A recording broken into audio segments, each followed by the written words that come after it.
Welcome to the Sunday finals of the 2026 TAT Amateur National Tournament. Brought to you by Storm and the SPI family of products. By South Point Hotel and Casino, home of the annual Argus Military Team Classic. By Kegel, built for Boeing. By Cool Wick, official apparel merchandiser for the Storm Youth Championships. By Sin City Apparel. And by Pearson Ranch. Now, enjoy the action of the Sunday finals of the 2026 TAT Amateur National Tournament. Welcome to the Sunday finals of the 2026 TAT Amateur National Tournament. Brought to you by Storm and the SPI family of products. By South Point Hotel and Casino, home of the annual Argus Military Team Classic. By Kegel, built for Boeing. By Cool Wick, official apparel merchandiser for the Storm Youth Championships. By Sin City Apparel. And by Pearson Ranch. Now, enjoy the action of the Sunday finals of the 2026 TAT Amateur National Tournament. Welcome to the Sunday finals of the 2026 TAT Amateur National Tournament. Brought to you by Storm and the SPI family of products. By South Point Hotel and Casino, home of the annual Argus Military Team Classic. By Kegel, built for Boeing. By Cool Wick, official apparel merchandiser for the Storm Youth Championships. By Sin City Apparel. And by Pearson Ranch. Now, enjoy the action of the Sunday finals of the 2026 TAT Amateur National Tournament. Welcome to the Sunday finals of the 2026 TAT Amateur National Tournament. Brought to you by Storm and the SPI family of products. By South Point Hotel and Casino, home of the annual Argus Military Team Classic. By Kegel, built for Boeing. By Cool Wick, official apparel merchandiser for the Storm Youth Championships. By Sin City Apparel. And by Pearson Ranch. Now, enjoy the action of the Sunday finals of the 2026 TAT Amateur National Tournament. Welcome to the Sunday finals of the 2026 TAT Amateur National Tournament. Brought to you by Storm and the SPI family of products. By South Point Hotel and Casino, home of the annual Argus Military Team Classic. By Kegel, built for Boeing. By Cool Wick, official apparel merchandiser for the Storm Youth Championships. By Sin City Apparel. And by Pearson Ranch. Now, enjoy the action of the Sunday finals of the 2026 TAT Amateur National Tournament. Welcome to the Sunday finals of the 2026 TAT Amateur National Tournament. Brought to you by Storm and the SPI family of products. By South Point Hotel and Casino, home of the annual Argus Military Team Classic. By Kegel, built for Boeing. By Cool Wick, official apparel merchandiser for the Storm Youth Championships. By Sin City Apparel. And by Pearson Ranch. Now, enjoy the action of the Sunday finals of the 2026 TAT Amateur National Tournament. Welcome to the Sunday finals of the 2026 TAT Amateur National Tournament. Brought to you by Storm and the SPI family of products. By South Point Hotel and Casino, home of the annual Argus Military Team Classic. By Kegel, built for Boeing. By Cool Wick, official apparel merchandiser for the Storm Youth Championships. By Sin City Apparel. And by Pearson Ranch. Now, enjoy the action of the Sunday finals of the 2026 TAT Amateur National Tournament. Welcome to the Sunday finals of the 2026 TAT Amateur National Tournament. Brought to you by Storm and the SPI family of products. By South Point Hotel and Casino, home of the annual Argus Military Team Classic.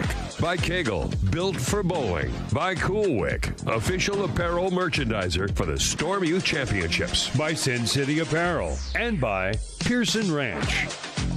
Now, enjoy the action of the Sunday finals of the 2026 TAT Amateur National Tournament.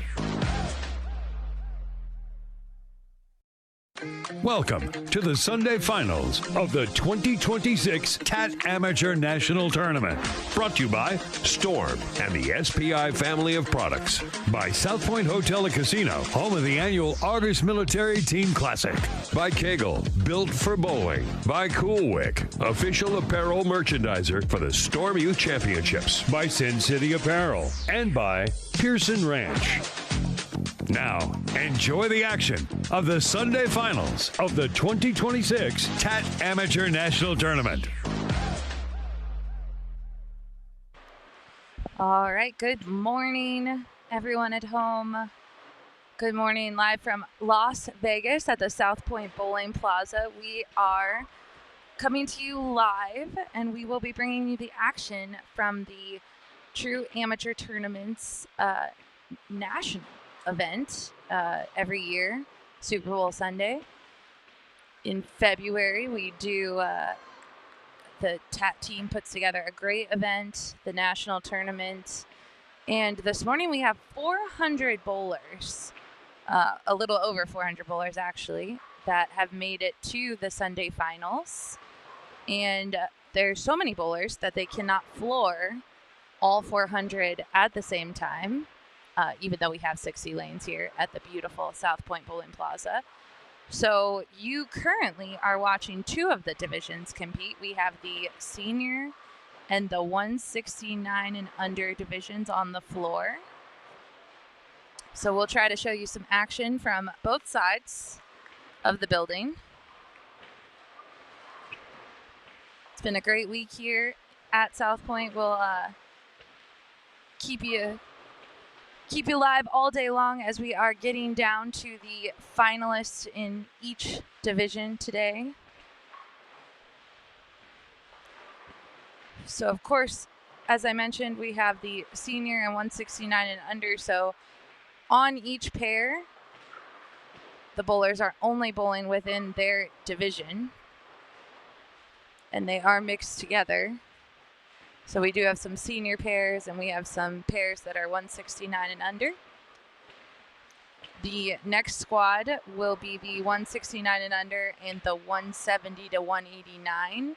And then the final start time will be the senior 190 to 215. And then the scratch bowlers will finally take the floor in the round 4. So thank you all for tuning in. We're glad you're watching from home. We hope you have a great Sunday.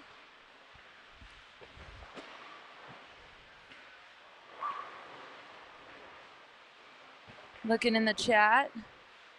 Looks like we got one bowler who wants a phase 2 pearl. It's a great ball.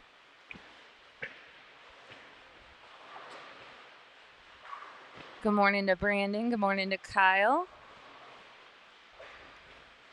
So this is the lane pattern that they are competing on here this week at the TAT.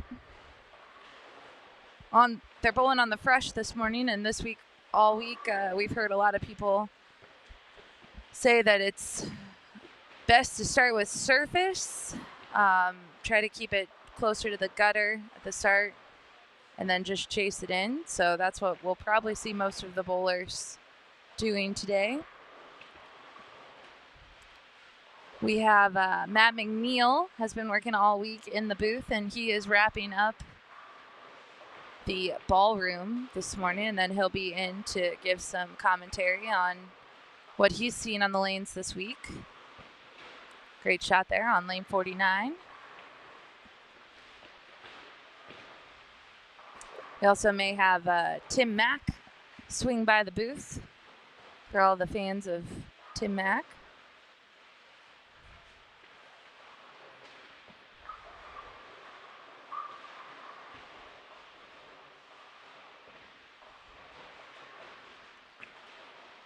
So the way the finals do work is after you qualify through your own division, you are assigned to a pair on Sunday, and depending on how many bowlers are on that pair, a portion will move on to the next round. So you just have to have be within the the highest games on your pair, and you'll survive. If there are 6 bowlers on a pair, they're taking 3 to the next round.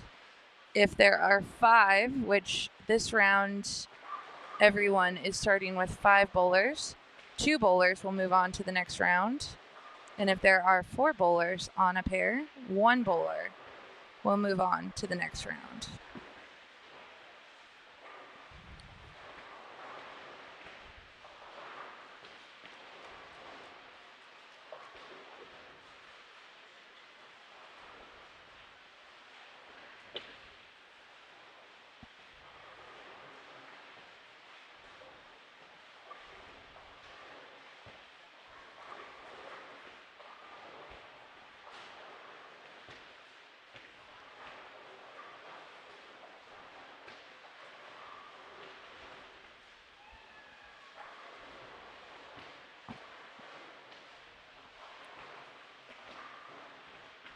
So as a reminder, the true amateur tournaments are a national event, but they are for amateurs. And there is a long list of rules and how you can be part of the tournament.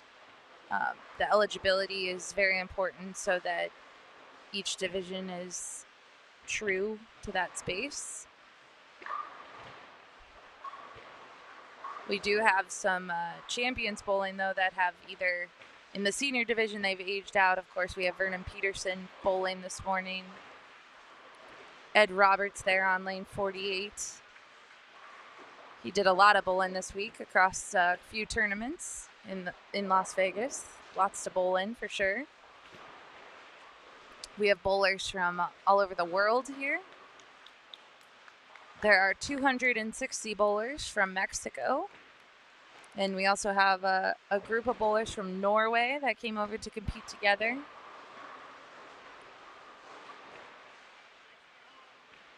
If you have any questions about the TAT and the tournament, I'll drop the link to their website, trueamateurtournaments.com, in the chat. It's a great tournament. They host tournaments, regionals, leagues now, but the national tournaments do occur every year in February and July. So if you're not here but you want to come join us for the July event, we'd love to have you. It's a great event. There's tons of ways to make your money back throughout the week. Lots of side tournaments. Of course, we had the Storm Challenge earlier this week, which was really exciting. Those bowlers, I did see William Graham this morning, who was the winner, and he is bowling somewhere. I don't know that I see him on this side. He might be on the other side of lanes.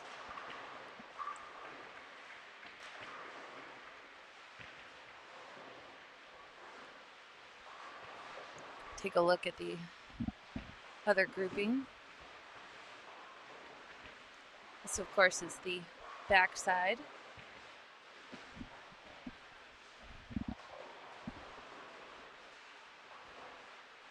Lanes 9 through 14.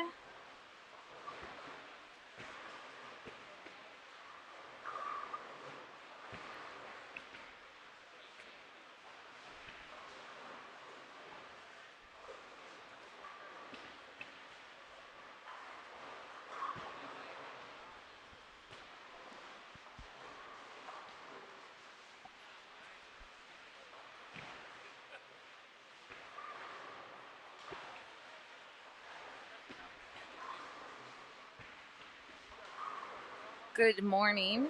Actually, good afternoon in Norway. I think you guys are 9 hours ahead, I heard. I don't see in a quick scan any bowlers from Norway yet. There may be some in the lower end, but we'll be live streaming all day, so I'm sure you'll see some of your friends as the day goes on. Try to capture as many lanes as possible for you.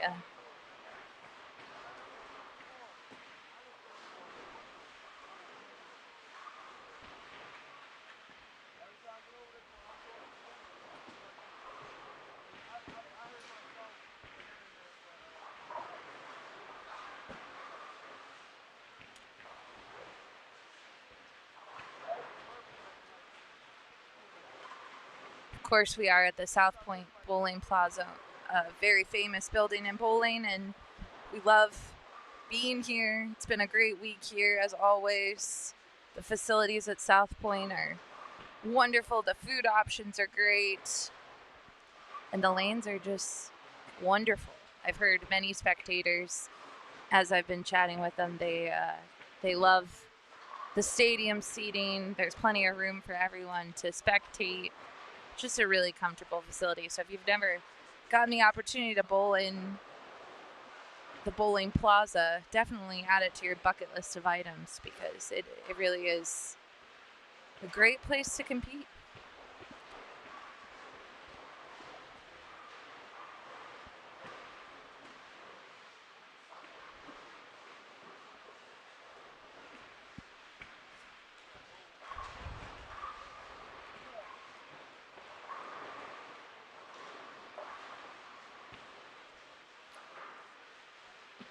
So as a reminder, there are 5 bowlers on each pair. So you're trying to be in the top 2 scores by the end of the game to move on to the next round.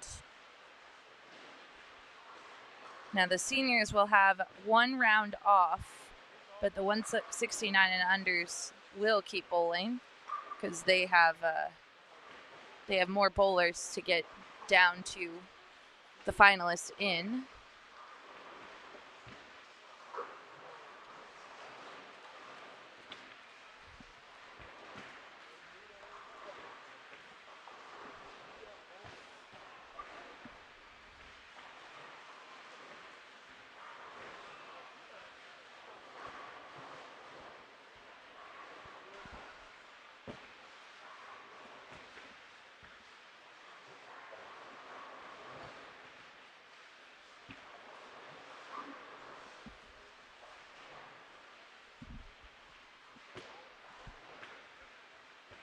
The interesting thing about the TAT too is you purchase some packages for different squads of bowling all week long, and if you qualify on one of the burn or double burn squads, but you never bowl on the fresh, this could be the first time that you are seeing the fresh condition in the week, which I think some bowlers were telling us that they were bowling some VIPs and different squads just so that they could see all the different condition or the way the condition breaks down throughout the day.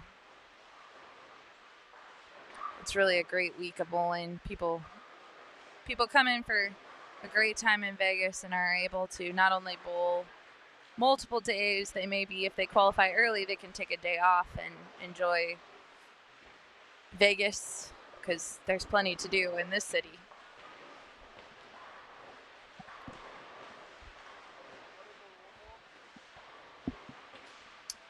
I see a question in the chat. So the TAT does have 5 different divisions.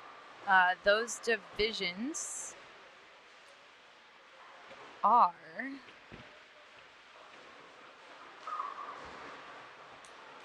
.190 to .215 average, 189 to .170 handicap division, 169 and under handicap division, 50 and over senior division, and the scratch age division.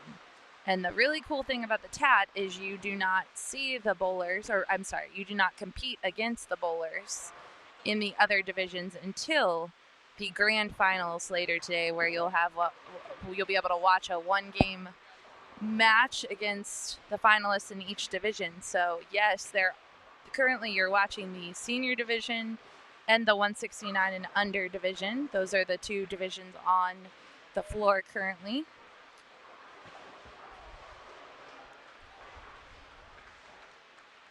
So we will get down to 1 finalist in the senior division and all the other divisions, and then they'll bowl 1 game to see who will take home the grand prize of $25,000. Assuming they're in the progressive, which we'll talk about later, because the progressive has $100,000 in it. So hopefully they did enter the progressive throughout the week, because that little $10 entry can really pay dividends on the end.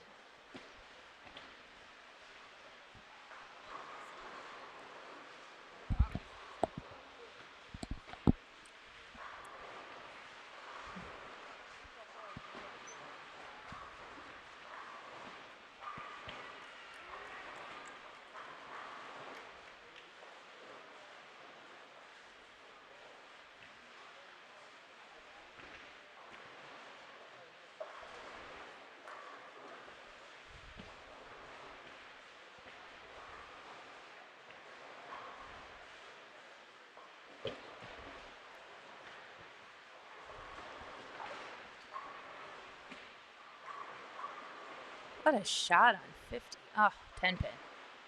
Really nice shot there.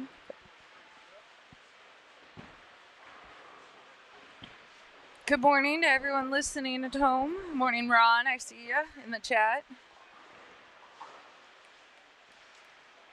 I think Harold Chadwick, if you're tuning in to see how he's doing, he's down at the lower end. But you should come out and bowl one year, Ron.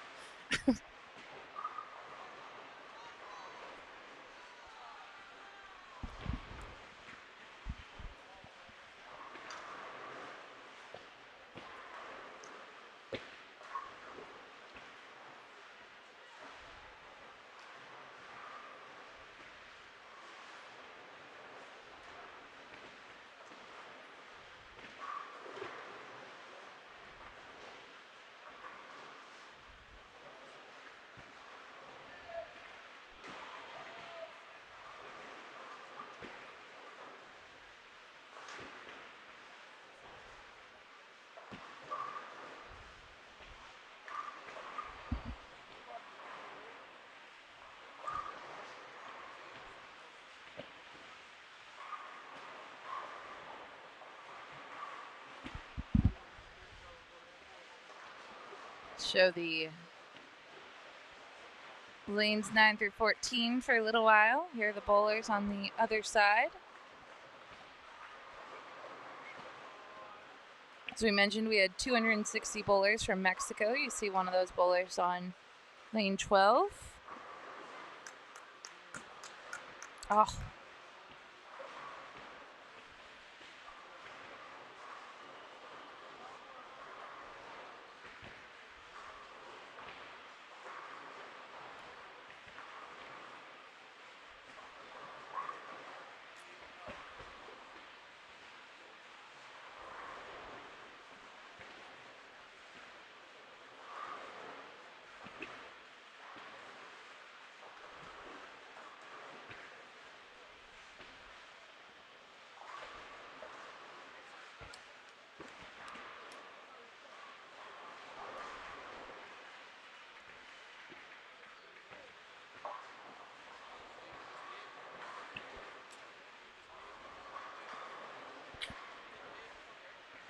If you have any questions in the chat, we are getting down to the 7th frame on most of the pairs. Some are a little ahead.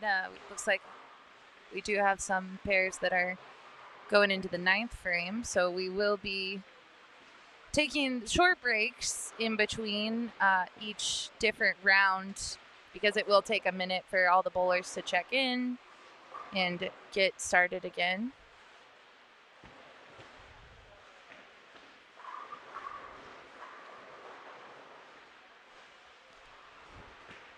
But we'll be bringing you the action all day, leading up to the grand finals.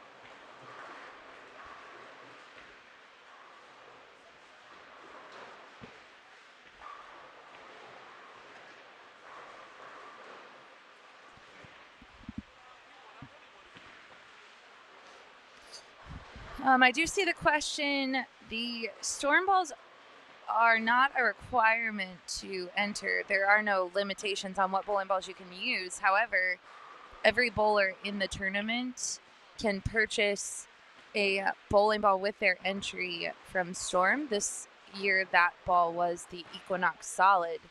And then there's an additional ball, which is the Storm Challenge ball. And that one this year was the High Road 40.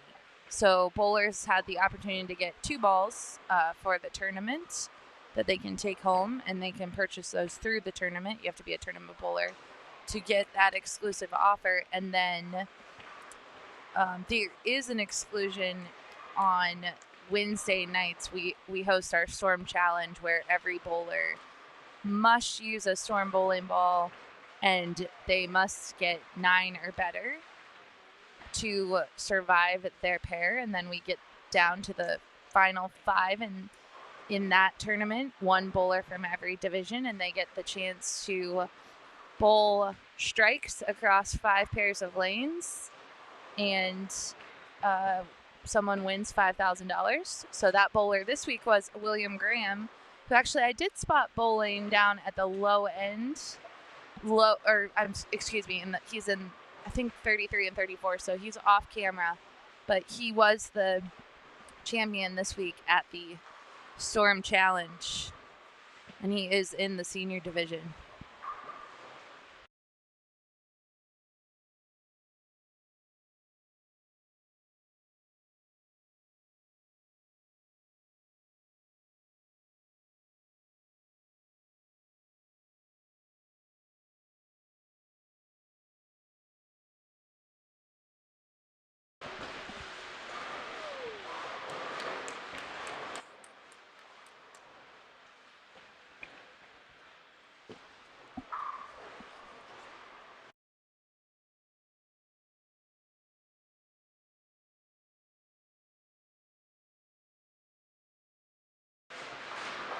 All right. I have a guest. I have my first guest of the day, Sam Capizzi Jr. Oh, I didn't say your name right. How do you say your last name? Oh, you did it. I did it? Right. Sam Capizzi. Yes. Yeah. Sam, you qualified to the finals. I did. When are you bowling? I believe check-in is at 10:45 Okay. Vegas time. Okay. So probably around 11:30ish, I would think, by the time we get on the lanes. Okay. So we're kind of doing some recon work right now. Okay. Seeing how the lanes are playing. Yeah. The fresh has been tricky all week, right? That's what I've been hearing from a lot of players. Yeah. Certain pairs. Because it looks like 49 to 50 looks like a pretty good pair. It looks pretty even lane to lane. And I've got a friend from back home bowling on 51 and 52, and he's telling me that 51 is hooking. It's got a lot more friction in the front part of the lane. So it's being a challenge. Because this lane pattern is so tight down lane that it's really hard to move left to get around the friction and then get it to finish in the back part of the lane. Yeah. Yeah, especially, and a lot of players have been saying that they need to use surface on the fresh. So then there's so much surface, they're burning up different parts of the lanes. Yeah, surface on the fresh is good, but it's tricky. It's hard to explain because it is a 43-foot pattern, and it doesn't seem that way, but it's pretty flat on the right part of the lane, the outside part of the lane, right side. But you can play outside, but you got to be really good. You got to have nice touch on the ball. Yeah. And then at some point, it gets to where you want to be in the middle part of the lane. Right, and then you, like you said, you need to get through any oil that might still be in there and retain enough energy to make it through the pins the right way. So yeah, it's easy, right? it's real easy. Yeah. There was a couple of big scores this week in the middle part of the lane, and I believe one of the bowlers was using a hustle. I heard. Okay. And the other one I watched the other night was using a phase 2. So those are pretty medium bowling balls in the grand scheme of things. That seems to be the magic in the middle part of the lane. Yeah. so I'm going. There's some people in the chat. I put the lane pattern up a couple times, so I'm just going to drop the link in so you guys can see at home what we're talking about. We got Chad in the chat too. Hello, good morning, Chad. And he always he's bringing up the topography of the house too. Yes, that's a thing. I wasn't going to say anything. I mean, Yeah. all bowling centers have their own little characteristics. Yep. I've bowled on 4 pairs this week, and I've noticed a few pairs that were a little tricky. We'll call it that. And it seems like they have more friction in the front part of the lane, on the left lanes. Yeah, and I think what's interesting too, because Chad put in the topography charts, but I don't think they've done the topography since they did they put new lanes in, right? I tried to find them before I came here. Yeah, right. You're always looking for an edge when you come to these tournaments, and I couldn't find anything. Yeah. So it's kind of one of those things you jump in with both feet, and you got to throw a couple bad shots or some good shots that have bad results. Yeah. And then it's like, oh, you know what? Maybe it isn't me. Maybe there's something else going on. I really noticed that in a couple of different parts of the building. Yeah. Yeah, so the tricky thing right now, too, is that there is handicap in play on most of these pairs, because I think the senior division has handicap this year, right? Yep. Yeah, so even, and we don't know all the handicap of all the players right now, so no. we could tell you scratch scores, but we really can't tell you who is making it off of each pair, because they just have to be in the top 2. But yeah, I would say based on so this pattern is the same pattern we've been using all week. Based on the scores from the VIP squads, which were fresh every week, 200 is a good game. Yeah. Especially in the senior handicap division. If you're getting handicapped, 200 is a good score. For sure. I would think that I would want to be somewhere around 200 to 210. To be safe, right? Yeah, you want to try and stay safe. You don't want to get too aggressive. I mean, I think there'll be a time today where you want to be aggressive. It's probably going to be around 3, 4, 5. They seem like as the day went on, they were a little hard on the VIP. And then I want to say like the second qualifying squad seemed to be a little bit easier. They kind of opened up a little bit. But then if you got to that super burn squad, they got really tricky because of what we were talking about. There's so much friction in the front of the lane. Yep. It's really hard on a 43-foot pattern to get the ball to motion down lane and go through the pins the right way. Yeah, for sure. And they're late at. Oh, that was a great pickup. That was a lot right there. Yeah, really. Yeah, they're late at night, so people are not only tired, but you're trying to get your ball to do the right thing. And I did hear that one of the players that came into the booth told us that they were in the pocket, but they just couldn't get the corner pins.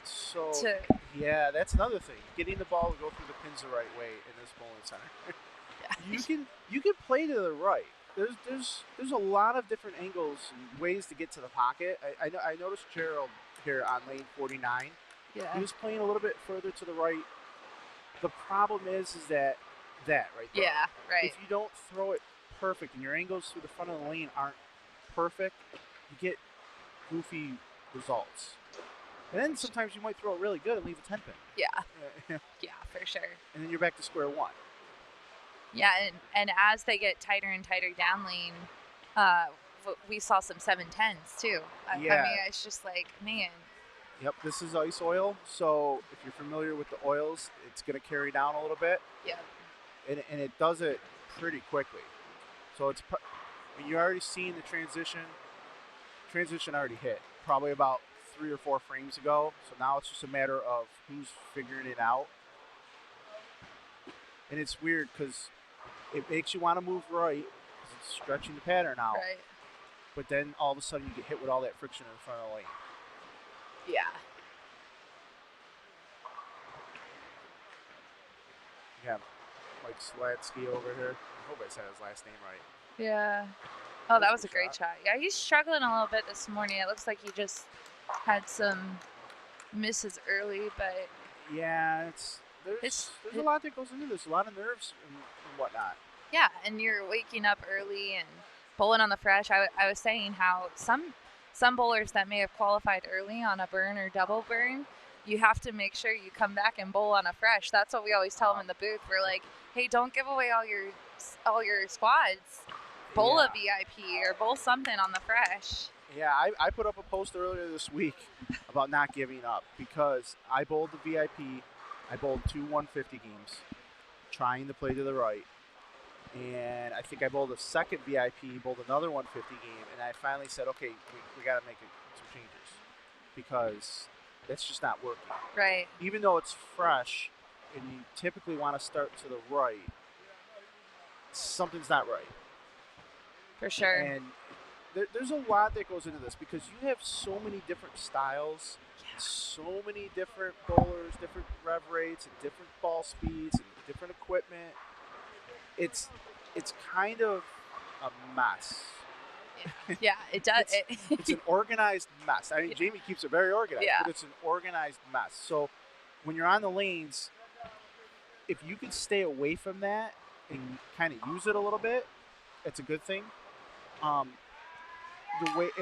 way the lanes are breaking down off these VIPs are very important. You might get a good pair. You might get a tough pair. Right. Well, and I don't know about you, but the few times I've bowled in this facility, I definitely have sides I like better. Yes. Yeah. That's the other thing. So this is part of this recon stuff when you're bowling this tournament. Yeah. So I've noticed that we have a lot more seniors on I think we have all seniors on the high side.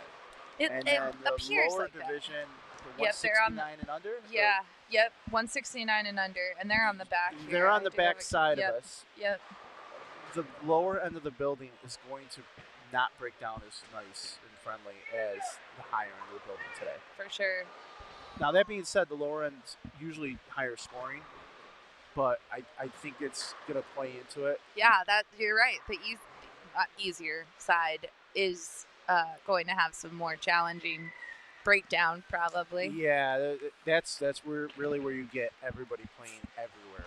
Well, and we did the strike challenge.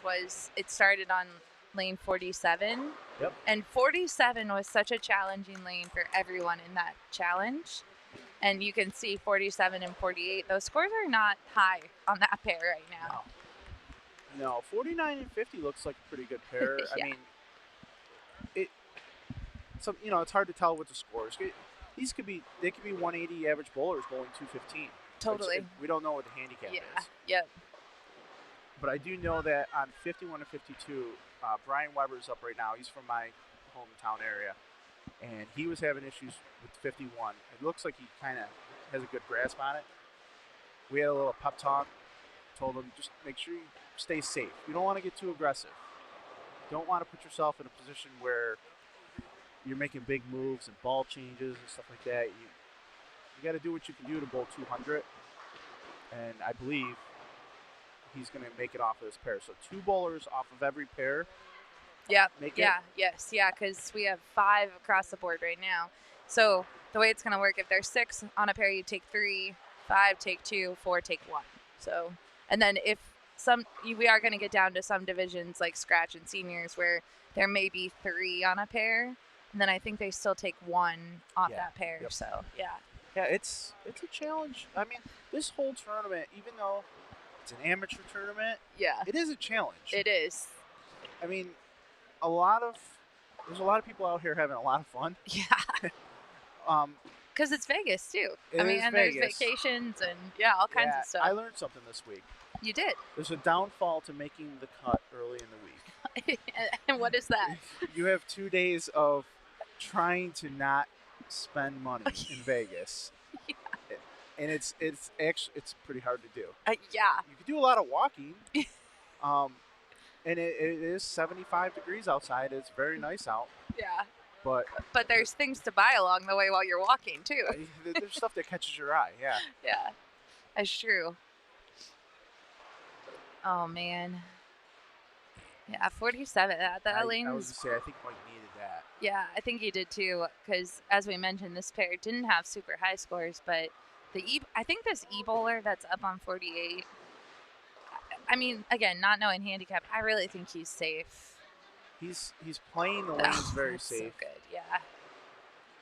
He's not.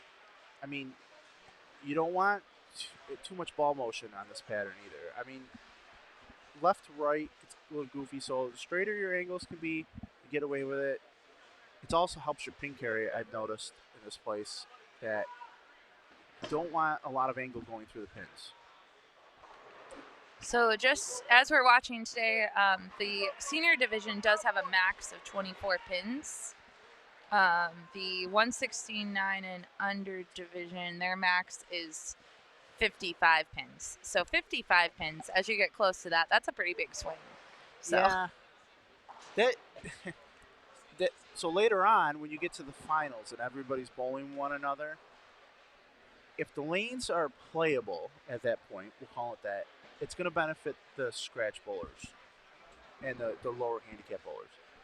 If they're a disaster, and I don't know where the final pair is. Is it 49 and 50? Yeah, it'll be 49 and 50. Okay, so if they're tough and they're challenging, that could really benefit the lower average bowlers. For sure.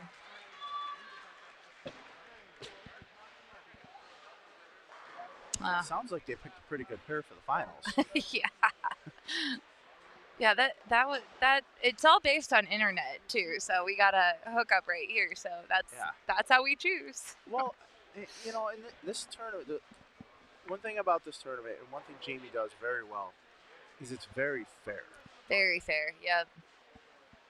Like the lane patterns don't favor a side. They don't favor a style. They don't favor a caliber of bowler. Like he's got it down. He really does. Yeah. Yeah, and with like we talked about, well, I talked about me and the bounce in my pocket, the Wii, but I was explaining that, you know, like yourself, who you qualified early in the week, but there's so many different side events throughout the week that you really, even if you don't make it to Sunday finals, you can find some cash flow back into your pocket before you leave Vegas. It only takes one big game in the VIP for a pretty good payday. Right. So Jamie just does a great job putting together the week. But we are going to take a break. We got to let you get ready to bowl. Thanks for popping in the booth. And I'll be around all day. Yeah, we might have you back in to tell us how bowling went. Sure. Or hopefully you're still bowling, so you're not available. My brother was asking me, we're talking about the Super Bowl watch party for later, and I'm like, you know what? Maybe we just make the finals, and then we don't have to worry about it. That's the way to do it, right? Like, you don't even need to worry about where to go. Just come out of this bowling center around halftime, maybe third quarter, and be in a good place. I love it. All right, folks at home, don't go anywhere. We will be right back.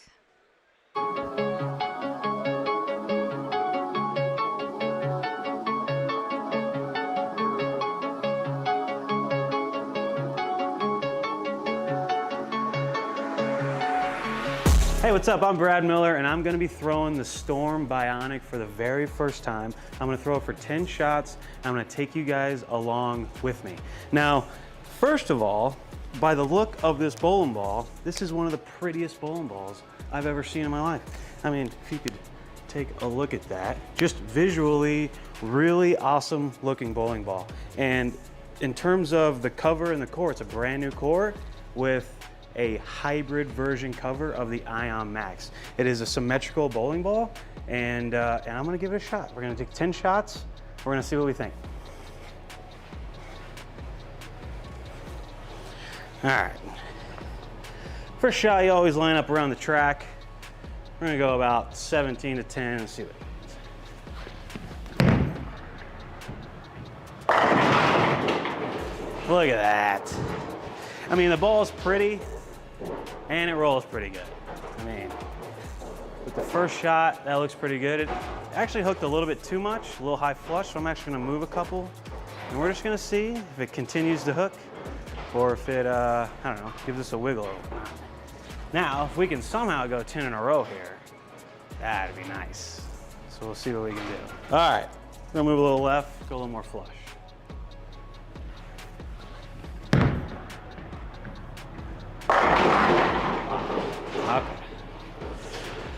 Okay, so symmetric bowling ball. So The ASIMs are, you know, sometimes roll a little bit earlier and they get a little bit forward. The symmetric, you get a nice little round shape, and it's got some similarities. It's in the same line as the Ion Pro and the Ion Pro Solid, except the Ion Pro Solid doesn't have as much diff, doesn't flare as much, and kind of provides a little weaker shape in that regard. This one's gonna be just a pinch stronger, except it's got the hybrid version of the Ion Max, which is one of the strongest bowling balls. So it fits in a nice gap between those two, especially as an ace or a symmetric bowling ball. All right, we're gonna do that again.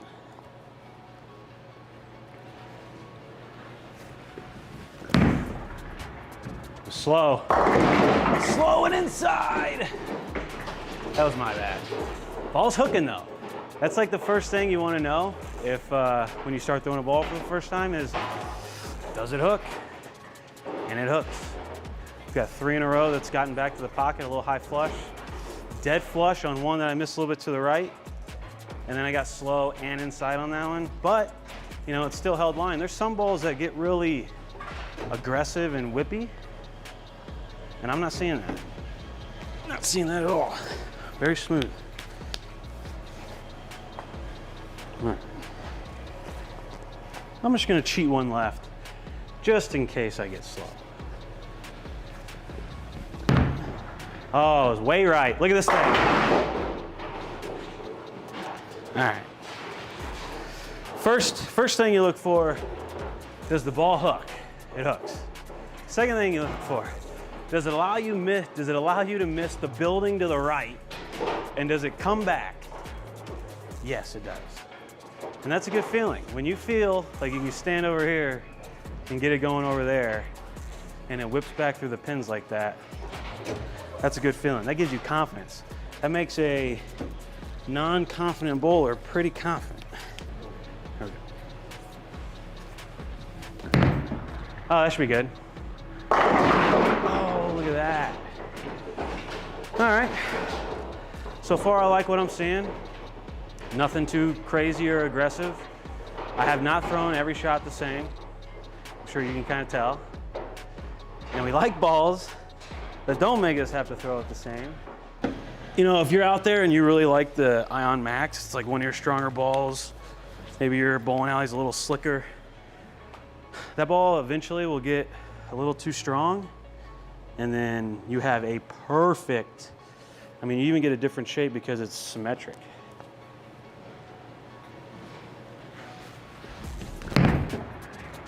Inside. All right. So we're getting hooked. We've had every shot hooked so far, so this isn't necessarily a weak bowling ball. We have not gotten one that has gotten too far down the lane or too far to the right, even though I've thrown them both there, and they've both come back. So I would not necessarily consider this ball a weak bowling ball. However, when it comes from the Ion Max, it's definitely a little weaker than the Ion Max, and a pinch stronger than the Ion Pro. I'm gonna keep moving. We're getting into the big wheel here.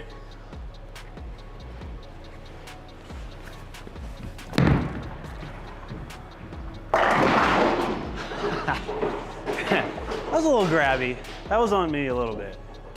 However, it's still held line. There's some scenarios in balls where you get elbowy like that and inside, and they come off line a little bit. That one held line really nicely. And maybe that's the symmetric in it. It gets a little smoother shape, but so far a very nice balance of being able to create room, being able to create enough hook and angle, but then also being able to miss left and tighten the angle, and it kind of holds line nicely.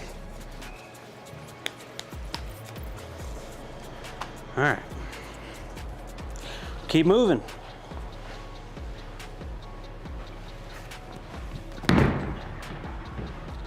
There we go. And we're killing that high flush right now. This ball's awesome. I love when a ball is just visually pretty, and then also rolls really good. And you always need like a gap, you know, a gap ball between the Ion Pro and the Ion Max. You got this thing. It's an important ball because both those balls are used a lot, and you always got to have ball changes. You know, you got to have a nice arsenal to go to, and this fits this mold very nicely. We're gonna keep moving.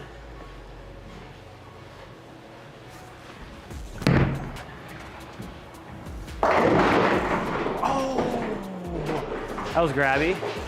But again, we have not had one go light. So I like to pay attention to that. I'm moving left. It's making me a little grabby, but I haven't had one wiggle yet. And that's what you want. And when the second the ball starts wiggling, especially after some oil gets on it, you know, whatever, that's when you start to feel a little uncomfortable. But if the ball continues to give you a nice shape, this is gonna be our last one. We're gonna make it a good one. All right, dead flush, we got this.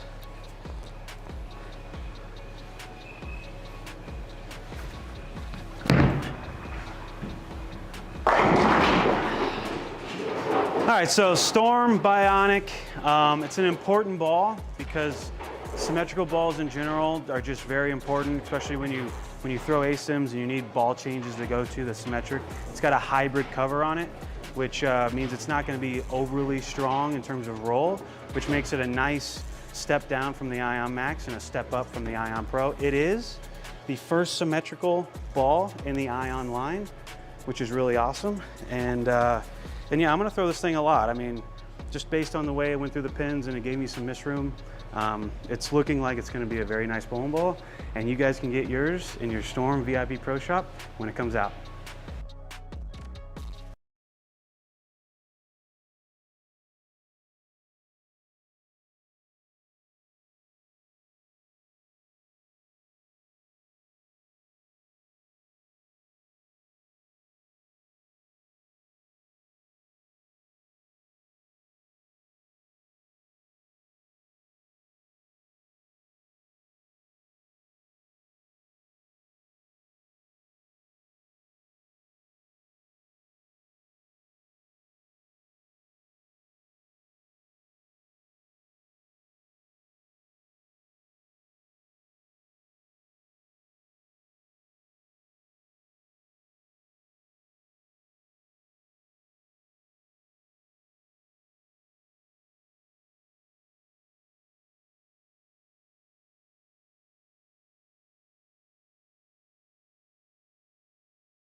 All right, welcome back.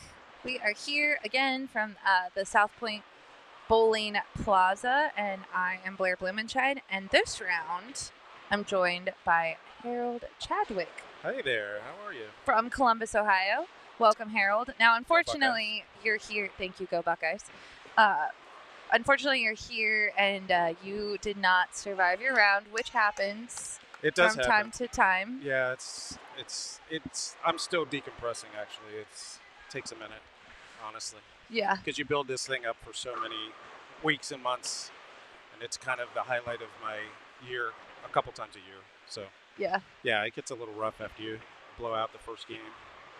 Yes, but it is a hard tournament, and it's great that you made it to the Sunday finals because that's an Yes. accomplishment there. Everyone that's made it to that point, and then of course we've been explaining all morning.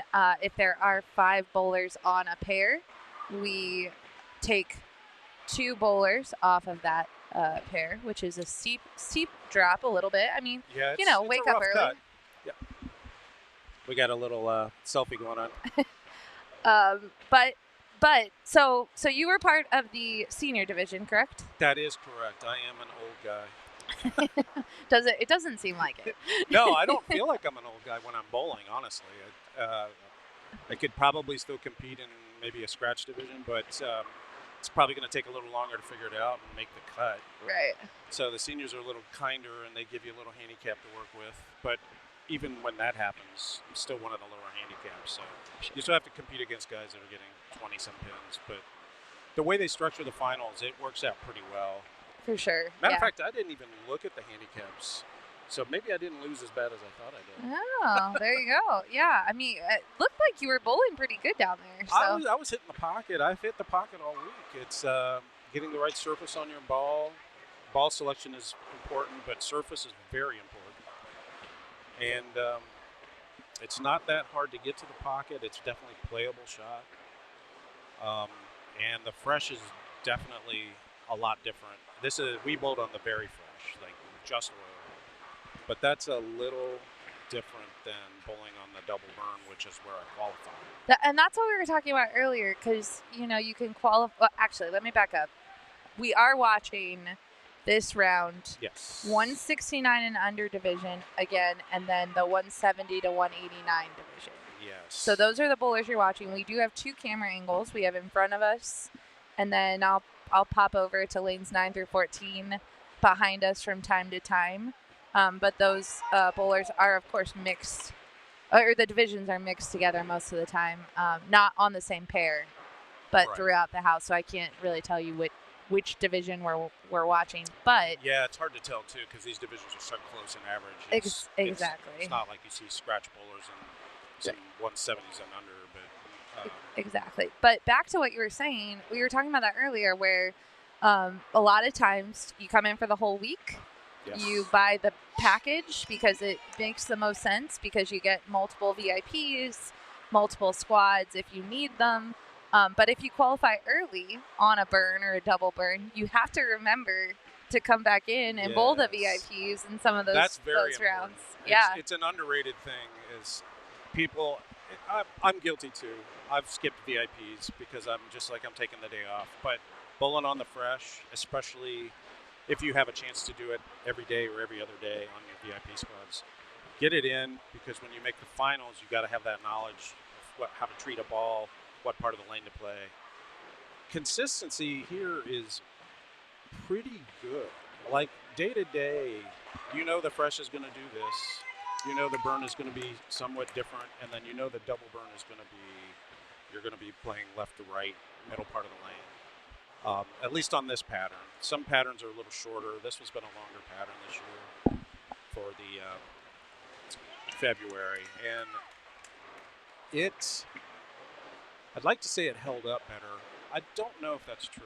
It did burn significantly, but the pattern made us throw stronger balls. We were able to use more of the offer ball for the tournament was the Equinox Solid. Yeah, we saw a lot of those going down the Yeah, lane, and a lot of people drilling them up Yep, to use them. So absolutely.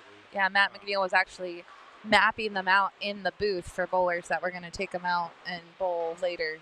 in one of the rounds. I wish I had either put a little more surface or a little fresher surface on mine, or maybe had a second one that was drilled a hair stronger for the fresh. Well, we were talking about that too because a lot of players came in and surface is needed for that fresh to keep it, kind of keep your angles tight, Yes. have a little bit of surface, but it sometimes, depending on what pair you're on or who you're bowling with, it goes away so quick that you don't need that much surface anymore. So it is a tricky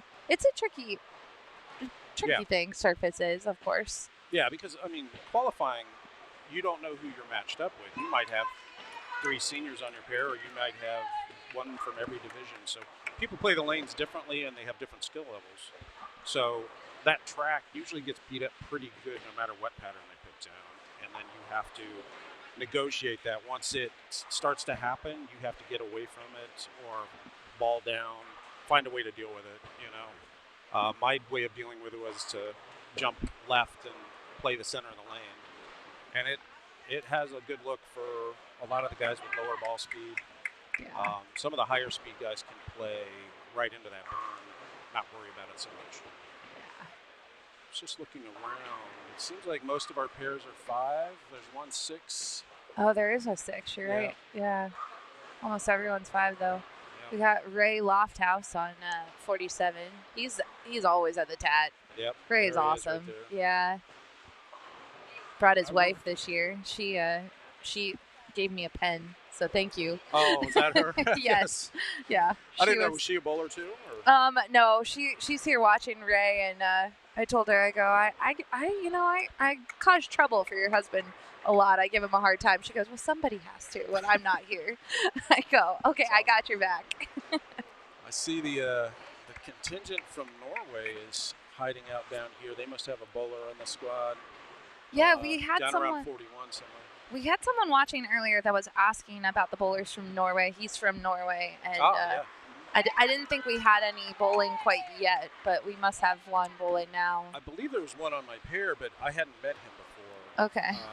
He must have been hiding or something because most of the faces I recognize. Yeah, it does look like we have a couple bowling actually. We might have 2 bowling this round.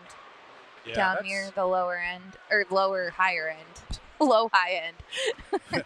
We were joking with one of the guys. It's like you fly halfway around the planet to bowl in this. That's stunning. It's amazing. They are hosting a event in Germany this year. Are you Munich. going? Are you going? It's tempting. Yeah. I got to look at what flights cost and should I mean, can you afford to take equipment or do you have to drill new when you get there? Because I have no idea what it costs to go to. I went to Munich on a tour, like a bus tour, but I only flew into there, so I don't have any idea what it costs. It's exciting. Everyone is excited. I asked Alex, I go, do you have some of your bowlers going? And he does have some bowlers going from Mexico, but he told me that he also has bowlers in Spain that have contacted him, and they're going to be traveling That's fantastic. to the tournament. I'm sure some people know that he's kind of our Spanish language contact, and he brings lots of bowlers up from Mexico because he's 260 this year is the That's number. Stunning. Yeah, it's amazing. Yeah, and he every time he does teach us a little Spanish every time too. I'm getting a little better. Yeah, I sort of know about 1 of 10 words of his announcements. Yeah. I'm learning what the word for bowling ball and lane and zapatas for shoes, and I don't know. It's hard to keep up, but he somehow manages it, and he's running back and forth between announcing and helping people check in. They have a good crew. They do have a good crew. It looks like someone's watching from Sweden. Hello. Yeah, you're welcome to come next year. Come on down. Come on down. Now, Vegas is a cool spot. I also was quizzing Alex. I go, do your bowlers, like, it's still fun to come to Vegas? He goes, oh, it's fun to come to Vegas.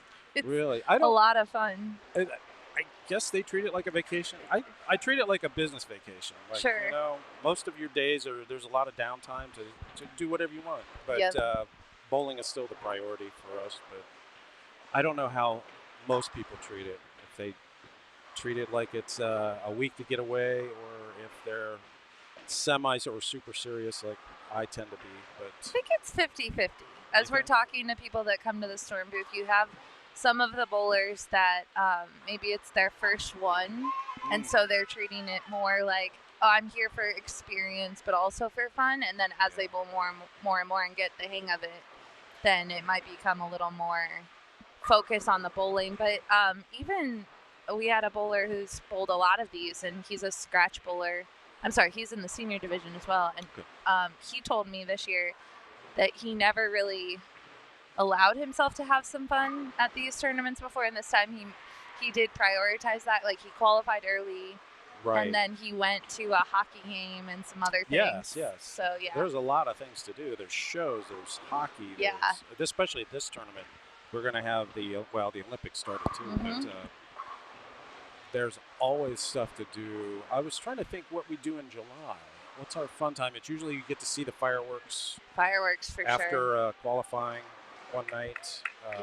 The pool is open in July. Yes, I hear a lot of people go into the pool in July. People make fun of me for using the hot tubs in July, but I do because it's good so for good your on. body. Yeah, it's Yeah. absolutely. Yeah, you brought up the Olympics, and we'll comment on some of the scores as we see them. But I was joking this morning. I said, "Do you think they have bets on the curling?" Because I was watching curling early in the morning Isn't it today. funny how bowlers kind of are attracted to that curling thing? Yeah, it's so interesting. I only ever watch it during the Olympics. Right. But it is kind of fascinating. Like, I was watching them. There's so much strategy. It's kind of like pool.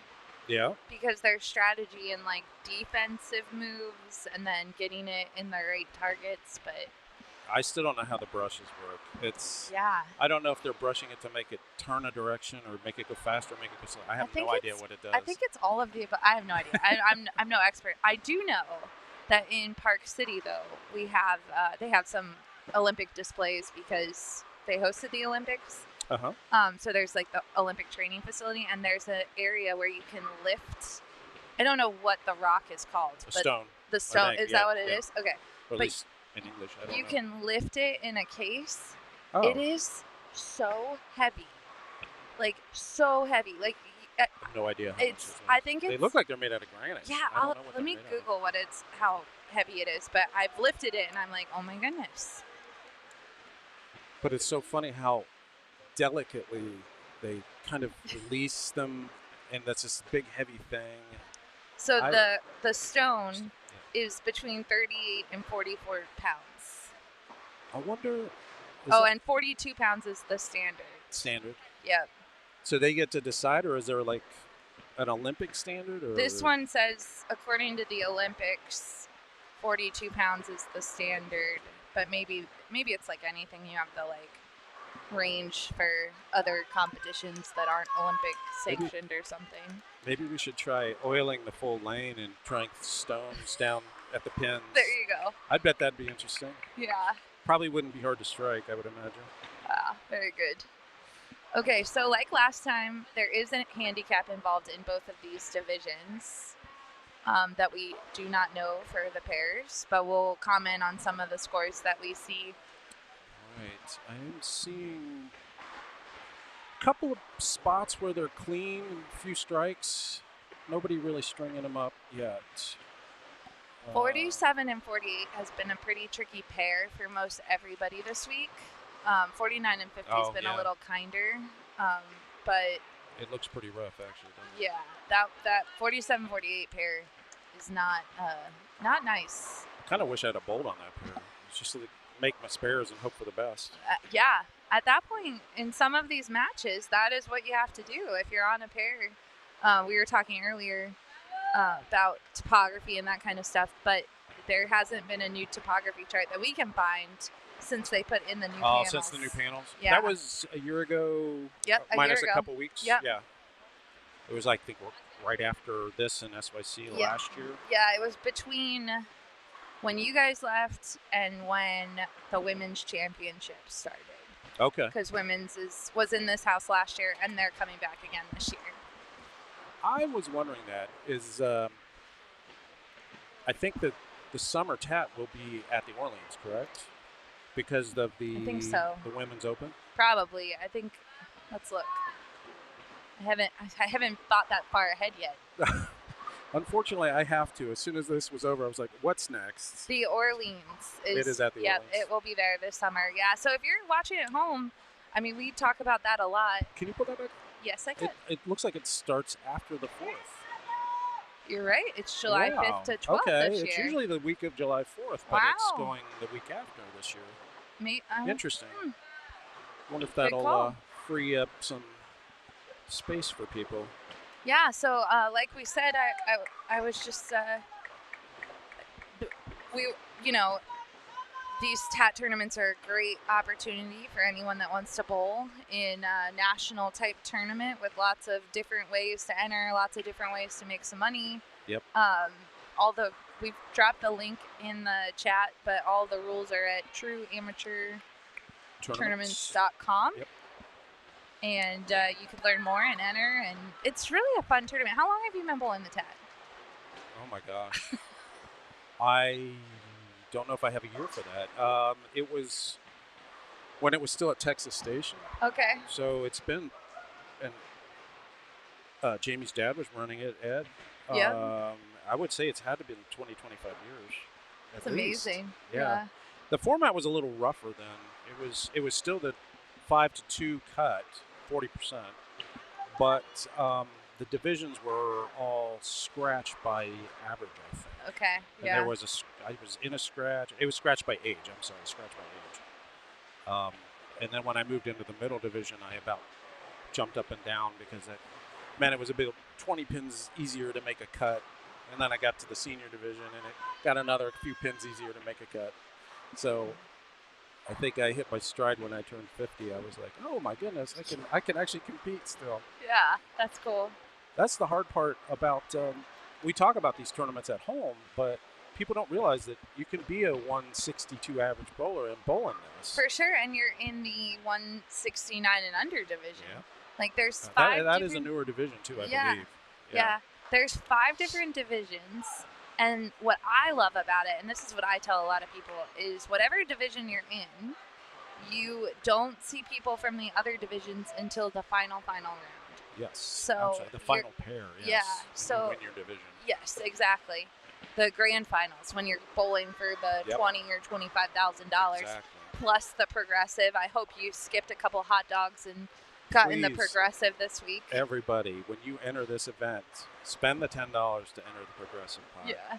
Honestly, it guarantees you an extra $5,000 if you win it, and then you get to bowl for almost $80,000 more if you want to take 3 shots. It's insane. Yes. Yeah. And that pot keeps building, even though people have hit it. Yeah. It's still building. Yeah, it's so cool, and I always tell people not to skip the hot dogs all the time, but to skip lunch one day and buy a hot dog instead. You save some money. I mean, hot dogs have gone up in price, but they're still, I think, $1.25 or. Over here, it's $1.75, and they're pretty big. Right. Yeah. Exactly. I had lunch for $3.50 the other day, and it was more. I shouldn't have eaten 2 of them. See, that's what I'm saying. Yeah. I think it was $5 because I tipped her. Yeah. See. Still. $5. $5. There's a bracket. There's a half of your. You can have a hot dog and chips and get in the progressive, and you're still paying less than $20 for lunch. There you go. Yes. Just consider that part of a lunch. Right. You got somebody on a run down there. I do see that. 39 E bowler. It looks like they lost their C bowler somehow. Oh, But, so they're gonna take 1 off that pair. There's still 4. There will be 2. Oh, okay, 4-2. Yeah. Oh, wrote that down wrong. Yeah, it's 4-2. 5-2 and 4-2, 3-1. Gotcha. The 3-1 cut is also pretty tough, but it just works out that way sometimes. The end of the division, sometimes there'll be 3 people bowling for that TV spot, and that's a tough match. Our guys, we had one guy take off on us with a few strikes in a row, but our match really came down to the 10th for 4 bowlers. I think maybe one was kind of eliminated, but we still had 3 guys that could strike out and advance. That's great. Always seems Jamie to happen. just popped in. Jamie McWilliams, of course. Hi, Jamie. Him and his family and all of his team do a great job all week. He said that bowlers are organized by handicap average, so they are not giving up pins to their opponents on here during the game 1 match. So each pair is Yes. actually organized by there handicap and average. in the seniors, we've been within a couple pins each other. That's great. Every Yeah. first round, and it goes that way all the way through. The computer will organize them by averages. That's perfect. It's still random, but it's a lot easier to manage the match if you're not giving away 25 pins and you just have no idea where you stand in the match. It makes it much easier to keep an eye on, okay, I need a strike here, and this guy's ahead of me. And unfortunately, I didn't even look at my score sheet. I guess I was just like, I'm going to try to throw strikes, and That's usually the way to do it. Yeah. I'm not a big, I focus on what I'm doing if I'm bowling, so I get it. Yep. I'm going to just pop into our back camera. This is the behind of the booth, lanes 9 through 14. Let's see what's Do some going on bowlers. back there. Anything important? You got a few people on one side doing well. Yeah, it looks like there's somebody on, what is that, 39E that's got a 7-bagger with a split start. And he's up, so let's see what he does here. Yeah. Can't quite get the angle on where he's at. Is that him? Yeah, I'm not sure either. Left? No. Oh, he left a 7 count. I didn't see it. Okay. Oh, I see it. Looks like he. Is that a 3-6-10? Yeah. No, I think it's the head. Oh. 1-3-6. Okay. I wonder if that was that left-hander. I couldn't tell which bowler was up, but he might have just missed wide, and it looks like he made it. He did make it. Oh, I think you're right. I think it is a left-hander. I just saw him walking back. Yep. All right. Well, he's looking pretty secure on his pair. Although the leadoff guy's got 197 through 9 and a spare up. The other two may be out because I don't think they can catch. Got a bowler on lane 13 behind us. He just delivered that shot there. It went Brooklyn. Oh, and he gets it to go. He's wearing the cool the TAT jerseys, those red and black ones that are so sharp. I think those are my favorite. Me too. I love them. They were selling them this week. Shout out to our friends over at Coolwick who sponsored the TAT.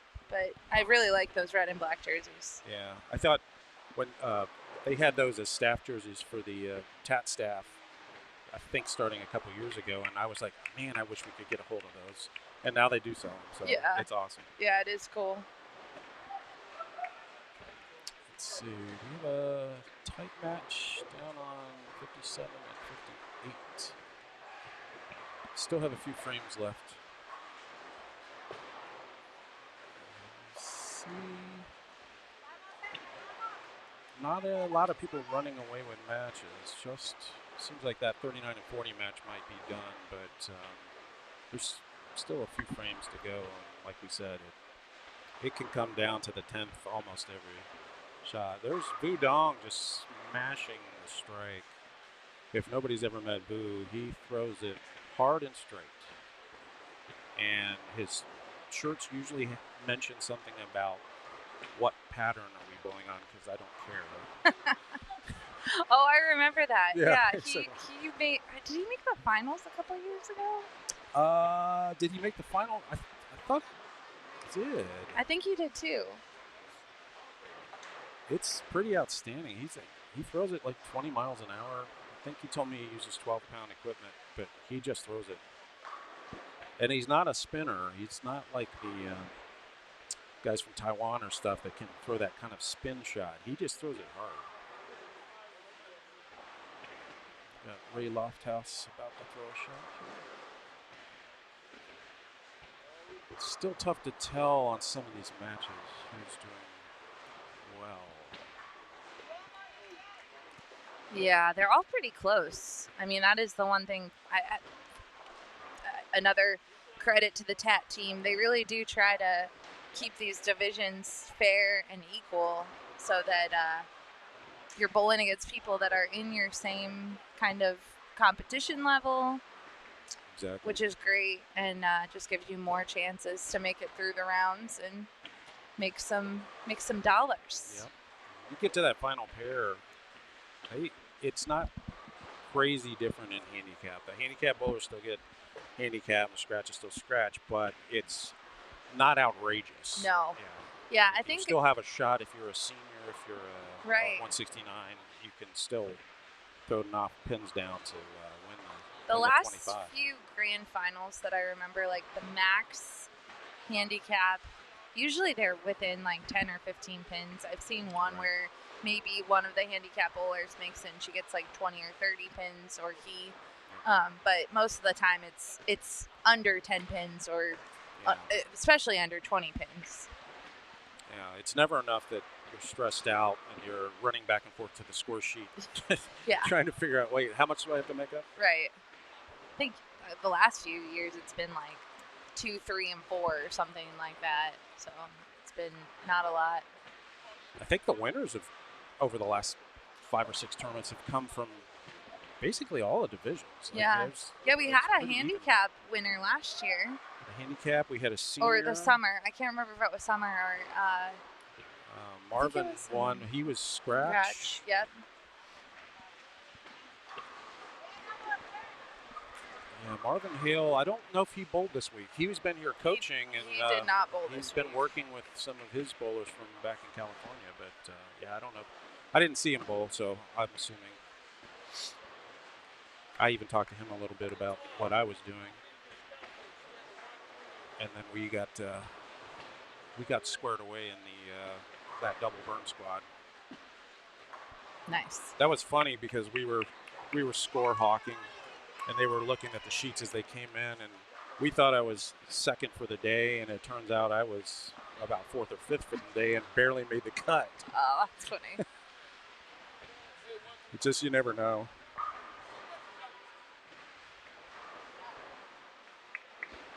All right, let's see down here. We got a couple of matches finishing up. The 39 and 40 match was pretty much done. They had a 240 and a 210 that won Yeah. over 143, 150. A lot of them are in the 9th and 10th now. Let's see. What's going on the 6 pair? 57 and 58. We've got 77 leading with a strike up, 168 with a split up. But they are the two that are leading the pair. We got a 151 who's about to throw on the 9th. He's got a shot to move around a player and maybe win that pair.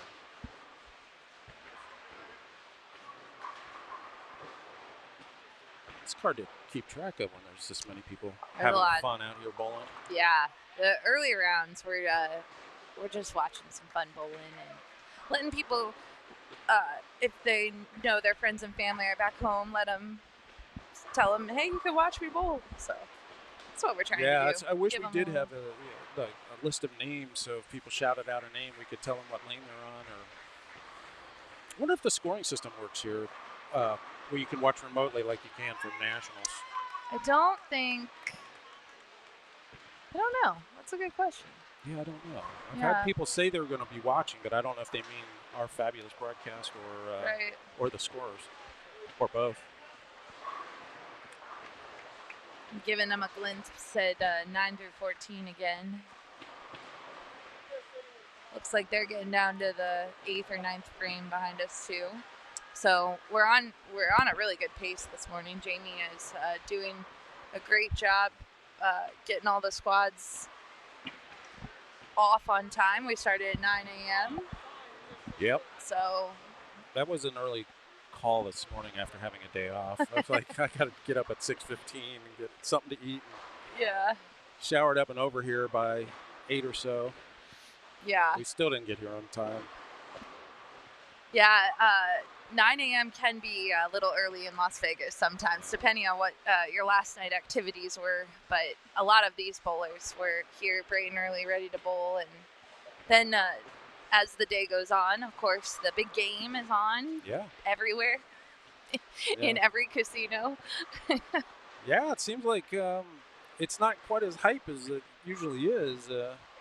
I don't know if it's because of the certain teams or. I think so, but yeah, as I was walking up this morning, they already were lining up for the South Point watch party. South Point has X halls and a big ballroom, and they fill them up. It's fantastic with viewing parties. Yeah, and I was cracking up because you line up to get early seating because it's first come first serve, and the people in line, they all know each other, but they see each other once a year, so they're like, "Oh, how have you been?" Yeah, they see them at the same party every year. I'm like cracking up. This is awesome. That's one of the reasons that I come to this tournament every 2 or twice a year. Right. It's the people that I'd only see at this tournament. Right. Because they're from California and Oregon and wherever. Exactly. And yeah. I have You've made some old friends and new friends too. Yeah. People will come up and tap you on the back. Hey, how's it going? And I remember you from something 5 years ago here. Okay. All right. Well, and it's just so fun because it's so easy. There's so many different things you can do at the South Point or in Vegas in general. So when you do make friends, it's like, hey, let's go grab a bite to eat together. And you usually can just find someplace in South Point or. Yeah, there's a lot of places you can just be casual and hang out. Yeah. We do a lot of that, actually. I have friends that tell me that they don't like the July tournament because of the heat. I said, well, you almost don't have to leave the building once you get here. Someone came in yesterday and they're like, it's beautiful outside. It's 70 degrees. I'm like, it is? I don't think I've been outside. Yeah. Well, in the summertime, you only go out to go to the pool, and that's fine. So. Well, it's a dry heat. Yeah, it's dry, and it's crystal blue skies. I like it a lot, actually. I have no problem with the hot heat. But they've got movie theaters here. They've got bowling. They got open bowling. If you want to go practice before a session, you can go up and bowl in the center instead of the tournament. Obviously, is in the plaza. For sure. They do have a 34 or a 64 lane bowling center here also. For sure, yeah. So there's lots of things. And shoot, how many restaurants are here? I don't even know. 10, 12 restaurants. It's something like that, and I love all of them. There's actually not one restaurant that I don't enjoy in the South Point. We've been spoiled because a buddy of mine, Tony Newth, he's getting ready to bowl this next squad. He said, let's go eat sushi. And I'm like, absolutely. So we went to Zenshin. That's my favorite sushi place. He picked out these two different rolls that were just stunningly good. Yeah. And I'm hooked. Yeah, they're and they have a happy hour that the pricing of the rolls are like half price. I didn't know about this. If you can catch it at the right time. Shoot. But I think it's Monday through Thursday. Okay. Which makes sense, right? Not the weekend, but yeah, it's so great. And yeah, we had really good eats there.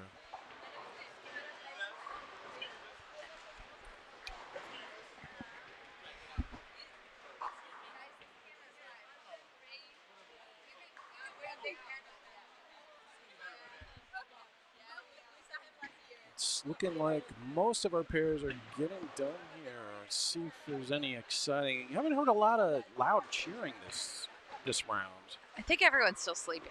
Yeah. I think all the spectators. Usually it gets pretty rowdy. Yeah. Did you get to call? Were you guys live for the shootout final? Oh yeah. I've only heard about it. I happened to be out of the bowling center. So fun, yeah. So the final five were William Graham, John Williston, who was a scratch bowler. William was a senior bowler. Yep. We had Minori Hata from Mexico, Gonzalo Ramirez Corona from Mexico, and Manuel Munoz. Okay. And it was so much fun. It came down, so none of them bowled 3 strikes. You have to bowl at least 3 across five lanes, yes. Right? Okay. No one got 3. Oh. And then they went to the 1-ball roll-off, all 5 of them.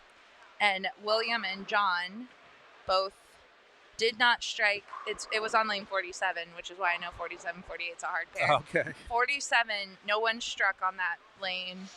I think they both got 7 tied, went to 48. They both struck. And then they proceeded to strike until they had a cumulative of 13 strikes together. That's amazing. Especially on that pair. It was so, and so when they made the turn and came back to 47, they both figured it out and struck But they got so locked in. Yeah. It was just like 10 back. And William did end up winning. Congratulations to him.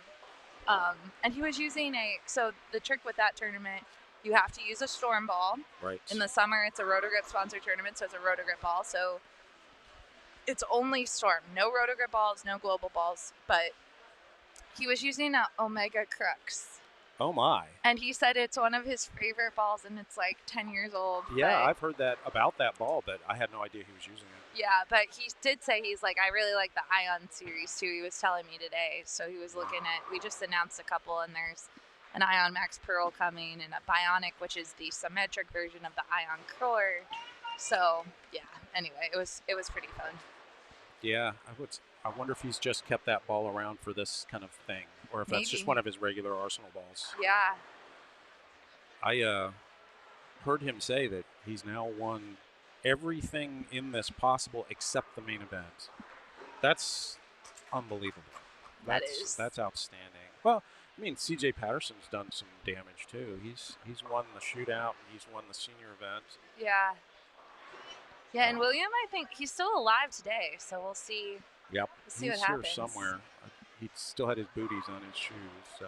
Shoot, you can see it at the bottom of the screen, folks, but that crowd down there, that is we are getting full up here of people as the rounds are going on. So look at that 47-48 match now. They've got a 6 count, and he can he win that pair? He can lead that pair. Yeah. There's 156, 147, 151, 149, all finished, and a 149 with a 6 count up. But this is a tough spare. Oh yes, this is the brutal. Well, this is the left-handed version of the right-handed 6, 7, 9, 10. Yeah. Oh no. I'm sorry, not 6, 7, 9, 10. Sorry. So he.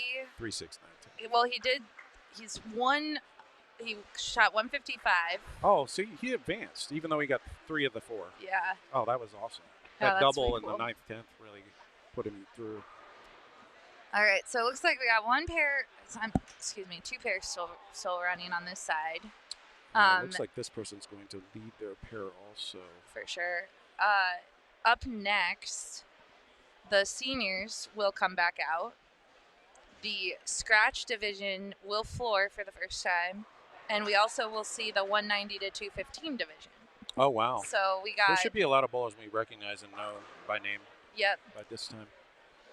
Yep. So, and I do think Tim Mack is hanging around somewhere. He might pop in and do some live stream. The ballroom is almost closed. So if you're in the building, don't wait to go pick up your Storm bowling ball. They're going to close up at noon so they can pack everything up. And then Matt will join us up in the booth. Hall of Fame future guy, Matt. Future Hall of Famer for sure. USBC wrecker. He's just waiting to get old enough. Right? He's too young. He's Yeah. I don't know. He's probably 20, 25 years younger than me. He's got to wait. He might pick up a couple Eagles still. Yeah, he's got Yeah. He's got a good look most of the time. Yeah. All right, folks. We are going to take a short break. I'm going to show you a cool commercial on the next factor, and we will be right back. See you.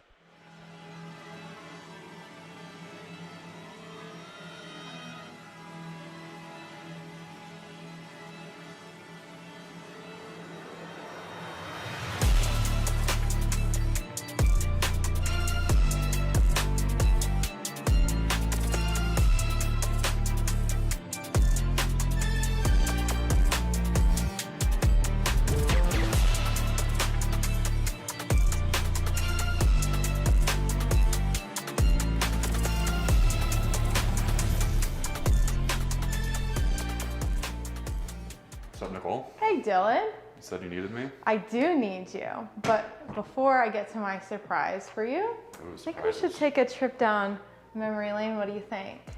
Yeah, that sounds wonderful. Yeah? Are there any balls? I know, like this case, a lot of these are like your high school era, right? Yeah, well, this is kind of like when I first started getting into bowling. So the Virtual Energy was one of my first. The Natural Pearl was my first urethane ball. That was an OG. Tropical Heats, had that one right there. That was probably when I first started learning ball reaction front to back. But then when I get over here into this case, this was my high school era. This was when I started training, competing. Was there a pro bowler back then that you really looked up to in terms of their style? Yeah, Mike Fagan. Yeah. Right? The king of swing. The king of swing. Yeah. And I feel like I mimicked that, but it's unintentional to mimic that. It's just sort of happened that way. Yeah. Like maybe that was why he was my favorite bowler, because I was like, I have this whole like, kind of like arm crossover. And it was just, I remember watching slow motion videos of him releasing the ball. Right. And yeah. Just like hooking the I hole in, studied so his cool. release a ton. Right. So yeah, he's definitely my favorite bowler. Still is. Really? Yeah, still is. So have you been bowling league recently? Because I know you did the whole college thing, super competitive, but no league right now. Yeah, I haven't been bowling league. It's been a year since I've bowled a league. Really? Yeah, it's been a whole year. Yeah. What caused the change in no league? Just interested in other things. Yeah. Yeah. Well, I have something that you might be interested in down here. Do you remember our last product development meeting by chance? No, I do not. You don't remember hearing about the X Factor? I do not. So, we are recreating the X Factor. Back in the day, this ball used to just go sideways down at the end of the pattern, which was what Storm was kind of known for back then, still is. So they're recreating it. It's got the R3S cover stock, which the IQ Tour AI had the R2S. So it's upgraded cover stock. And the core is the exact same shape, but upgraded materials. So it conserves energy more. It's supposed to go sideways down the lane. I think you might like it. Yeah, I think I am too. It's a revamp of an old legend. Right. I Always think my it favorite. might revive some of your bowling love, just watching the ball go crazy in the back end. Yeah. You want to go drill one up? Let's go do it. All right, let's go do it.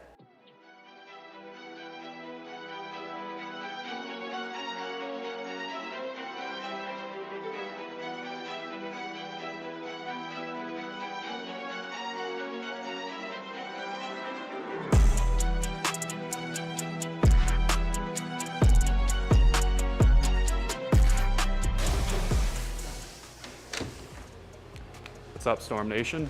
Just got this next factor. And the guys here at HQ tell me this is the next back-end babe of the season. I'm gonna start on 25. That's my go-to spot whenever I drill a new ball. Gives me kind of the benchmark feel I'm looking for.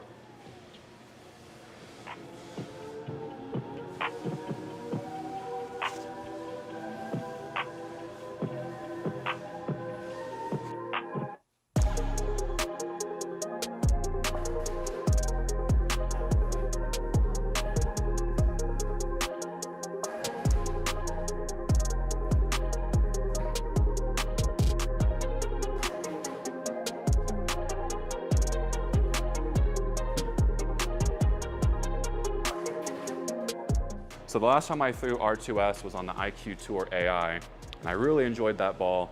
I think the R3S, which is on this ball, is going to be a pretty good upgrade, but I was worried that it was going to be a little bit too angular, and that doesn't seem to be the case. For as much back end that this ball has, it still controls that mid to back portion of the lane really well, so it's not overly jumpy, and still kind of has that blended control look.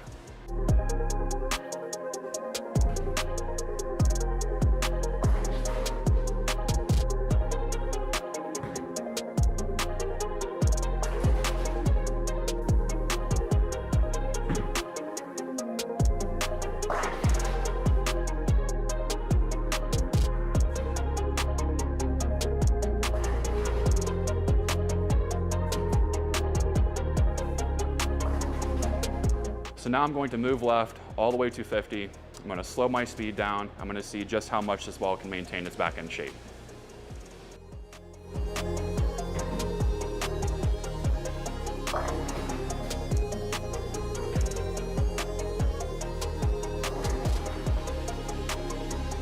Dang, that was so much fun. This ball just hooks a ton. I've pretty much reached my limit left to the point where in order for me to keep going left, I have to three-step.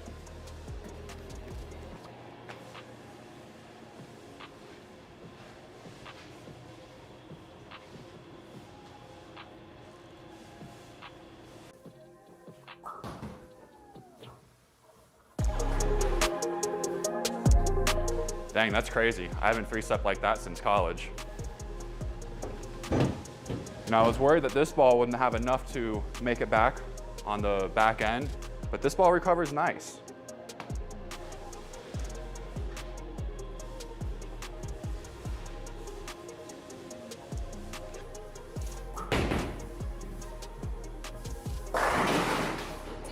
It's definitely something I'm going to want to throw in league when the lanes open up and I can get left and start hooking it. Well, throwing this ball is super fun. I'm going to have to get back into league bowling because it's going to be phenomenal throughout the transition phase. But in the meantime, I'm going to keep throwing it and having a good time. Stop by your local VIP Pro Shop and get yours today.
We are back.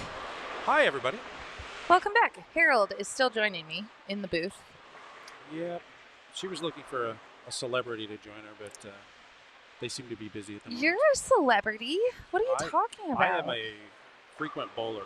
Does that count? Yes, it is. You're a TAT celebrity. I love it. Very kind of People you. that come to the true amateur tournaments definitely know you because you are here every tournament, which is great. Yeah, I made a lot of friends. My only bitter times are when I've lost my first match. Which would be today. Which would be today. But no, we've gotten through that grieving period. Okay, good. I'm over it now.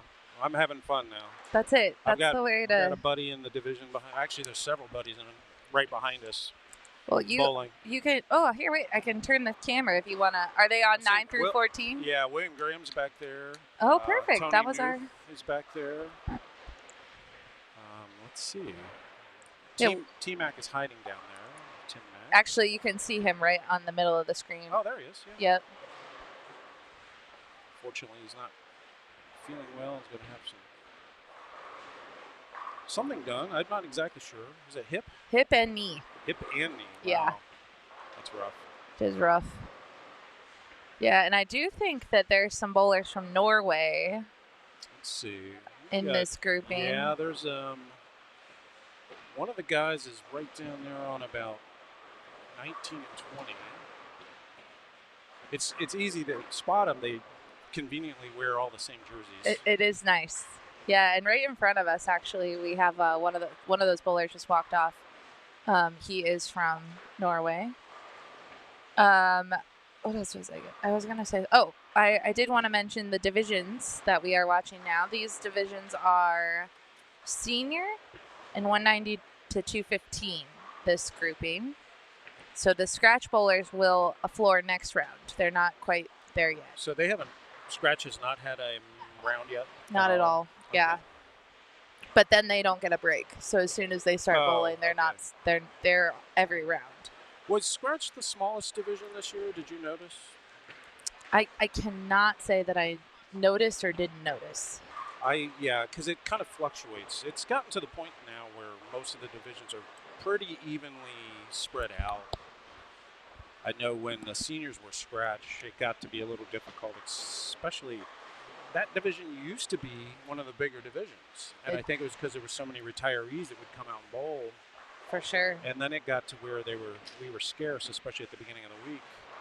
And that's when they adapted handicap. Now that's been changed a few times since, as far as the handicap structure. And some of the lower handicaps now bowl with the lower averages instead of just seniors. Instead of a senior handicap, they might be a 189 and under handicap. But that spread out the divisions pretty well. Just got a request to go back to 9 through 14, so I will. All right. I'm back on 9 through 14 for a moment. Who are we looking for? Well, I don't know, Jonathan. Who are we watching over there? Just want to see who the senior studs and studettes are.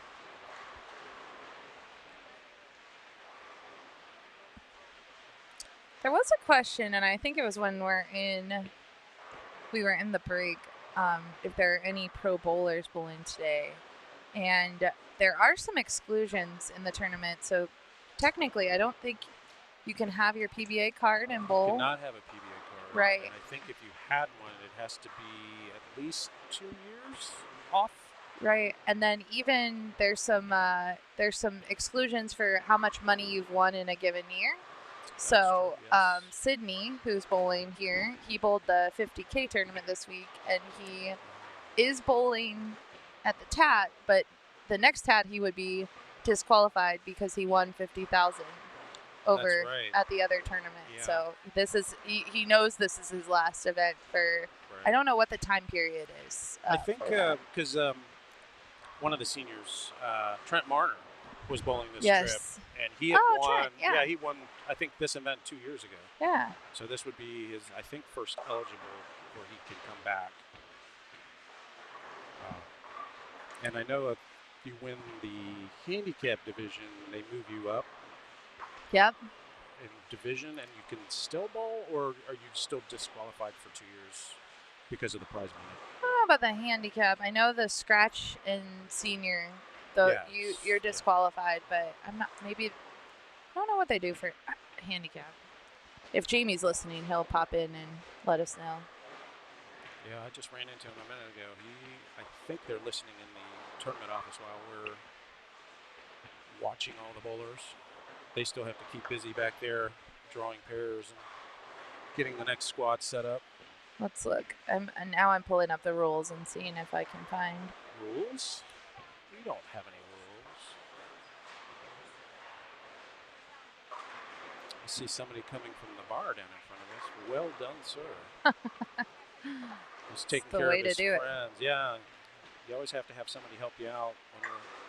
Yeah, so this says scratch TAT champions in Las Vegas must sit out for 2 tournaments. If $5,000 was won in the 215 division, the bowler may bowl in their age division. Any 189 division that reaches the TAT top 5 must bowl in the 215 or age division in the next TAT. So yeah, so scratch disqualified, but the others move up a division, like you said. So it's anything over 5 within the tournament. So if you make the final pair, or you win like one of the good seniors or the... Well, no. So in the 215 division, if they won 5,000. Okay, understood. And then the any 189 division that reaches the top 5 must bowl in the 215 age division. So winning the shootout, for example, would not disqualify you. Correct. It's the main event. Correct. Yeah. Correct. Yeah. Okay. And again, if you want to check out the tournament, find out all of the rules and everything, you go to TrueAmateurTournaments.com. That's right. If you know what that's from, good on you. It's a commercial. Well, there's also the comedian Jeff Dunham. Oh, yeah. Yeah, he did the thing with, I can't remember what, Peanut was the character? Oh, I love Peanut. Yeah. He had a residency out here. I don't know if he's still doing one or if he's a regular out here. Looks like Ed Roberts is bowling behind us. Is that Ed in the blue shirt? Have I even seen Ed all week? I think. Well, he's been bowling multiple events. I think this is Ed right here. In the blue? Yep, I'm pretty sure this is Ed Roberts. Yep. On lane 11. He's been bowling these things forever. He may go back to the high roller days. Yeah, there we go. Big time. Yep, there he is. Yes, the guy in the yellow and gray right next to him is Ordonez. He throws it really good, and he won our pair walking away. He was just... Wow, yeah, he does so good. Yeah, he throws it really good.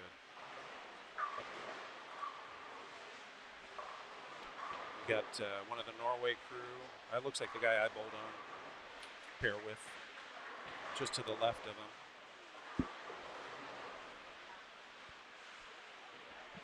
Looks like the Norway crew kind of represents several divisions. I know they're all closer to me in age. Not all of them, but so some seniors, some 215s. Yeah.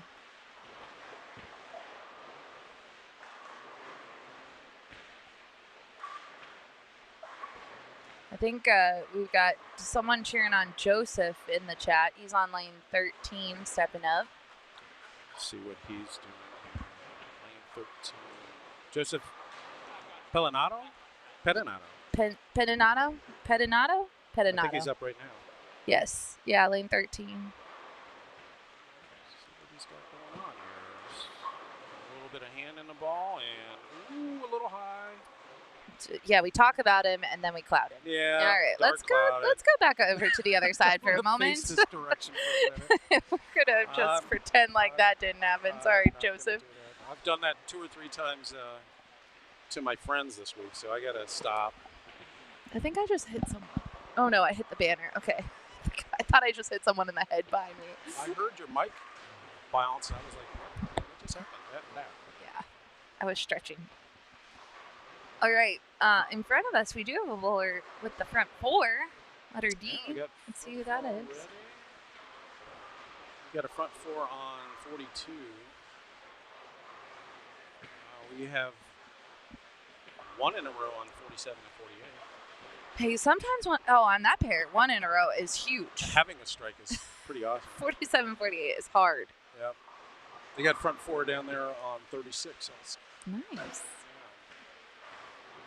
We got any unusual matches? It seems like we're all, there's a 6. There's mostly 5s again. Here's the jersey on 52 that you were mentioning, one of the Norway players. Yep. They're also advertising for the Munich tournament. Yeah, I love it. I don't know if they're involved in the organization of that. I do think they're involved in the promotion for sure. Yeah. Another one I mentioned, and they get a bad break. Yep. Okay. But he's been coming to these for, gosh, I don't even know how many years. I've seen his face for 6-7 years. I don't know if they brought that whole group together, but it seems like they've kind of developed a thing where they have like 8 or 10 bowlers and some wives and girlfriends coming along too. Yeah. Yep. So it's a planned vacay to the States. Yeah. Brings back up the Munich thing. I'm really like kind of, how do we pull that off? How can we get over there and do that? It'd be a definite memory for the scrapbook. I don't think I've ever bowled out of the country. Yeah, so there you go. Yeah. Definitely haven't bowled in Canada or Mexico. Not even bowled on an island. Tried to bowl in Hawaii once, but that was just silly. I don't know why I wanted to do that. I was having too much fun exploring caves and being on a beach. That's right. What else we've got floating?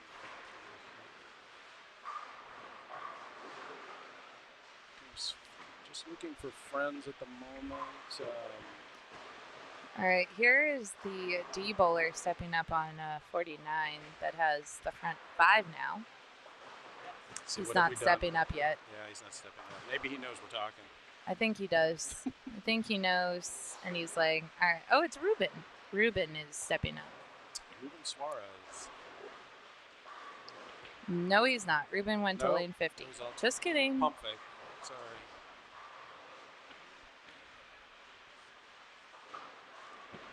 One of these days, I will learn the names of the guys from Norway. I only know John, and John was watching my match earlier. He's a really super nice guy. Funny guy, too. Not a bad There's look. some really cool jerseys out there today. Not to be completely off topic, but there's some really artistic ones out there. Yeah, they are. All right. It's this young man, and does that say Chester? Chester Nis? K-N-I-S-S? I can't quite read it. Every time I come to the South Point, I feel like I need to go back to the eye doctor and get a new prescription. Literally. I'm shocked that my glasses currently, I can see all the scores all the way down. I can't necessarily read people's names. Yeah. All right, here's Chester, front Chester. 5. Don't let us bother you. Right there. And of course, we black cloud them. Yeah. All right, well, we have that going for us today. Folks, don't let us mention your name. Yep, hide. Put your hat down over your head. Yeah. Turn your jersey inside out. Just be under the radar. Be a little ninja striker today, because if we spot it, not good for you. I was going to say, Tony Newth, I know who he is, but he's wearing all black, no name, no logos. He's hiding. See, that's what you need to do to prevent yourself from being clouded by the wonderful live stream booth at the South Point Bowling Plaza. Let's see. I don't even know what letter he is. It looks like you got a double with a spare and a guy with a clean. At least strike, spare. Chester spared over here. Okay, that's good. Yeah, at least we didn't cloud him that bad. We didn't completely wreck it. Yeah. Nice shot by Seth on 50. I'm not going to let them bowl and then comment on, oh, that was a good strike. Yeah, let it happen first. Yeah. We're just going to ignore you until you have thrown your shots. All right, let's take a peek behind us. What do we got going on, Harold? I'm seeing here, we've got a blue shirt just striping. Wow, what a shot. That was great. That guy had like if you took Steve Klumpkin and added 15, 20 years, that'd look just like him. He had even a little bit of the swing. That was a really good shot. Yeah, I love it.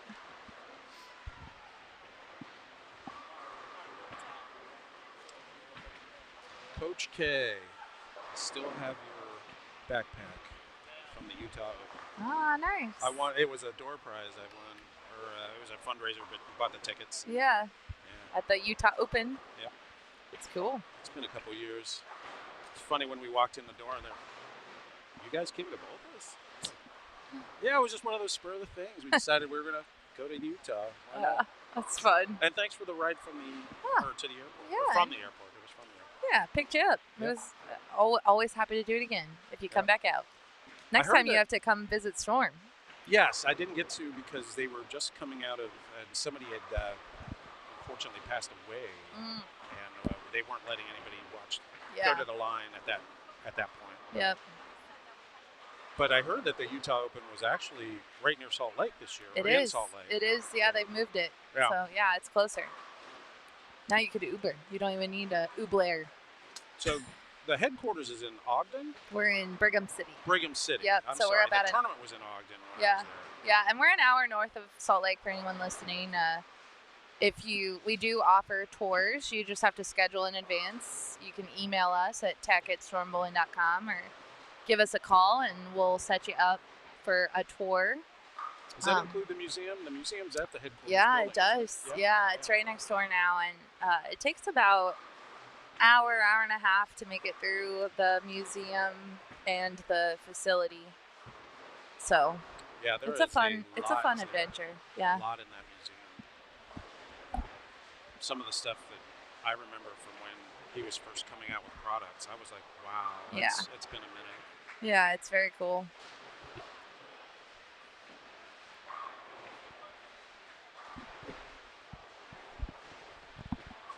Just going to peek around behind us again. So I haven't seen my guy bowl at all. We have a fan club for Joseph over there. So how's Joseph's pair doing? Can you peek at the scores and see how Joe's... Oh, here he is. He's up right now. He is on a spare. He's going to shoot looks like a 6-pin. Looks like it's off spot, but I think it's a 6-pin. Yeah, how in regards to his pair is his score? He is right in the mix. Okay. He's probably on the lower side of it. Okay. But they're all between, let's say, 70. He's at 71, and they're all between that and 87. Perfect. And they're only in frame 5, so. Yeah, still time. Still time for Joe.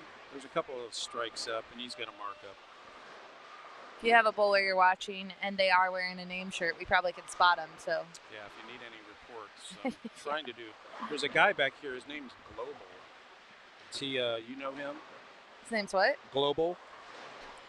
Yeah, sure. It's like, wait a minute, are you joking? He's got it on the front and back of his shirt. He kind of fooled me. Yeah, that's funny. He said, Mr. Global bowls for Global. Yeah, that's awesome. Amazing. That's funny. Now we get in trouble. There's Tony. He's throwing it from the middle, and I should never talk about bowlers. I told you. I'm never going to watch another bowler ever again. Have we not learned our lesson from Chester? Chester has not struck since we talked about him. No. I'm going to show one more shot over on 9 through 14 and then switch back to, that was a great shot, dude. All right. Actually, I'll stay over there. Let's see if we can, that was Tony, you said? Tony, yeah. Okay. Tony Newth. He's from Oceanside, California. All right, let's see if he can spare. He is just whiffed it. Sorry, honey. All right, we clouded him. Yeah, we'll go back to this side. Let's see, is he even in his match? He is got a couple of guys. They're all striking and sparing, so it's a little tight. They're all in the 120s. Now that he hasn't opened, he's probably a mark behind. Okay. There's another pair we could cloud. There's a guy that made a split, then threw a 3-bagger, spare double. Oh, good. Let's cloud him. I'm People totally are going to start finding out about this. Yeah, really. He's like, don't you talk about me. Oh, yeah. I'm scared. I want people to be happy on a Sunday. I don't want to make people not make the finals. Like, I'm rooting for everyone to make the grand finals, even though 5 people can make it. It's so hard. Yeah. Look at 41 and 42. There's strikes all over the board. Like 6 of 8. You are really brave. You want to now cloud a whole pair? I'm going to do the whole pair. You're just going to take down 41 and 42. Well, somebody already went off of it, so maybe that covered it. Okay, good. All right. They are bowling really good down there. That pair is striking. Yeah. Yeah. And what did we figure out? This is the 215 division? I don't think we figured it out. Seniors are behind us, mostly. Okay, so then the 190 to 215 should be on the side. Yep, yeah. That was a good shot. But there might be some 190 to 215 on that side too. I don't because that's a bigger division than seniors. I think. Oh yeah, there definitely are. Yeah. On the, so that would be up through probably 24 to 30. I see young people down there, and they're way younger than me. So. Well, this match seems to be going pretty fast. Yeah, they're making, like I said, Jamie and his team are making great time. There's not a lot of downtime. Like this time, if anyone's been to South Point, they're famous for their hot dogs, and we're all really excited because the hot dog stand's open again this year. Yep. Because last year it was closed because of the Super Bowl. Right. But this year they're back up, and I went down, and I didn't even have enough time to stand in line and get a hot dog because they're going so quick. But hey, I love it. I mean, I think all the bowlers love it because some of them probably have watch parties they're trying to get to, or they have people here that want to go watch the game somewhere. So if you're planning on coming out, I think Vegas is one of the funnest places to be for the Super Bowl. Absolutely. I've been here a few years, and it's really fun. Everybody fun. Gets hyped up for it, and yeah. Everybody seems to be having a good time until about the time the game's over, and then I've heard some people yelling. But it's really fun. Yeah, and you get to make some fun bets. Like you can bet on the coin toss, and can bet on how long the national anthem is. And I mean, it's just there's some fun prop bets that you can do. And I've seen whole sheets of just prop bets. Yeah. Nothing to do with the actual game, just odds and ends. Yeah, and it's what's really cool too is everyone wears their team's jersey, even if their team isn't in the Super Bowl. I didn't know if that was a tradition that you just wear a jersey of your team, even though you're at a certain two-team Super Bowl. Because that's all I see is jerseys. Yeah. And it's not necessarily either of the two teams. Right. Yeah, which I don't know what that says about the two teams, but we'll leave that out there for everyone to infer on their own. We did have two bowlers in the paddock who are both suited up with their Seahawks jerseys. Okay, so nice. I think they're supporting. That's cool. Yeah. Yeah, I'm surprised there's not more NFL-themed jerseys. Yeah, usually we get some, so I don't know. Maybe. I see some sports-related ones, but I don't necessarily know that's football. Yeah. All right, so just like we've been doing all morning, we, as we're getting down to the 9th frame, 10th frame, and some of the pairs, we'll give you some updates as it's ending, and then we'll take a short break, show you a little commercial, and then it looks like we'll get the scratch bowlers. I don't know which side they're going to go on, but the scratch bowlers are going to floor next, and then the 170 to 189 will come back, and this 190 to 215 division. And then... Is it the following squad that's everybody's on the floor? Yeah, so from this point forward, 190 to 215 has no break. Next round, 170 to 189 has no break. Scratch will have no break, and then seniors and 169 and under will come, and then we'll have 3 rounds of everyone on the floor, and then we'll get down to the top 5. So yeah, we're making our way. We're making our way in. We're getting it. We're getting it down to the top 5. I was to say, after this next round on the floor, we'll be down to 40% of the field, correct? Or roughly. Yeah, 40%. for sure. And then it goes really quickly after that. Yeah, so and then someone just asked who are the commentators. My name's Blair. This is Harold Chadwick. He's one of the bowlers at the TAT. And I'm a TAT frequenter. And we do have Matt McNeil will be coming in to do some commentary. He'll be sharing. He's been doing a whole bunch this week. He's worked with the coaching. He's watched balls go down the lane. He's drilled up some balls, so he'll be able to comment on what he's seen this week and what he's seeing on the lanes. And we may even have a special guest appearance by Tim Mack. You never know. Tim Mack's hiding out behind us right now, watching a bowler.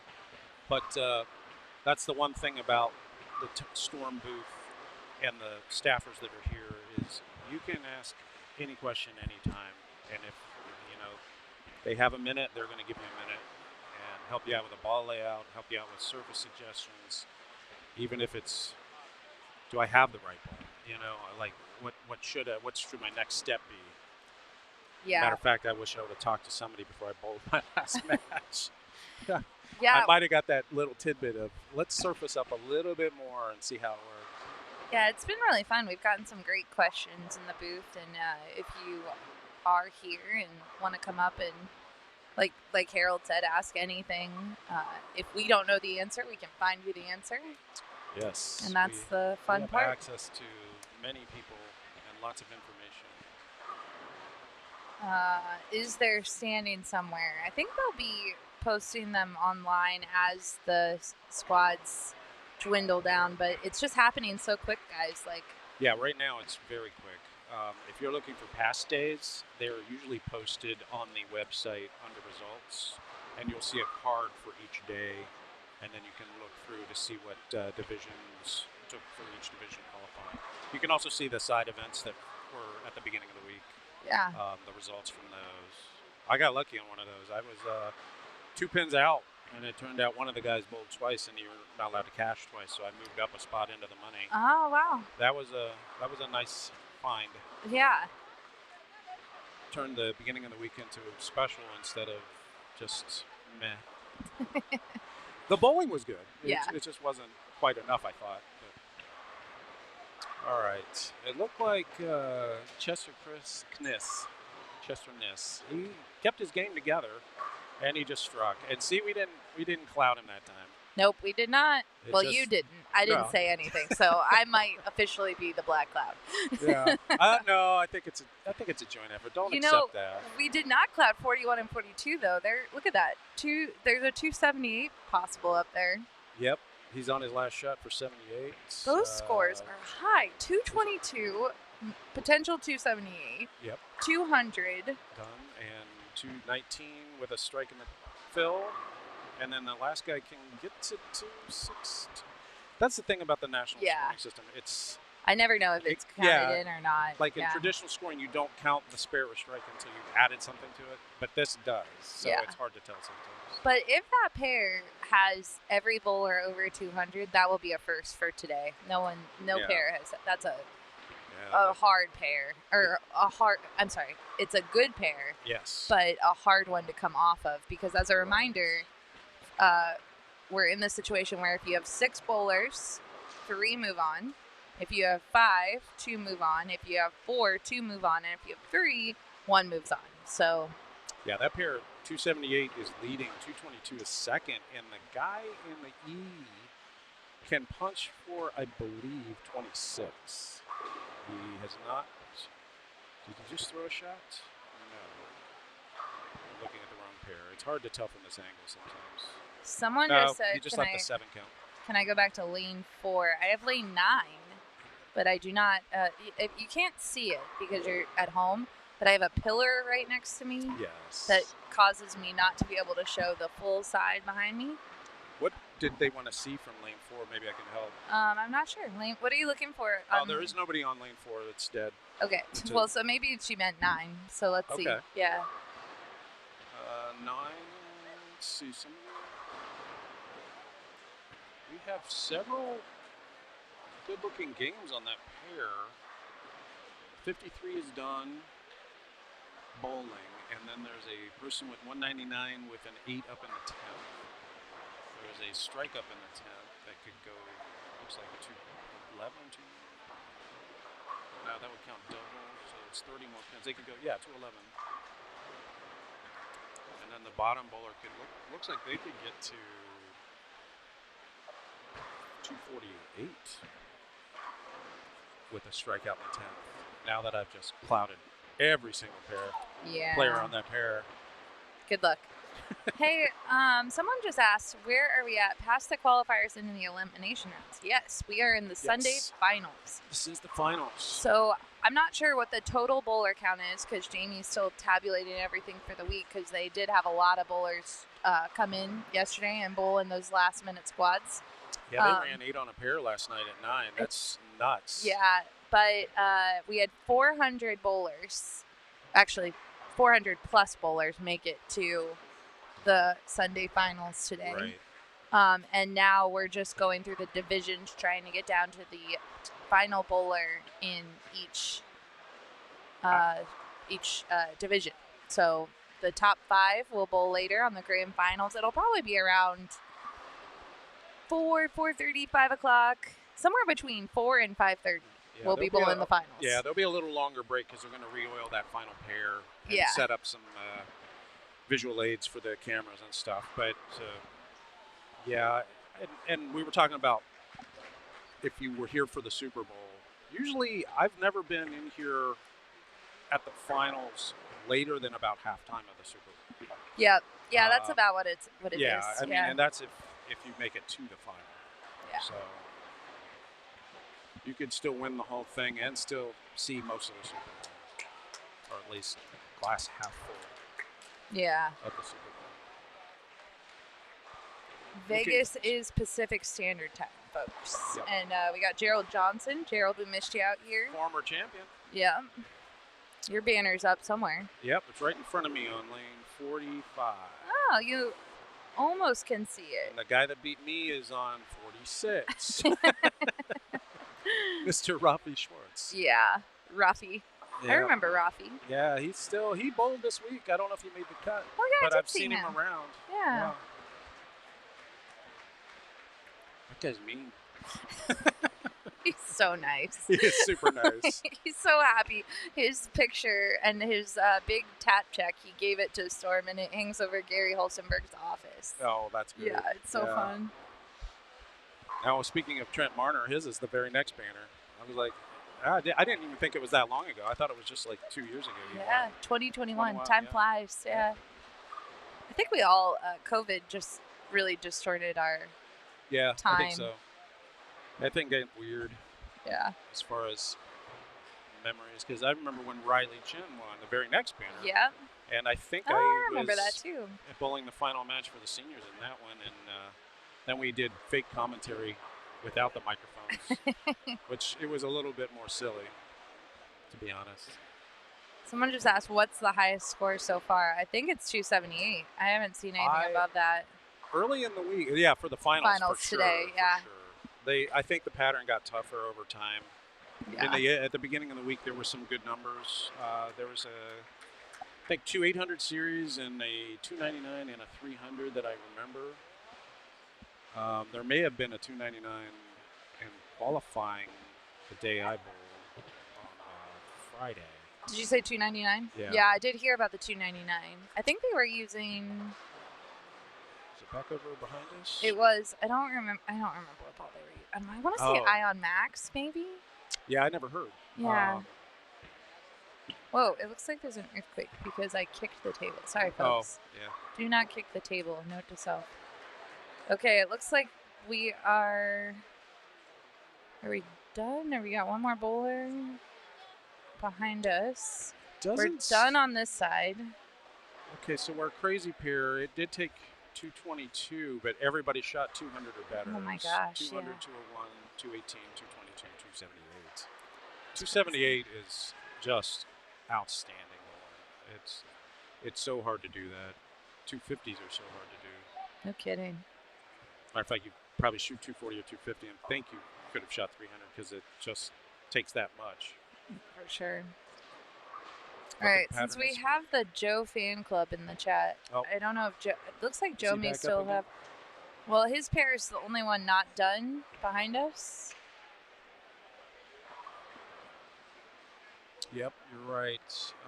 What frame are they in? 9th? Yeah, they're just starting the 10th. Okay. They're B bowlers. So we'll let you guys finish or watch Joe finish up his match here, his pair. I didn't notice if Ed Roberts, off that pair. I don't think my buddy Tony did. Score was a 233 won it, 237 won it. Next score was 198. Okay. All right, let's see if our friend is. He must not be up yet. It looks like the pair is pretty tight. We got marks up. I think there's only one player that can't get there. And the one player that was up shot 7 deuce in the 10th for 178.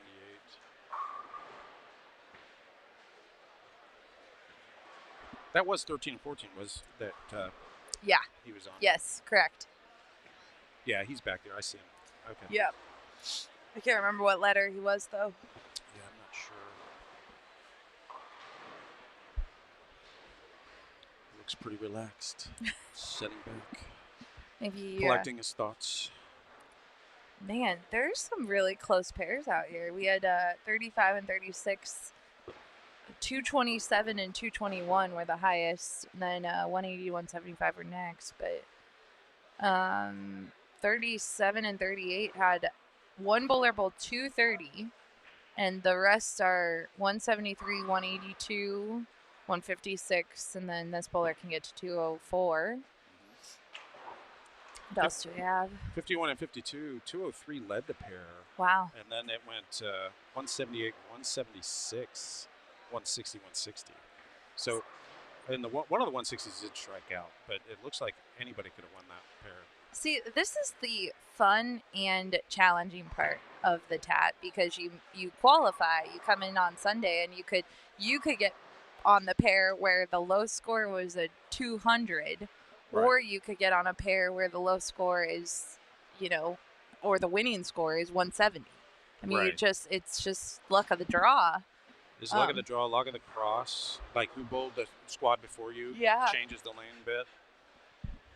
I don't think we have the issues that we used to have with the old panels. Like, I don't think there are necessarily bad pairs, other than the one that Blair pointed out earlier was pretty rough. It's really just one lane, I think, honestly, because we watched the Storm Challenge on 47 and 48, and 47 just is, I don't know what it is, but it's significantly different than 48, which makes it challenging for the players. But in the Storm Challenge, the guys did figure it out, so it is playable. It's just different.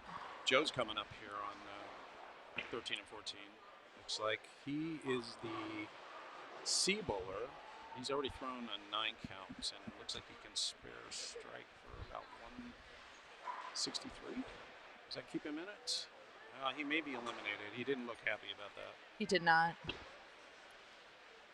The guy on the bottom is going to be at 167. So that pair, it looks like 180 and 178 are going to make it. Wow. I mean, spares are huge. Spares are just so huge.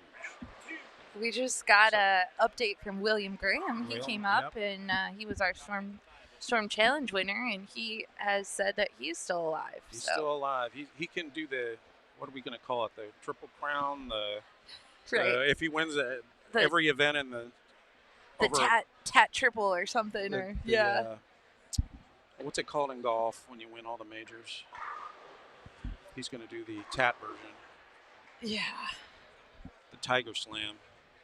All right, folks. We're going to take a short break. And, well, actually, I'm not sure if it's short or not. We might take a longer break, but we will be right back.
excited we are to have you all here for what is our first ever PBA Tour Camp.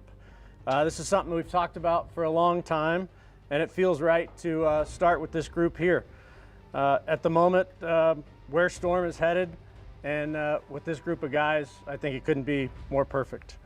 Thank you guys for being here. Thank you for representing Storm the way you do. We are proud to have you on this team, and I'm excited where we're heading together.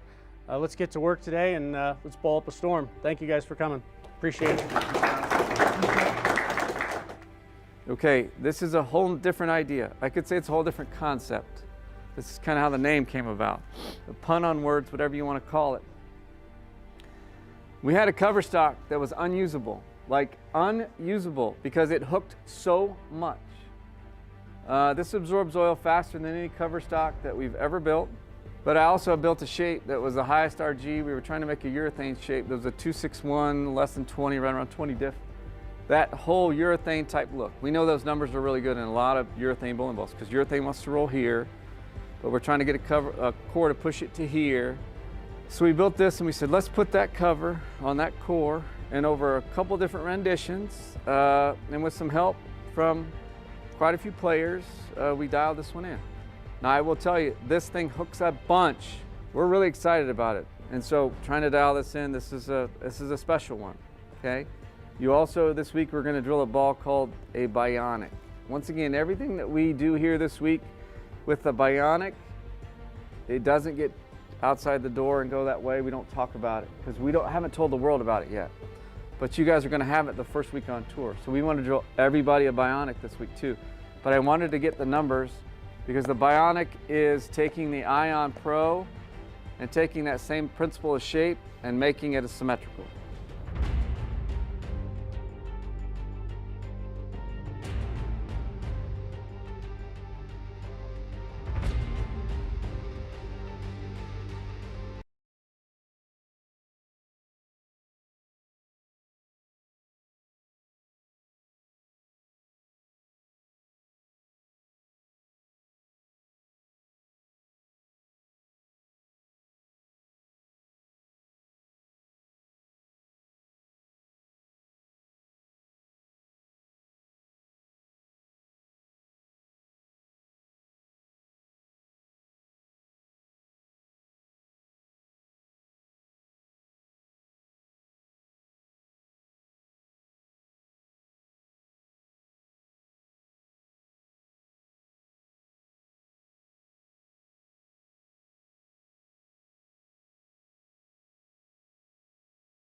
All right, welcome back, everyone. We are back. I'm going to turn on our camera here. There we go. There we go. Yep. Hey, how you doing? We have a new guest, William Graham. You we do? were the winner of the Storm Challenge. We've been bragging about you all day long. Oh, thank you. Yeah. Yeah. This week, you already took home at least $5,000, Right, plus making the cut today, and you're still bowling today. Bowling, yes. Yeah. Yes. But you have a little break this round because the seniors are off for one round. Yes. While we watch the scratch bowlers, 170 to 189 and 190 to 215. Those are the bowlers we're watching. And then right in front of us is 189 and under. That's right. So, William, why don't you tell us a little bit, how's the morning been going? You've bowled 2 matches, right? Morning bin's going fine. On fresh, I'm using a purple on the outside, and then my second round, I used the Omega Crux coming inside around 15, 17 board there, and then down lane right at the rangefinder down lane within the 1-3 pocket. Okay, nice, yeah. So, yeah, I did a pretty good set last time, so I'll just try to keep it going. I like it, yeah. And you were telling me that as the day goes on, you'll keep moving left. We'll be moving left, right? yeah, Chase yeah, it. Yeah. So it's because everybody's using surface some in the fresh, and then probably a little polish coming inside after the third round, because this is I think the number 3 round right now. Yeah. Well, let's see. 4. This will be round 4. Yeah. So there's a lot of play on the lanes right now, so you will be chasing it left pretty quickly. For sure. Yeah, so we have 2 camera angles. We have the one in front of us, 47 to 52. And then behind us, we can peek in on 9 through 14, which it looks like these bowlers may be the 170 to 189. Okay. I know the scratch bowlers are at the high end. Yes, they're on the... They might be 190 to 215. It's hard. These divisions are so close. Especially bowling-wise, yeah. Yeah, right? Like, yeah.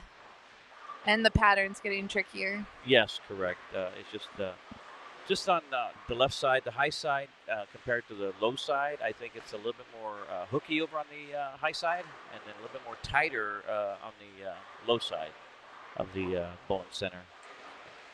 They do, I think they're a little bit different pair to pair, because you've got so many different styles of bowling. And getting just so many different angles to the pocket. So it's really, really, really difficult. Yeah, and you got to watch the pair before you. If you're on that pair, you got to watch what they're doing and what they're throwing and all that. Yeah, so. For sure. Yeah, we've had a combination of all of the pairings. Like, I think this morning we had some seniors in front of us. Then we had 169 and under, and now we've got 190 to 215. 15, right? Okay. I am getting a confirmation. I just texted Jamie McWilliams and asked him if he could just send us the divisions where they are in the building this round. Right. So. Okay. But as you can see, there's a lot of different styles. Two-handed, thumb in the ball. I mean, they're all different styles here at the TAT, and it's really nice to come out and this is like the Super Bowl of bowling, you know? Yeah. Yeah. For 25,000. Yeah, and we were you were joking that the only thing left that you got to do is win the tournament. Win the tournament. Yeah. Yeah. It'd be fun if you did it today. That would be great. That would be great. I'm throwing the ball very well right now, so and then just see what pairs I get. That's all. Yeah, see who I draw. And you are from Arizona. Arizona, yes. Yeah. Surprise, Arizona. Surprise. That's fun. That's super fun. Yeah, so, yeah. Was there for 24 years. Yep, 24 nice. years in That's Arizona. Awesome. Yep. Born and raised in California, nice. Orange County. Nice. Yeah, so, I'm a two-finger bowler out of California. So yeah, we were talking because Caverly and I were chatting the day after, because you had one of the most exciting storm challenges that any of us. 26 years, yes. Yeah, that's what Jamie said. Yeah, none of us can remember, because you guys together rolled 13 strikes, strikes, yeah. which is just incredible. Because in that roll-off. nobody couldn't throw strikes in the qualifying. Yeah, know? you guys you're like, hey, I'm not going to strike, but then I'm going to strike a lot. Right? You just wanted to get your money's worth, right? Exactly. Like, right. But anyway, so I was talking to Caverly because I didn't know you didn't use your thumb because Okay, your yeah. swing is so free free. and it doesn't look like you're cradling it, but you Right, are. yes, Yeah. Yeah. Been doing that for 40. I mean, I'm 55, so yeah, for 40 years. Yeah. Since I was 15. Yeah. It's awesome. And throwing 16 pounds still. Oh yeah, wow. That's Yeah. huge. Yeah. Yep. That's cool. Yeah. So welcome to the TAT and. Oh, we got some It's got some names. names. Oh, I love it. This is awesome. Okay, so let's see. So looks like 190 to 215 is 1 through 18. Okay, that's on the Yep. far side. I mean, early side over there. And then 19 to 38. That should be the scratch, I believe. It is Yes, scratch. okay. Yep. So we got all the scratch bowlers in that one. And then 39 to 56 is 170 to 189. 179. Okay. Yep. Okay. So that's what we're watching. So Great. so basically we're watching on this side the 170 to 189. 189, right? That's sorry, not this side. When we showed lanes 47 to 52 and then 9 through 14 are the 190 to 215. 215. Yep. Right. So and then let's see if we can get some names. So I'm going to flip back over to 47 to 52. So on 47, the e-bowler is Jedrick. Yeah, Jedrick, yeah. And then, David. we got Jedrick, Micah Analkali, Chuck Lucas, Victoria Kobos, Jeremiah Jones, and that's that pair. So there's 5 on that pair. Then 49 and 50, we got Erwin Avilmalek. Sorry, guys, I'm butchering your names. We got Manuel, Benjamin, and Javier. Javier, yes. And then 51 to 52 is Jason Epps, Carl Roberts, Markel Farrell, Bradley Burbank, and Tony Perez Sr. So those are the boys we're watching. Well, it looks like that 47 to 48 looks like it's pretty much strike fest over there on the top set. Yeah, it is. And I was just looking at their handicap. They're all within 2 pins. Two so, pins. yeah, there's not a lot of handicap that they're working with on that one. 49 and 50, they all have the same handicap. So that's basically a scratch pair. game, yep. And then there's maybe a pin swing on 51 and 52. So Yeah, with Jamie doing these new divisions, I do like it because of they're all you're competing with your own within your own handicap. yeah, So it's not like you're like trying to chase somebody down with 40 pins, which is these new divisions that Jamie did. So it's really nice having those combined yeah, it's averages. great. Yeah. I really like the new divisions, and I think I've heard most people like them too. Like even if they look at the standings, because some people were wondering with adding the handicap to the senior division, but Right.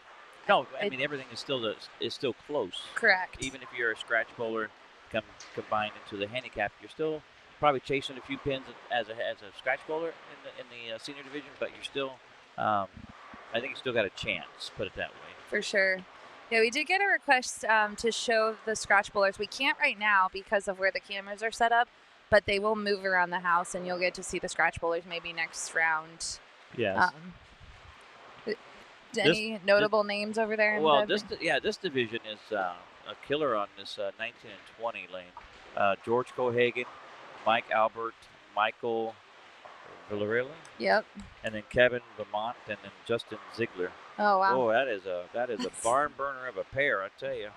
Yeah. Holy smokes! They're going to be striking. Oh yes, all day long. And then on 21-22, if they're over on scratch side is Parker, Tricio, Dion, Joshua, and Alan. So yeah, you got a lot of boulders from all over the world here competing in this TAT. So it's a really nice thing to come out and do and support, because it's really competitive. Yeah. In a lot of ways. I'm just looking through. We've got a couple. Of course, we have 260 bowlers from Mexico here. Oh, so yeah, there's definitely some bowlers this round that are from Mexico. I was trying to see if there were any Norway bowlers bowling this round, but I don't see any in my grouping. Let's see. We're trying to get the scratch around here.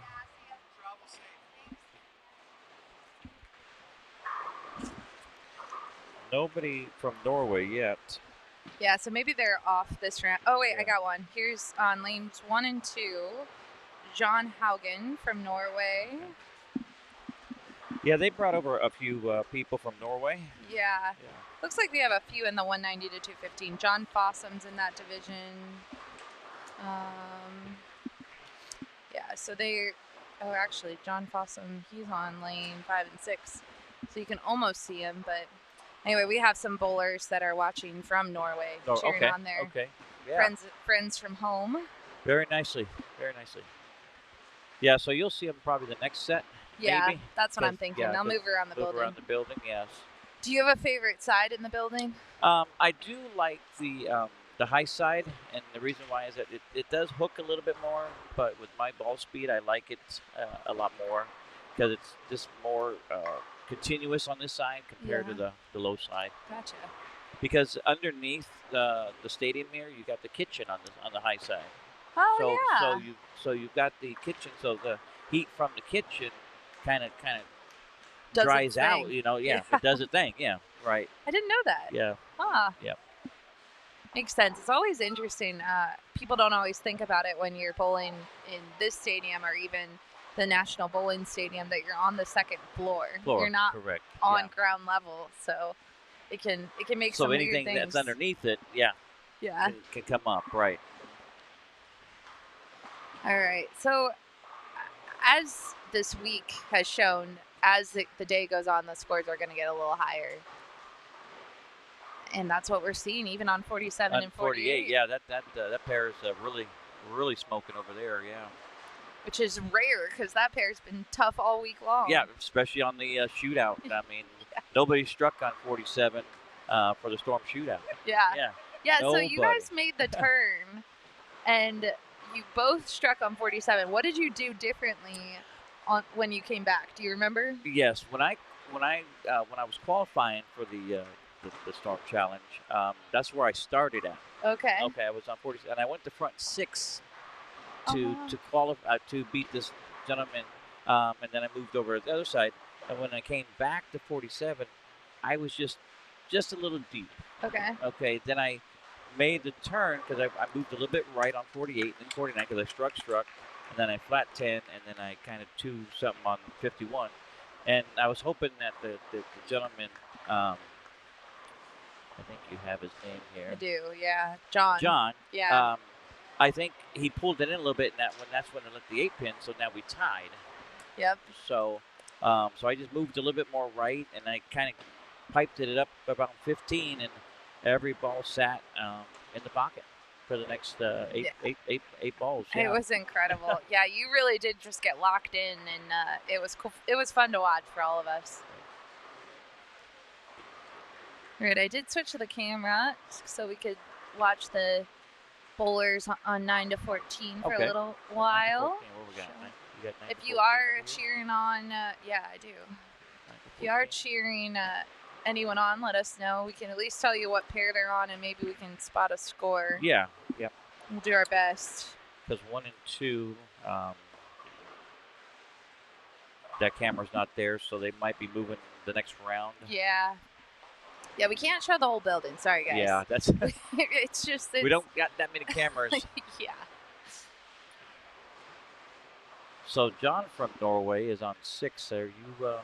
pretty close to 6. Yeah, you almost can see that Okay. pair. Yeah, we can see 8 and 9 really. Okay.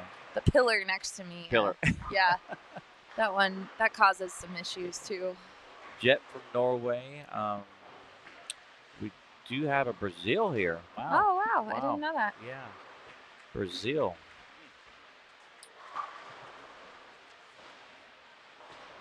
A lot of people from Mexico, a couple from Vegas here. A couple from my hometown, El Dorado from Tucson, Nice. Arizona. About 2-hour drive from me, so. Gordon Baker from Flagstaff. Another Norway. Pretty hard to pronounce these names from Norway. They are hard, yeah. Boy.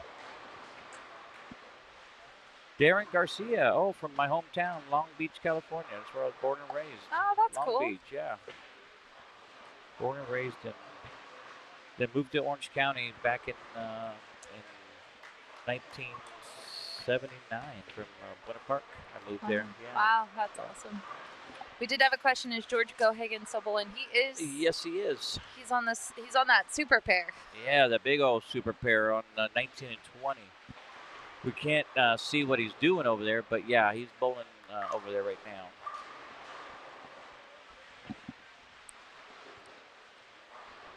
Do you have a Matt Ramshaw in your? Matt Ramshaw. I'll look through mine. I don't see.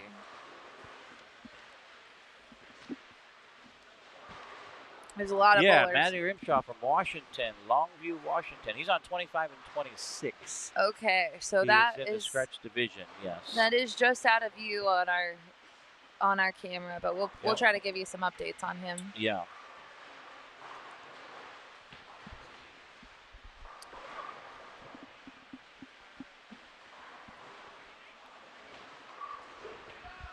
Let's see what letter he is. He's a C bowler on 25. Yeah, he's got a 9 spare, 7 spare, 3 bagger. Wow. Going on over there.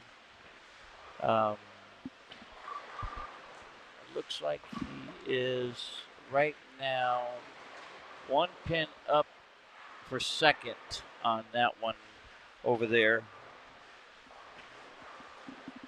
on the scratch side. It's awesome. Yep.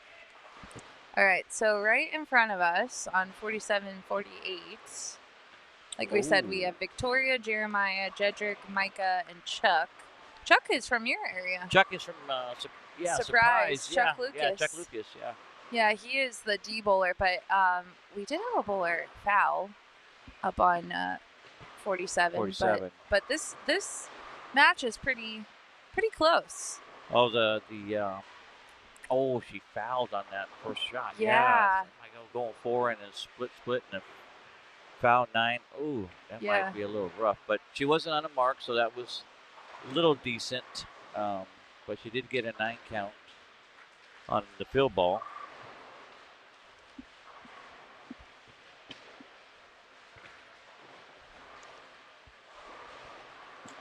And this guy with the spare 4-bagger and 4, 6, 7, 10 on 52.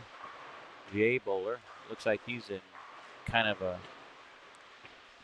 ahead of the game here. Jason, it looks like. Jason, let's see. Jason Epps. He's from Jamaica, New York. Oh, Jamaica, New York. Yeah, I want to live in Jamaica, New York. That's cool. Yeah. He's in too cold for me there. Yeah, that's true. Good point. Especially that blizzard that went through there last week man. sometime. Oh, I feel sorry for you guys out in the Midwest and East Coast area. Pummeled my this year. Gracious. Yeah. Thank God they made it out here to the TAT. Yeah, and I heard there was another storm last night in some of the areas, so people are changing flights or checking on their homes today. Right, so right. It's a weird year for sure. All right, now we're hearing some clapping and energy. We were talking earlier. No one was really getting into the exciting. Exciting, yeah. There's there's no energy around here, you know? I think people are starting to wake up. Every time I look around, there's no hurrah, or it's like everybody's just watching, which is fantastic. I mean, this is great. So Yeah. Can I see those yes, sheets? I'm gonna. There's some requests in here. Okay. Okay. So let's see. We got Kevin Valmonte. I don't know.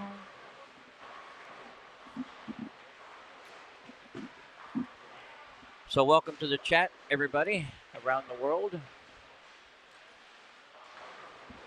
I'm looking through. We'll see. And if we don't have their name, that doesn't mean they're out, because they could be in the senior or the 169 and under division. Yeah. So it really depends on what division. But I do have a Kevin Valmonte. He is bowling on the George Gohagen pair. That's with Mike Albert, Michael Villarreal, Kevin Valmonte. What letter is he? He is B. B. Kevin is. Let me check. Yeah. B. He's got a strike, spare, strike. So he is behind the sticks right now, with 3 frames to go over there on that side for the top 2 in that division, in that pairing over there on that lane. I'm looking for Joseph Lucia, but I don't see him. But I don't know if he's not in one of these divisions.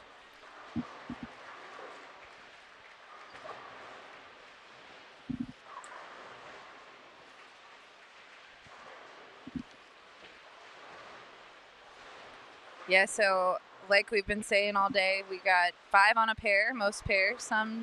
We have 6 this time? Some have 6? No, I have 6? one pair that has 4 on it. Okay. 43-44 has 4 on that one. So the top 2 out of that pair will move on. Everywhere else, the other 2 will move on out of the 5. Right here in front, we have 49 and 50. We have only 4 bowlers. 4 bowlers, 4, yeah. They're all, and then on 41, 42, we have 5 bowlers over there. So, but this lady on 48 is really, really smooth with her release and that. I think that's Victoria. Victoria, yeah. Is she the A bowler? Yes, correct. Yeah, Victoria. Yeah, she qualified. She was right next to me one of the qualifying squads, and boy, she knew how to throw the ball down there. That's cool. Yeah.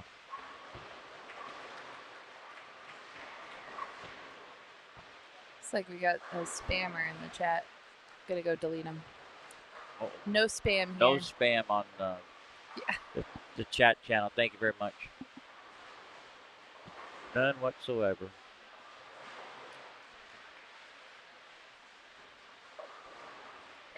So yeah, if you leak it just a little bit right, it will sell on you with a washout.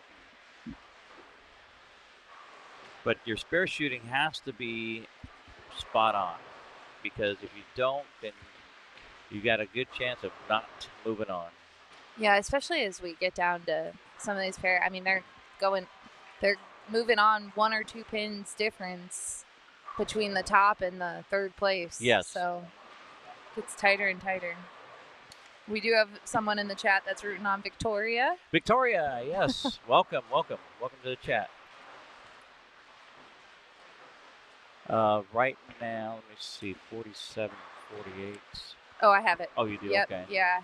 So just trying to figure out what the pin count is, maybe. So Chuck actually gets the most pins. Okay. And he's, I'm sorry, I take that back. Jedrick gets the most pins. 35. Okay. Yep. And then he is 3 different than Victoria, Jeremiah, and Micah. Okay.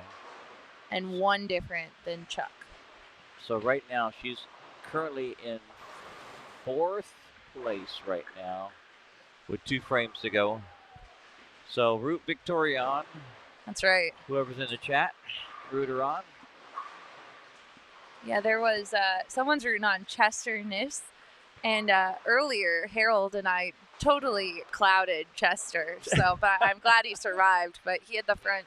I think he had the front 5, and we were cheering him on, and then he got 7, and then he barely struck again the rest of the game. So Chester, you can blame us, but well, that's what happens. You get locked in a little bit. You get like 3 or 4 in a row, and then all of a sudden you just throw one out the door, and it could change the outcome of the bowling for sure, especially in this in the finals here. You know, you can. I mean, just a little while ago over there on the other side, a guy hit a split and lost by a pin.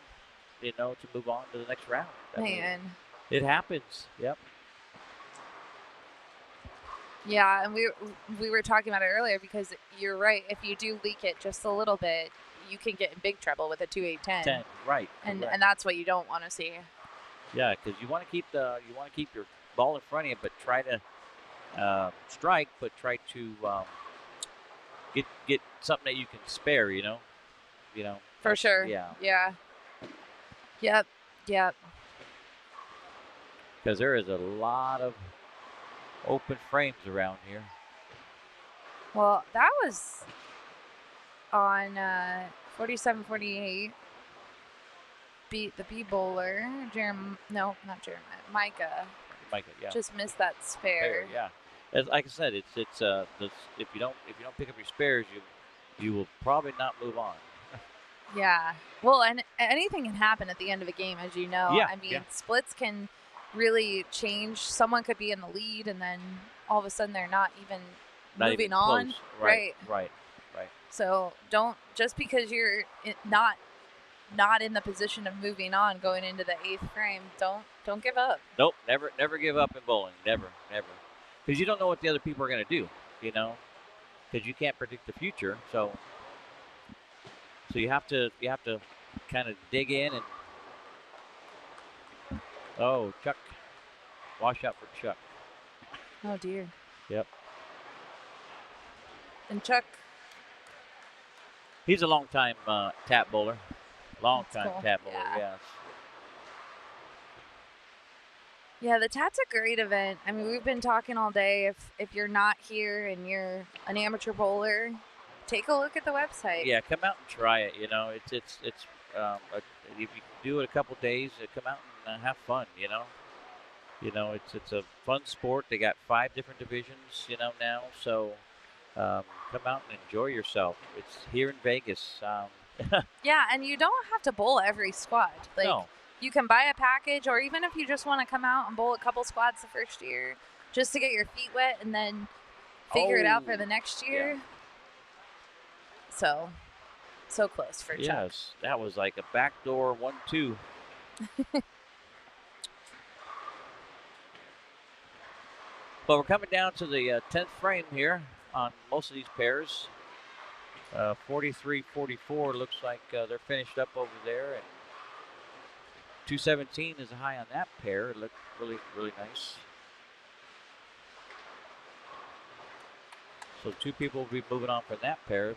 175, 147, 159.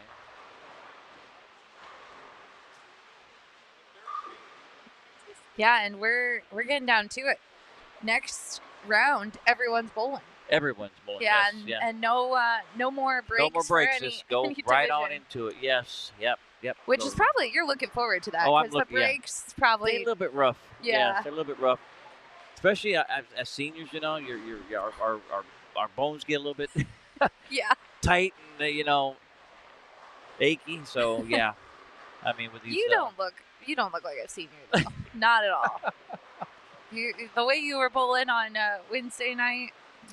Yeah, that's what they tell me. You know, Yeah. if I shave my goatee and all that, my mustache, I look 40. You know. That's right. You know? Absolutely. Yeah. I got a baby face if I shaved all my stuff off, you know. So yeah, my wife out in Arizona tells me don't shave.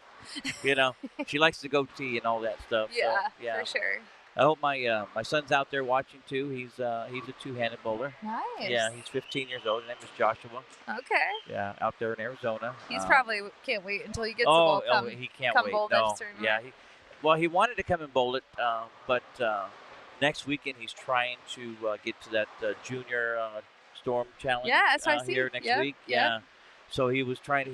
He's on about 18th place right now on the waiting list. Okay. So we're trying to those sell out quick. Quick, but yeah. sometimes we do have some cancellations last minute. So, so that's what he's hoping for. So he's crossing his fingers. So, yeah. Good kid. Two-handed, really nice. Cool. Yeah, throws a really nice ball. Well, I hope we get to see him next week. Yeah, I'm going to try to get him out here next year. Good. Yeah, okay, cool. Yeah. Get him out here next year because they do have smart program. They do have a smart account the out TAT. here, the TAT. Yeah, I think I see some youth bowling in this round for sure. The TAT does offer, if you're a youth player, you can sign up for your smart account. Yeah, and you can collect the money that way. Yeah, come out here and try. Yeah. I encourage a lot of juniors to come out here, youth to come out here and bowl the TAT, you know. That's right. Because this is a pattern, so you will have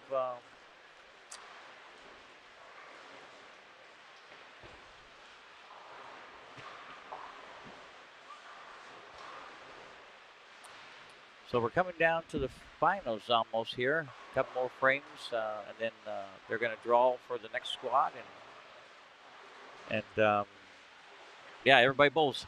Everybody bowls, and there won't be no waiting after that. No, nothing. No waiting. So Victoria finished up with a 194. Oh, yeah, she's going to be in third. Yeah, it's not enough, but great tournament. I mean, anytime you can make it to the Sunday finals. And the third round or the fourth round. Yeah. Yep. She'll be taking home a little prize for sure. Yep.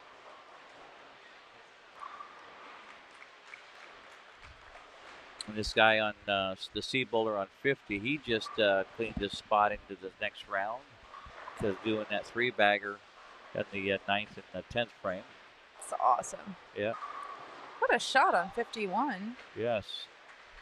That was the...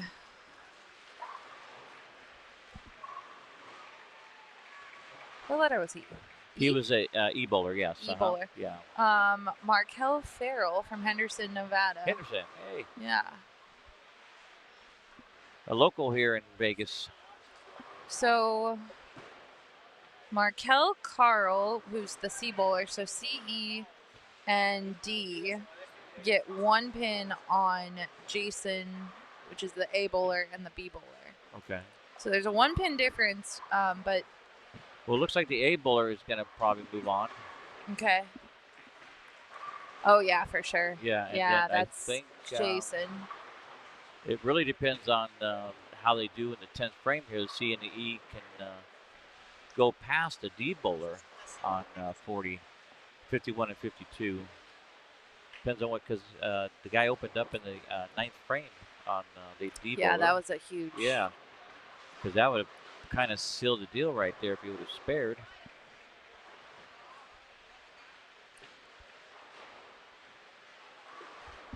So how's the scratch bowling going on over the other side? Let me check it out here. On 19 and 20. A bowler. Wow, looks like George Cohagen is not moving on. Wow. Yeah. Not moving on. Mike is not moving on. Michael from Highland, California, he's not moving on. So the B and D bowler is moving on. Kevin and Justin Ziegler are moving on that pair. Yes. So those were the scratch bowlers on that pair. Kevin Beaumont and Justin Ziegler. Oh, man. Back on 51, he gets that little tap. Ooh.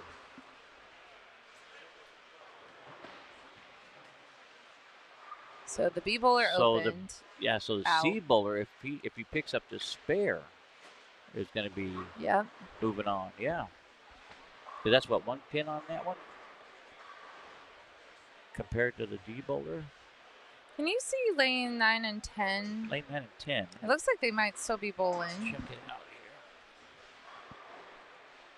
Yes, yeah, they're on their 10th frame over there on 9 and 10.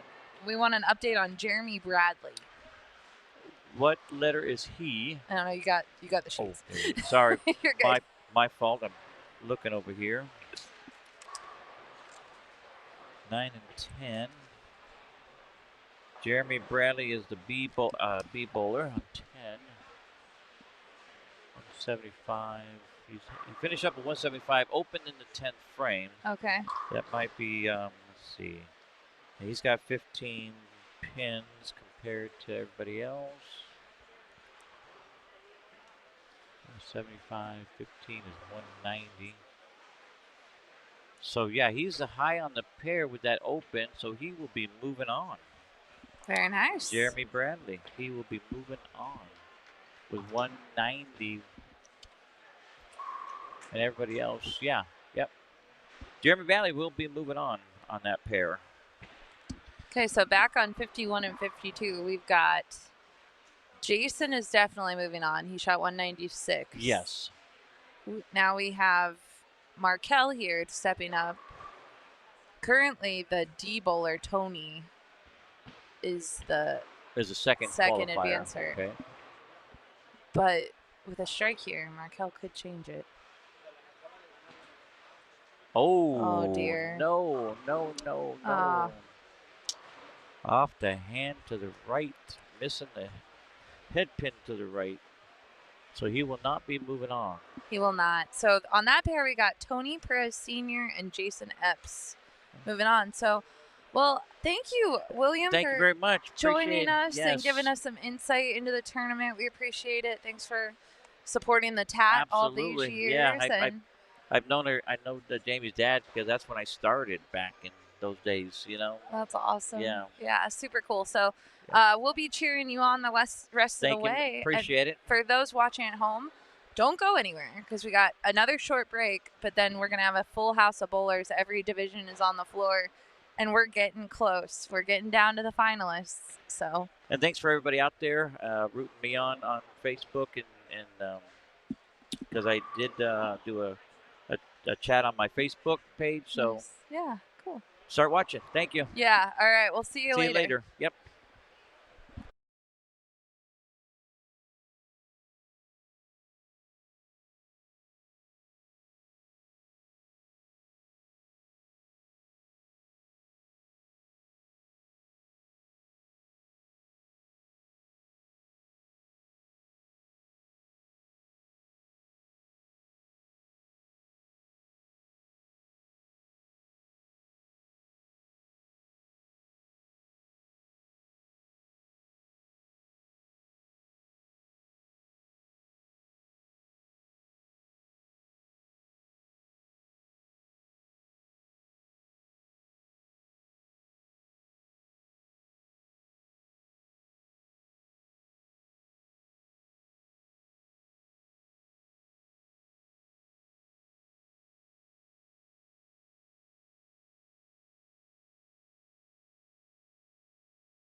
All right, we are coming back because we have a little roll-off. We must have misspoke earlier.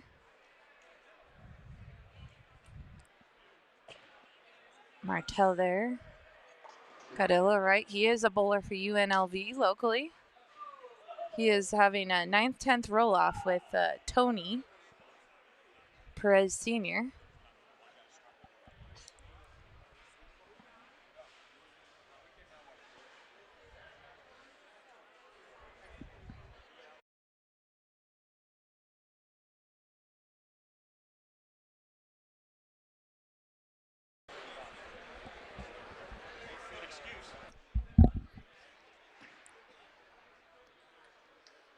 Oh, all right. You got a spare there.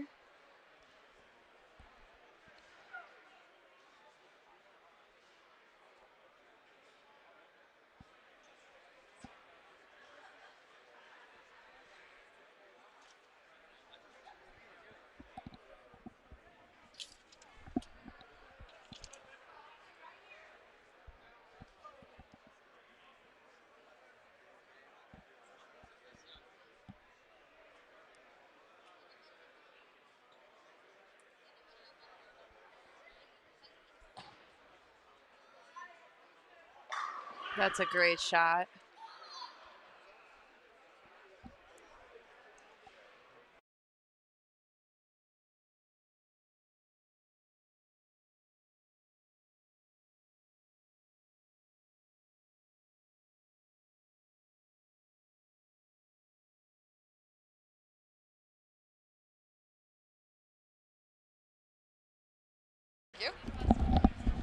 All right, so Tony needs a strike to move on. He does not strike.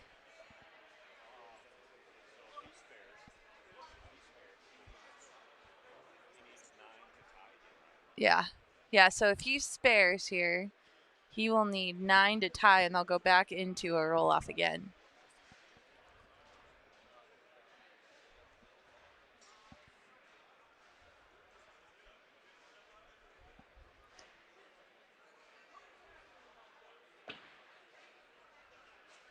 Covers the spare, so now he needs 9.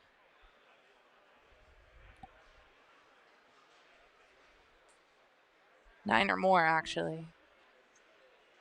If he strikes, he'll move on. If he gets 9, he'll tie.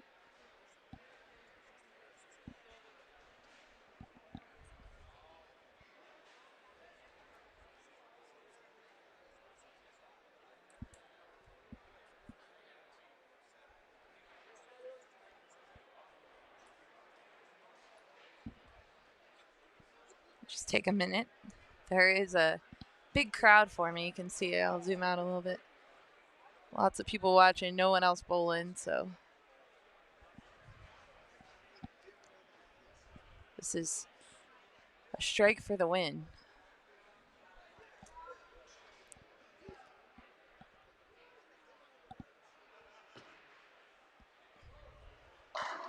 Oh, he goes Brooklyn.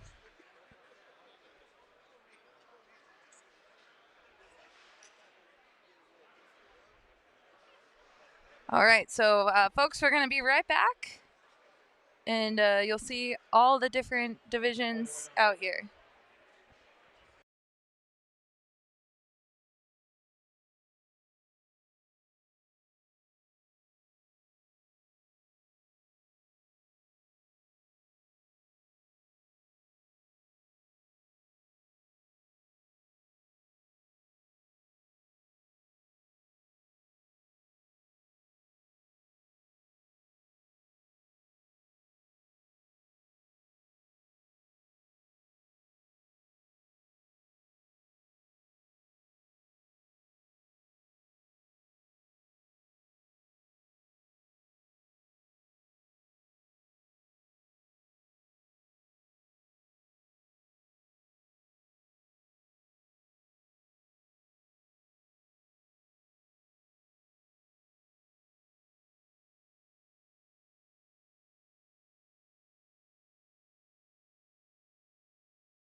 All right, we are back. Welcome back to the TAT. We officially have every division on the floor.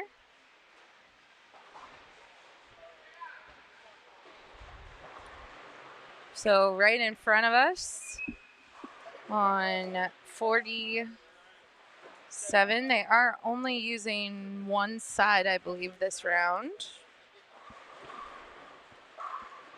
Actually, that is not true. They're starting on 27, 28. But most of the bowlers are on 31 through 60. So 47 and 48, we have Anthony Locke, Keyshawn Miller, Quentin Collins, Annabelle Marin, and Matthew Ramshaw. On 49 and 50, we have Matt Anderson, Casey Shepard, Cesar Padilla, Parker Austin, and Rogerio Bacchi. He is from Brazil. And 51 and 52, we have Michael Deming, Christopher Arceo, Joven Mercado, Cooper Pilon, and Matt Curran. And then 53 and 54, you can just see the edge of it. Jason Dondi, Woody Woods, Luis Fernandez, John Haugen, and Antonio Crawford. And we have a special guest. Matt McNeil has joined us in the booth. Wow, I'm a guest? I'm a guest of Blair Blumenschau. Oh, you are, you're the lead later. I peaked. Later. You're the head. We've been calling you the future Hall of Famer all day. I know you're probably tired of hearing that, but... Well, they keep moving the goalposts. So yeah. I've been hearing future Hall of Famer for about 12 years now. Yeah, really. Yeah, they're going to keep moving it until you're just like... Then I'll be dead, and then it'll be posthumously, or however you pronounce that. Yeah, really. That's when I'll finally get in. Jeez, You know? let's not think like that. No, but no, we're just kidding, folks. Yeah. We really are. All right, so we've got a good grouping of pairs. Last round we had 2 roll-offs, which I don't know how the one happened because they were right in front of us, and we thought one guy won. With and the then there was a roll-off. Right? I know. Yep.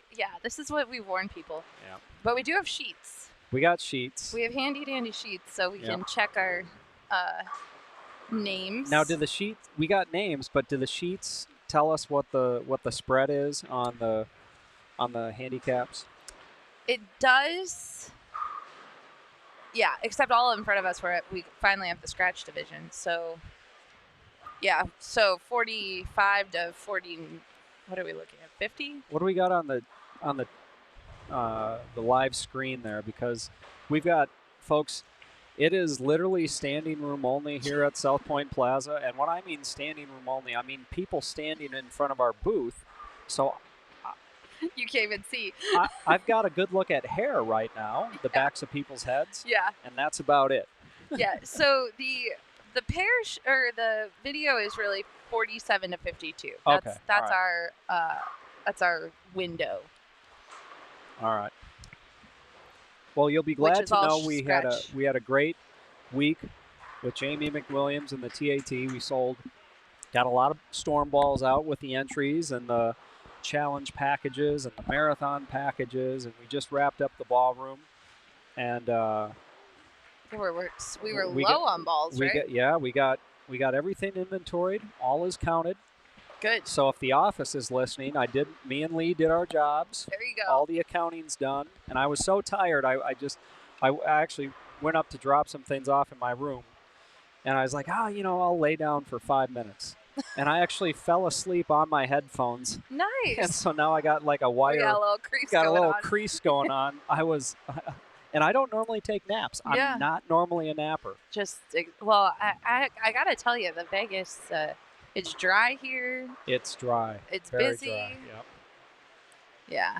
Very and dry. I've been hearing a lot of people. I don't know if there's some like little bug going around, but people have been you gotta stay dropping up on like your flies. on your D3 and K2, Blair. That's and it. Your zinc and magnesium. And Dr. McNeil in the house. I've got a mobile vitamin pharmacy in my room. Good to know. When I need some, I'll be like, hey, Matt. All right. So what do we got? So for the record, 47 and 48 has been really hard all day, and now it's striking. So. Yeah, and I think that's just it's kind of weird. You get some people on a pair, they just can't figure them out. Then you get some other people on a pair, and you give them some practice, and they just they're able to figure a little something out, and then the strikes start coming. Because usually, if one person's striking, a couple other guys will take notice of what they're doing, and they'll get right on top of them. And then they'll start to make that work.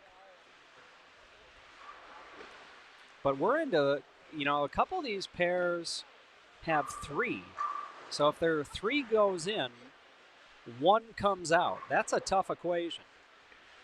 Got to be 2/3 of your pair. Now, if there's 5, that's another tough equation. If you got 5, you got to be in the top 2. Yeah. And if there's 4, you got to be in the top 2. So there's also some luck of the draw in this whole mix. Well, and all the divisions are finally floored. This is the first round that we have every division bowling. Yep. And there's no more break. They really are. I mean, we're making great time for. Yeah, we were thinking it might be a late affair. Yeah. Here at the South Point Bowling Plaza Hotel, Casino, Spa, and Resort. You forgot Bowling Palace. Well, I said Bowling Plaza. Oh, Bowling Plaza. Okay. I reserved Bowling Palace for the Gold Coast. That's right. The Gold Coast Bowling Palace.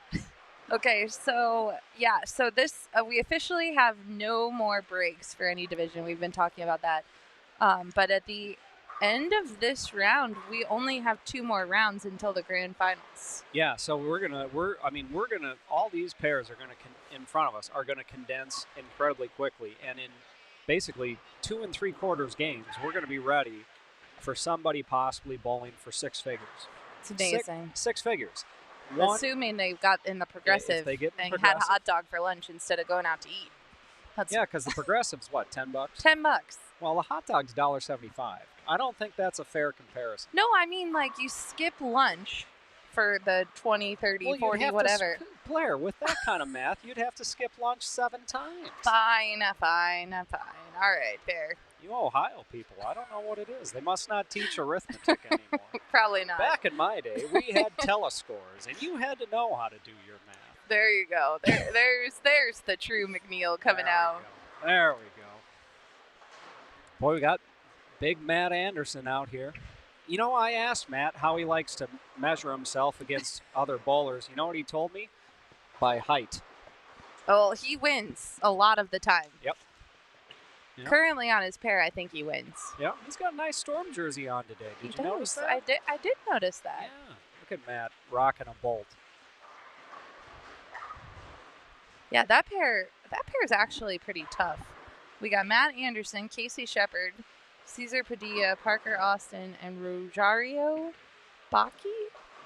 He's from San Jose, Brazil. Now, I see the guy on 50. I don't know who that is, but he's wearing a ball cap. Is that allowed on Sundays at the TAT? I did not think so. Do we need an Ed? You want to pop down and just mention it to Ed?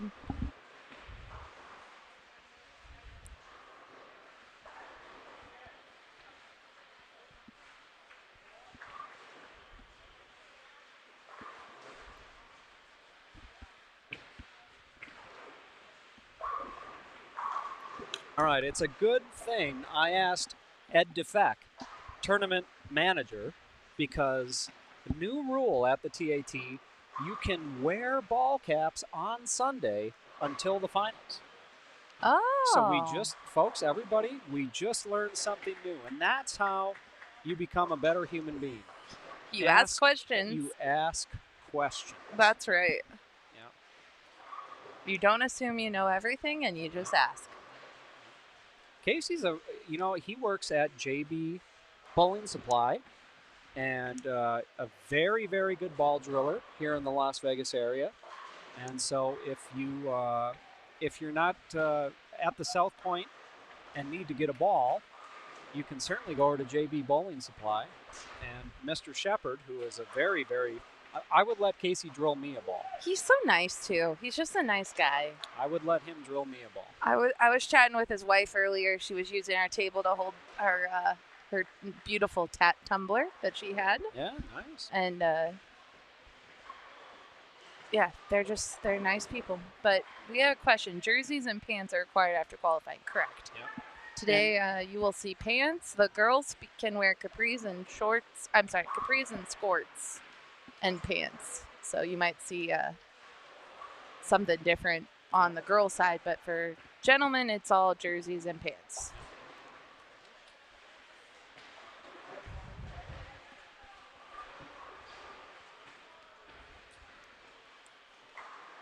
Another strike for Big Matt Anderson. That is 5 in a row. Yeah. Now I will tell you that we have been clouding people left and right today. Yeah. So Matt, maybe Who's you'll be we? the Why are you all looping of me in on this? no. The we being the live stream booth of people. okay. The Harold Chadwicks of the world. Yeah. Who else was in here? Will Graham. Will Graham. Yeah. He actually didn't cloud anyone. Okay. It was mostly me and Harold. We were clouding people. Now, Matt, you may be the mystery. Maybe I can turn the luck around. Let's see. Turn it around. Turn the beat around. Do do do do do do do. There is a question for you, but Yep. I don't know if you. So people want to know, how do you feel about the softening of PBA patterns so the world champs now see 240s as regular qualifying scores? Well, here's what I'm gonna say. And I'll say this about oil. I'm gonna soapbox on 2 topics. The first topic is lane conditions. Okay. Lane conditions are only the lane condition designed by whoever designs it for about 3 to 5 minutes, and then most things are just all the gloves are off, all the bets are off, all the rules are off, and all the people on that pair who are doing what they're doing are going to dictate your moves and your lane play. All right? So there's that piece on lane condition, folks. Secondly, when you talk about the PBA Tour, okay, you have, for the most part, the best set of physical games in the world on the lanes at the same time. So you got the top repeaters, right? So they're all playing the lanes very, very similarly because they all have pretty big rev rates. They all can do a lot of things. They're all pretty intelligent, so they're always playing the right part of the lane all the time. They also have ball reps standing behind them, making sure they're playing the right part of the lane at the right time. And so there's a lot of uniformity in tour play. And so they're able to make patterns that maybe if you just had 1 or 2 good bowlers bowling on, well, now you got 8 on a pair or 6 on a pair, and they're all exceptional bowlers, and they're all playing the lanes similarly, and they're making them nicer. True that, yeah. So that's why you see generally a higher scoring pace on tour, and I don't think it's so much related to the conditions. I mean, look at the U.S. Open. I mean, these guys can average 220, 230 at the U.S. Open. That's true. You know, so, you know, when you, especially on that round 4 pattern, when you get into match play and you got the cream of the crop, you know, those guys can just, you know, once they figure it out, then all the guesswork is gone and they can just tee off on it. So I guess I won't say that the scoring pace is high because of too easy of conditions. I think the scoring pace is high because you have a very high talent level. You have very uniform play for the most part across the board. And you have, like I said, every company has very smart ball reps out there who are always making sure the players aren't doing something stupid and have a chance to make the cut and, you know, are playing the lanes the right way with the right ball. So a lot of ingredients there. But, you know, to just say, well, you know, the conditions are way too easy out there, I don't know. I just see I see those other things I talked about, and I see topography and lane surface friction is really being the determinators of of the scoring pace out there. So there we go. I'm stepping off the soapbox. I like your soapbox. We got to get a soapbox icon that we can that flashes. A little Matt soapbox. Yeah. Well, we could do like Matt soapbox and then a Matt fireside chat. Yeah. Both. Yeah. All right. Matt has continued to strike down there. Matt Anderson. Now, see, if Matt he gets McNeil. up here, now if Anderson gets up here and misses, it's my fault. That's you. I know. 100% Blair. And if he looks back here, I'm going to wave my hands like this. It's me. And I'm just going to point at you. And I'll own it because I know I have been clouding people. Yep. We actually said earlier, you don't want us to notice your striking in the South Point Bowling Plaza today. Yep. You just want to silently ninja strike, and then we see by the time you're done with your game, oh look, 280. Yep. You know who has the most clouds in the history of bowling live stream? Del Ballard Jr. No. Who? Close. Matt Cannizzaro. Oh, really? I did not know that. Oh, yeah. I could see that. Yep. Him and Emil Williams, when those two guys worked Open Championships together, and anytime you were close to doing anything good. And they turned the camera on. Oh, man, I tell you what. It was like, you know, like when a real bad rainstorm comes into the Midwest? Yeah. You know, it's like rumbling. It cools off about 15 degrees. And the wind starts picking up and the rain starts blowing. Yep. That's exactly what happens when those guys show up. That's I tell you what, I could have probably had 10 Eagles if it wasn't for those two guys. Oh, shout out to Matt and miss Emil. those guys. I Miss know, those guys for very sure. much. I think Emil is actually live streaming this weekend over in Vanderbilt. I saw that he's Oh, is there a collegiate event over there? There is, yeah. Yep. Nope. Oh, wait, I survived. You did. I did not cloud. Yeah. You got really lucky because so the left lanes here for the right-handers play probably at least two tighter down lane. And he pulled that one. And now had he done that on 50, that would have been 6 through the middle. Okay, big 4 probably.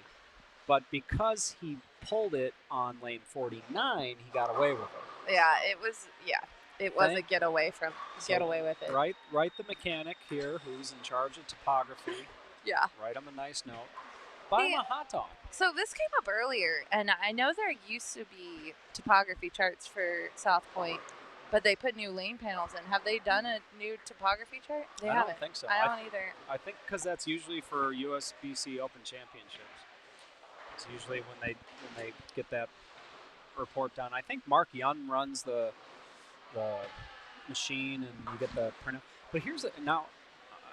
Okay, we got time. You got it, soapbox. Careful of your elbows, Yep, though. We don't want to shake the camera. Yep. So I'm going to sit back here, put my hands in my hoodie. No earthquake.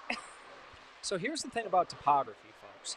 Topography is ever changing. It changes with the seasons. It changes with the type of play. It'll even change during tournaments.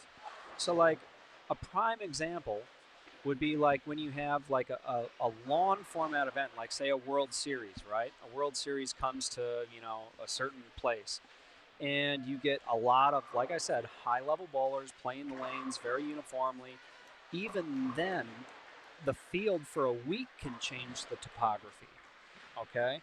So if you have a topography map and say it's, 2, 3, 4 years old, I would take it with a very large grain of salt. Yeah, that's good advice. Because there were so many variables that affected when that map was taken versus what's happened in the last 2, 3, 4 years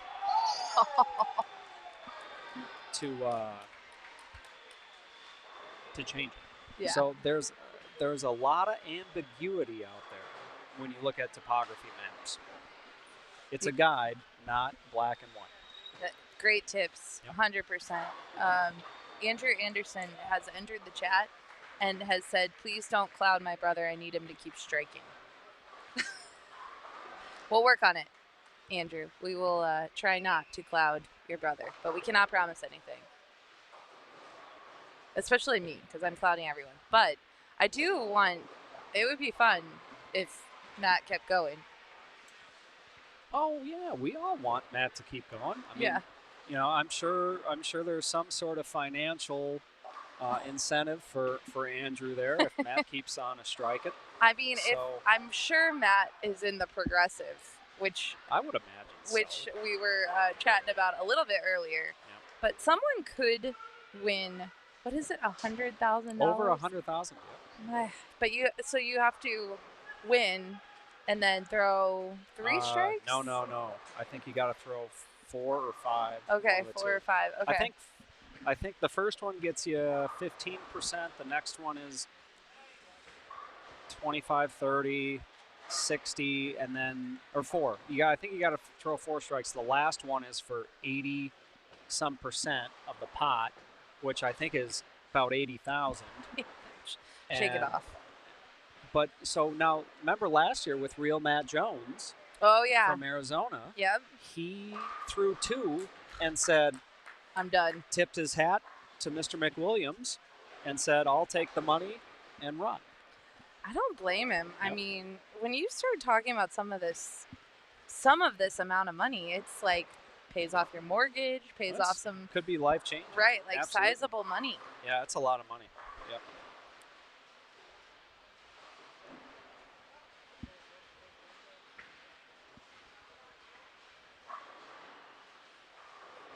Yeah, we did have a 279. Yeah, look at that. Now, how would you have liked to have been on that pair?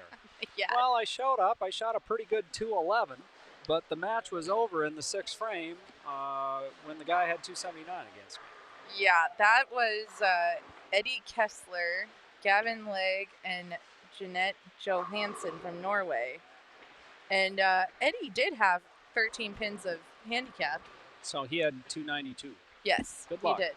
Well, if you didn't have the front 11, you were shut out. Yeah, Eddie's from Utah, so shout out to Mr. Eddie. So actually, technically, the match was over in the 2nd frame for the other 2 Pretty much. unlucky competitors on that pair. Yeah. But that's the TAT. It really is. You could be on a pair where 150 wins, and then another pair that 250 wouldn't have won that pair. Absolutely. I remember my first TAT finals. This is about 20 years ago. I show up. I got Andrew Kane, Bill O'Neill, Rhino Page, and I think who else was on that? Chris Clerk. Okay. And I'm standing around. I'm like, these guys are all way better than I am. I am not in good shape right now. Right. And only 2 of the 5 of us are going on. I was like, well, it was a good run, man. Well, at least you made the finals. I started asking about a inquiry of a chop. Anybody want to make some deals here? Yeah, can we play some deal or no deal? Yeah. All right, our string has ended. Yeah, looks like it was a 7-pin. Now, what's interesting is Parker on this pair. Parker Austin from Derby, Kansas. Oh, yeah. He has gone. Wait, is that? Yeah, Parker Austin. He's gone spare sheet. Yep. So we got a little match. Well, so it's really between Parker and Casey. Parker, let's hear, 220, 230, 240, 250. Parker's basically in the 250s. Yep. Casey, let's hear, 180, 190, 20, 21, 22, 23, 24. Casey's only got 240. So as long as Parker doesn't, I'm not going to say it.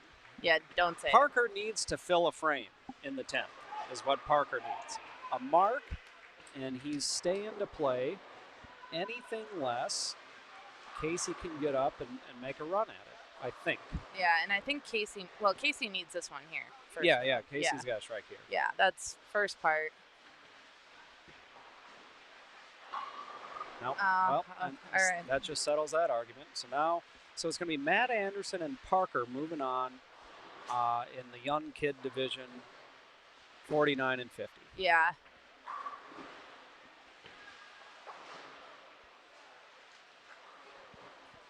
So do we have any other scores? Looks like not many other pairs have a lot of striking going on.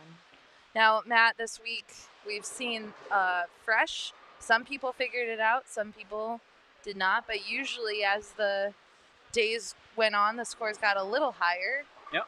Assuming they got the ball through the pins the right way. Yep. I see a lot of 9s out there though. 10 pins and 7 pins corner pins were definitely tricky.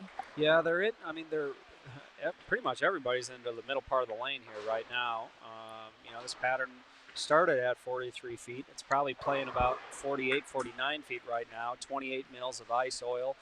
Ice oil there's a reason they call it ice. It's pretty slippery stuff. And, the backends have gotten pretty tight. So you see a lot of people trying to fade it or play very little shape down lane, right? Everybody's kind of in the middle part of the lane, kind of fading it a little bit, not playing a whole lot of shape.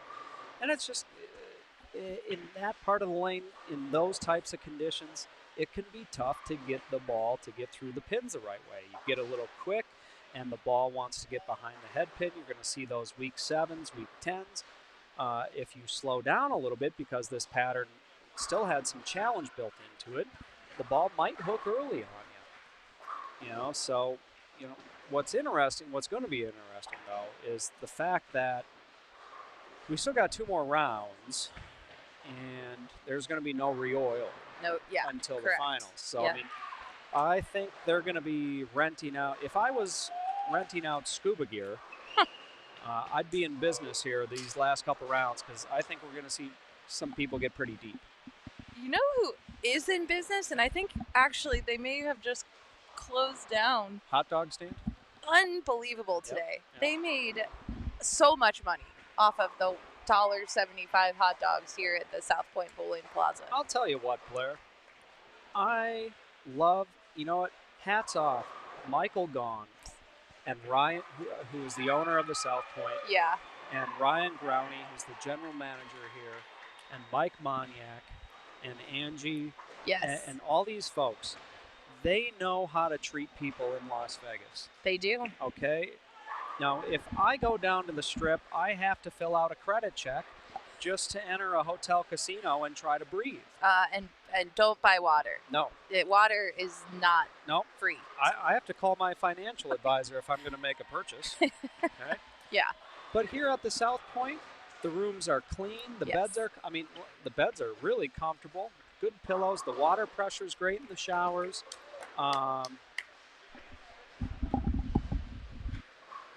We got a little saying goodbye real quick.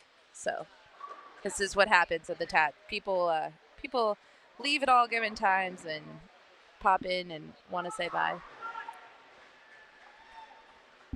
So we just had one of our folks was saying actually it was the folks from JB Bowling Supply. We're just saying thanks for the shout outs. So. Oh, that's cool. Yeah. That's well earned. Well deserved. But they know how to treat people here at South Point. You can go up to the bar, play a little video poker. You get great service. The bartenders will know your name. They know what you drink. They treat you right. They got a lot of great restaurants. It's not overpriced. The food's good. The service is good. This is a casino for the everyday Joe. It really is, yeah. And I tell you what, I think that's why they're so busy and so successful. I would agree with you 100%. I mean, and even the places that maybe they're a little inflated for Vegas prices, right? Like Starbucks, right? Yeah, Starbucks is inflated, right? Yeah. But downstairs, you're not paying what you would be paying on the Strip for the cup of coffee that you need because you had a late night the night before. So yeah, I agree. A normal Starbucks price. Yeah, it's great. Yeah, everybody here is great. I spend probably about 3-4 weeks a year in this casino and at this property, and I love it. Oh, it's fantastic. Always look forward to it. Yeah, I love when bowling and the horse arena is going on at the same time. Yeah. Because usually some of their events are ticket only, but most of the time they're free and open, and you can go in and learn something about another sport or activity that they usually have going on there. It's pretty interesting. So, free entertainment. Yeah, absolutely. Yep, this is a great place. It's a great place for bowling. It's a great place for bowlers. It's a great place for anybody coming to Las Vegas. Great property. Mr. Gahn, Mr. Growney, I know you're not listening, but heartfelt thanks to you. Mr. Moniak, thank you. Yeah, they're and the current team. Yep. I mean, all week long, they've really been taking great care of us here. Angie and Dave. Mark, Mark. Yep. They just do a phenomenal job. And the mechanics, oh my gosh. Keep this place running flawlessly. It's unreal. Like, they come out and they're making sure the approaches are clean, and it's great. Job well done. Job well done. All right, there's a We question. got any pairs that are kind of interesting here? Well, we just got a question about Matt Ramshaw, who's on, he's 48D. And it looks like, I don't think Matt is going to move on. There's a 237 on that pair, 203, E-Bowler, Quinton. So, unfortunately, it doesn't look like your buddy's going to make it. Let's see what else we have going on. But if you make it to this round, man, if I made it to this round, I would be so happy. Yeah. It's really tough to make it this far. And then the pressure really does start to you start to feel it, because you get closer and closer to that grand final match. That's some big money there. I mean, that's just the big time if you can get into that. You know, that's a lot of moolah, a lot of cake, a lot of greens, a lot of just however you like to call money. That's a lot of it. Just a lot. It's a lot of it.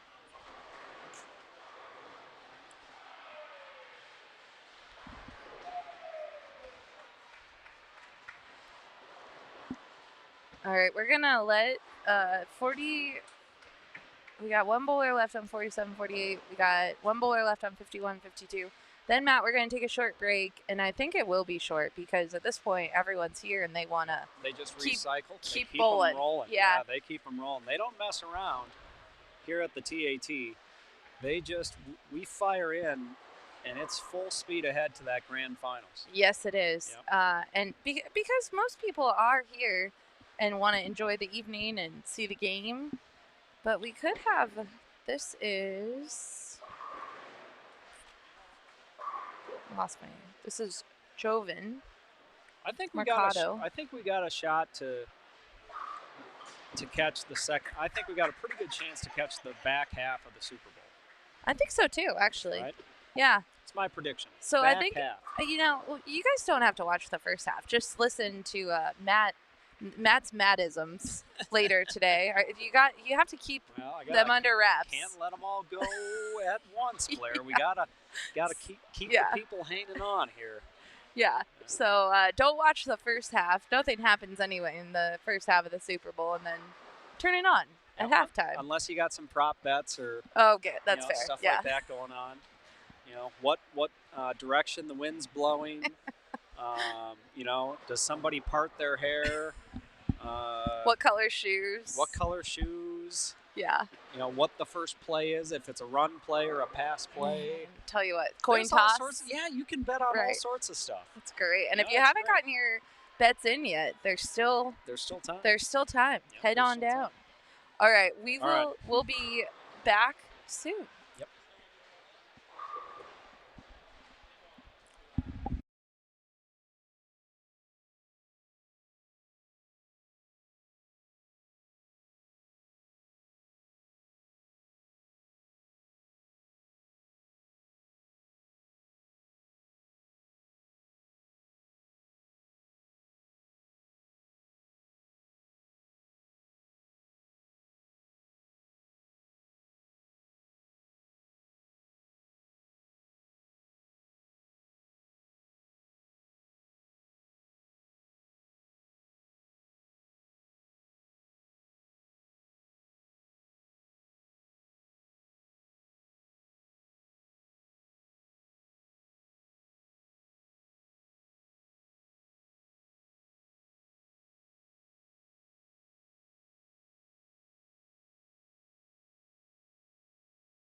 All right, we are back, and I clicked the wrong. You got to see the mechanic sweeping the other side for a second. Right. I clicked the wrong side, but everybody's got a role to play here, Blair. I know, that's right. We were just talking about how great the mechanics are. Yeah. I mean, tournament's not even over, and they're sweeping on that side. So 49 and 50. Yep. We are watching. We are down. We have 2 rounds left, everyone that's watching, because I have seen how much longer and who's left and many questions. So the divisions are dwindling. Yep. I'm going to hand you. I think we're going to have 3 divisional winners, right? Yeah. Off of this round, and then there'll be 2 other divisions that need to get decided. 1, 2, So 3. 30. I'm going to start at the beginning. All right. Actually, I don't have the beginning. I don't have 33 and 34. That printout did not cut. But 35 and 36 is a senior division down there. And there should be 6. That is not correct. There's 5.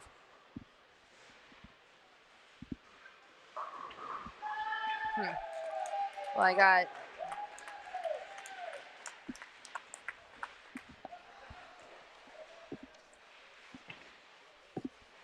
All right, we're going to stick with these sheets in front of us because these should be correct. 49 and 50. Yep.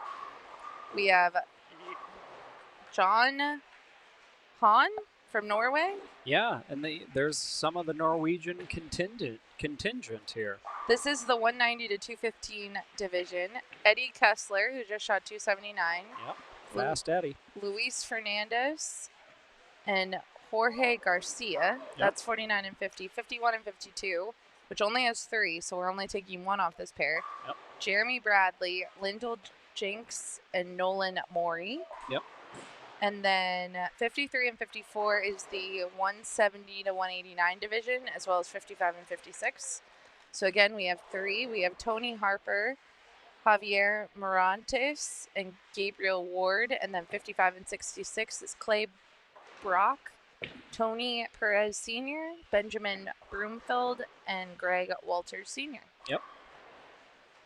And then we'll try to give you updates down at the other round. I do see William Graham is still in it, our Storm Challenge winner. He's in the senior division. Yep. I just don't know the other bowlers because there should be 5, but there's 6 on the sheet. 39 and 40 is the scratch division. There's 3 on that pair. Sergio Villanueva, Annabelle Marion, and Joshua Rondino.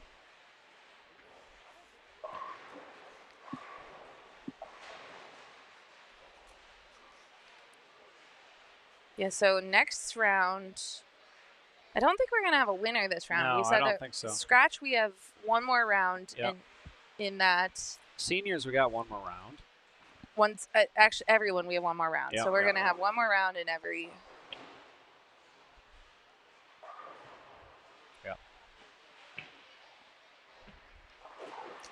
Yep, this is about the time when the ball gets a little heavier, the grip pressure gets a little higher, the pins get a little further away. Yeah, because it's a little quieter. Your mark starts to get a little smaller, and that's what you live for as a bowler. That's what you practice, and everything else for your whole career. That's what you do it for, right here. Yeah, this, we did have a question. It does work down to 1 finalist from each division. Yep. And they bowl for the grand finals. Yep.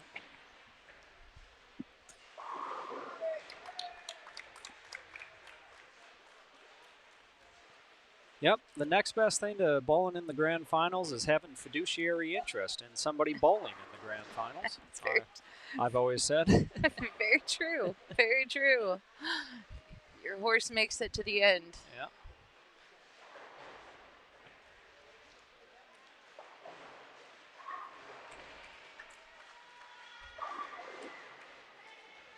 Of course, the bowlers from Norway are all repping the Munich tournament coming up. You'll be traveling there. Yeah, unfortunately, I'm going to have to be in Munich in August. Oh, sounds like a terrible time to be there. Somebody's got to take one for the team, Blair. And I I believe, you know, I should take the assignments nobody wants, do the hard work, be out in the trenches. Oh yeah. You know, so I put my name down on that one. So I think you'll be just fine. well, thanks, but I'm gonna do my best to power through it. Do my best. It was funny because Harold earlier, I asked him, because Harold's bowled like 20 years at the TAT, right? TAT, yeah. I mean, he knew Jamie's dad, and I said, "Are you going to go bowl the Munich tournament?" And he was like, I am actually thinking about it. But he said it's going to be a reverse for him. All of the international players understand because they have to figure out how to get their equipment here. He's like, I have no idea how I'd get my equipment over there. Well, you 2 check bags if you can, depending on what type of tickets you buy. And, right. You know, it's as a guy who goes over there regularly, there's usually into Munich Flughafen is German for airport. Ah. Into the Munich Flughafen. It's if you're on the East Coast, you can get it direct, but otherwise, everybody else, you're making a couple of stops. All right, Eddie left himself a tricky spare here. Let's see if he can slide it over for a little live stream excitement. Good try. Good try, for sure. 50's the hooking lane. Remember that. 50's going to hook a little more than 49 down lane. So make sure you're playing each lane accordingly.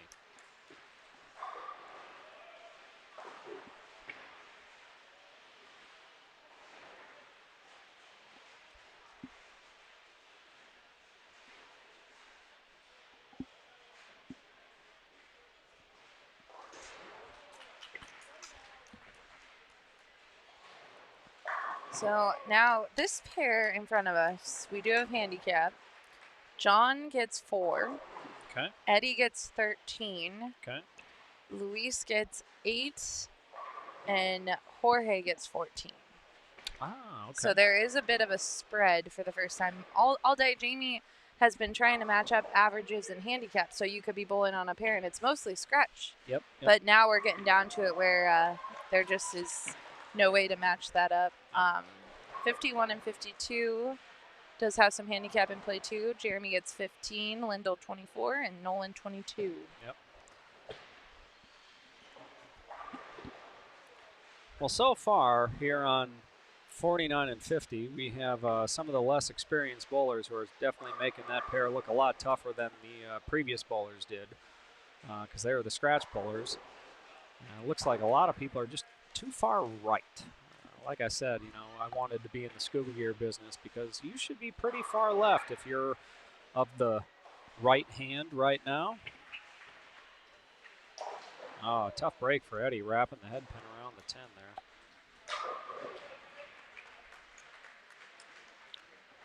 And that's going to put him in a pretty far arrears early. But lots of frames left. Another shot at another washout. Oh. He makes that one. Well done.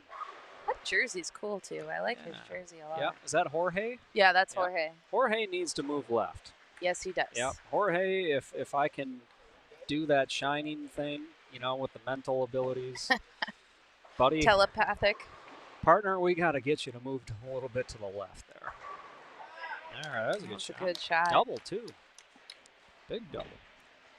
That was Luis? Yeah, Luis. All right, Luis. All right. He's from Monterrey, Mexico. Yep. 260 bowlers from Mexico, of course. Alex Crew. Alex does so much for that group while they're here. Mm-hmm.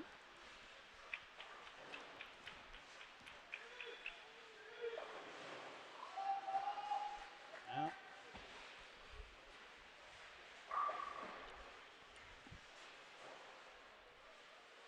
And now it's reversed. You know how I said 49's tighter for the right, 50's tighter for the left, and you notice the Norwegian left-hander isn't having a problem on 49, but he's having a little struggle on lane 50. And that's just because 50's a couple boards tighter. on the left side or the wrong-handed side, depending on who you're talking to. The wrong-handed side. Yep. No. So it's a little tighter over there, so he's going to have to make a parallel move to the right. Keep that ball speed a little smoother.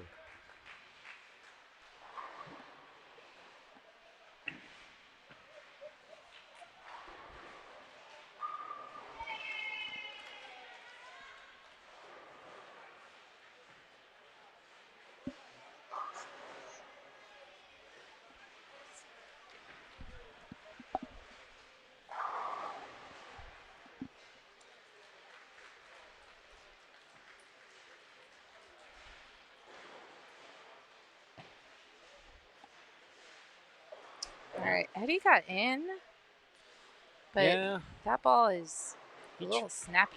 Yeah, he tried going to a different type of ball, and 50 is still hooking a lot. Yeah. Yep, so gotta try to figure. And he left himself another tough make here. The 9-10 is no gimme, folks, especially on this type of lane condition. Gonna have to be pretty skillful to fit the ball right in between the 9 and the 10. Nope. All right, so Eddie for sure is now, unfortunately, at a deficit on this pair. Pretty big one. Very large deficit. That's like well, I'm not.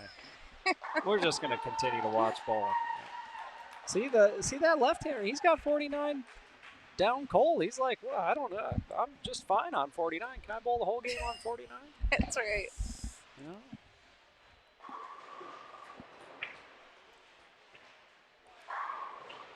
So we got a little bit of a celebrity in the sports world watching here at the South Point Plaza. Woody Austin, PGA Tour golfer, and now he's a Champions. He plays on the Champions Tour. His son Parker is still in the tournament in the scratch division and is bowling real well. Parker's his son. Okay. Yeah, Parker Austin. Okay. Yep. So it's pretty cool. We got a golf professional watching his son compete here, and his son's doing pretty really good. well. I think he's letter C. If I is C. Yes. Yeah. If I got my squinters on right, and he's got the first 4 in a row. He's on a pair where it's a 5 go in, 2 come out, and he's got the front 4, and he's in good shape right now.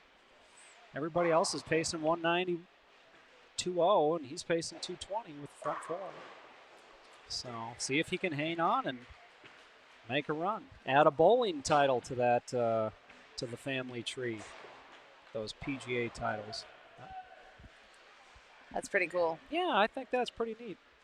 And Woody's actually playing at a course. It's called Tiburon on the Champions Tour next weekend, and it's pretty close to where I live in Fort Myers. So,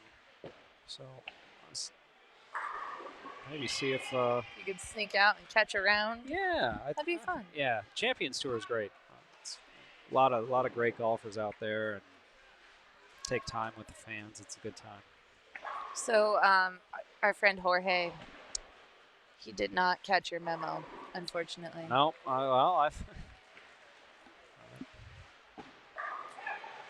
he got 5 last time, and now he got 6 this time. But the 6 here is even harder than when he got 5. It really is, yeah. Yep. Right lane does hook, but not from where Jorge's trying to play it. And that was bad count on a strike, so he's gave up a few pins there. And so far, it's kind of a I don't want it, no, you take it battle on 49 and 50. It really is. Yeah. Oh. Good shot by Luis. Good shot by Luis. Yeah, very well done. He's playing that lane appropriately. Now it's just on 50, you just got to kind of figure out how, if you can get far enough left where when the ball does want to hook more from the middle part of the lane, it'll be at the right place. So let's see what the left-hander does. See if he moves right. moved a little right. He did move a little right. Yep. That was great. All right, see, he's following old Uncle Matt's advice there. Gets a good result. Now this is 2 off for 4, right? That's they a get 2 for 4, yep. 2 for 4, yep. Which is kind of weird, you know, if you're on a pair with 5, you get 2. If you're on a pair of 4, 4 you get 2. Yeah. That's part and then 3 is 1. Yep, yeah. part of being in Las Vegas, folks. Yeah. It does come down to luck. Luck of the draw. Yep. Yeah, and you might wonder, like, why didn't some of the pairs, like the scratch bowlers were asking, why is one pair 5 and one pair 3? But the reason is because next round is the finals, so they needed to get it down to the proper amount of bowlers. And it is Las Vegas, like you said. Yep. So whether you're on a 5 or a 3, it's all luck. Well, you know, I'll easily tell you, Blair, anytime I've won a tournament in my life, good luck was involved. Any single time. You know, and I think anybody who says, nope, I didn't have a single good thing happen to me today is lying to you. That's right. You know, there's always got to be there's always an element of good fortune that comes your way when you win a sporting event. Very, very true. Yep. Yeah, that's what Eddie's saying to himself right now, because he went 278 or 279, I can't remember now, last game. And now he just can't, nothing's going his way this game. And he threw his hands up last frame because he missed a single pin spare, which is unlike him. But, you know, sometimes when you're just in that moment and it's just split after split after split, it's easy to make those errors. And that's what separates, you know, amateurs from professionals. That's right. Some professionals. I know some professionals that are pretty bad spare shooters. But that's generally what separates the better bowlers from the worser bowlers is, you know, the better bowlers are going to take more time, or they're just able to completely forget about it. When they step up on their spare attempt, they are completely calm. Their mind is clear. There's no thoughts going on. It's just put the ball on the line, make the spare, and that's it. They're not thinking ahead. They're not thinking behind them. They're just being present. That's one of the biggest things that make lower ability players miss spares. Very true. Yep. So there's your spare shooting tip of the day.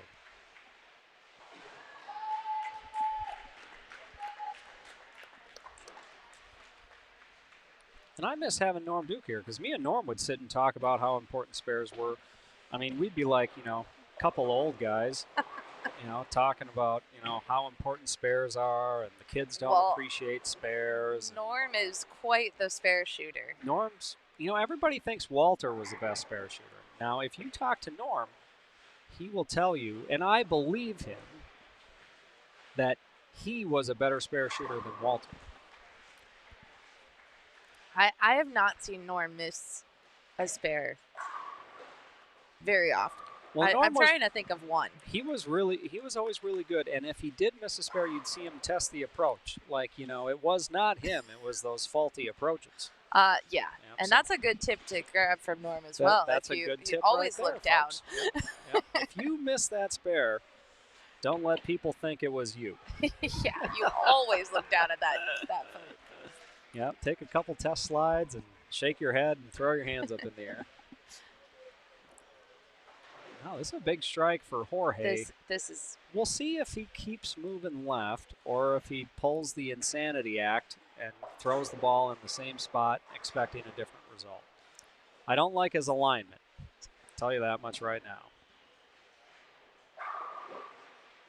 No, he just kept it in front of him a little more, went to the high hard one. All right, Jorge. That's fine. That's fine. I like it. Good stuff.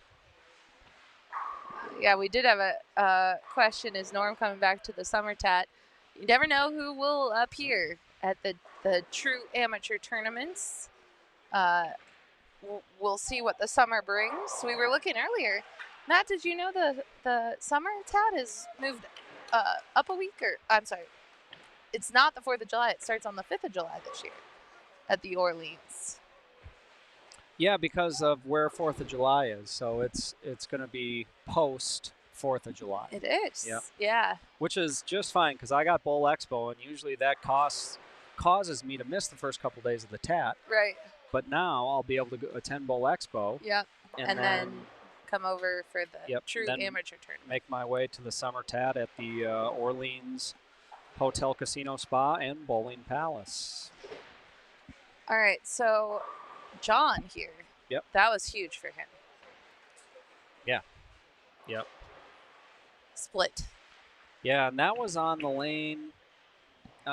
Maybe I think it must have just been a bad shot. He must have just pulled it, because he's got a double and one open. Now he's going to have two open, so he's going to be pacing 190. Oh, John, you can't. Hey, every pin counts here. I'd like to see people getting full count. Yeah. Okay. Now Luis. Oh, Luis already shot. He had an 8. So needs to make the spare. So this could get interesting as it comes down to the last couple of frames. I do think it will. Jorge could make a huge impact with a turkey right here. Yeah, that'd be really good.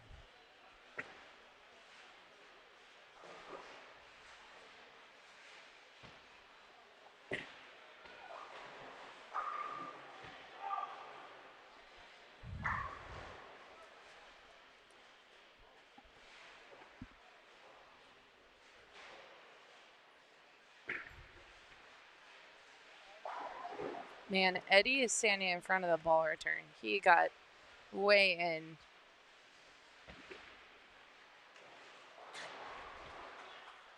And, he gets it. He gets the turkey. Pretty big there for Jorge. That was pretty big. Yeah, pretty big. That puts him in a really good spot. He's pacing, let's see here, with that bad count. 190. Yeah, he's pacing 200, and he's in the driver's seat. He's just got to hang on for a couple of frames here. Absolutely. So 53 and 54 is done. Looks like Tony Harper from Utah will be moving on. He shot 268. What else do we have? 55 and 56.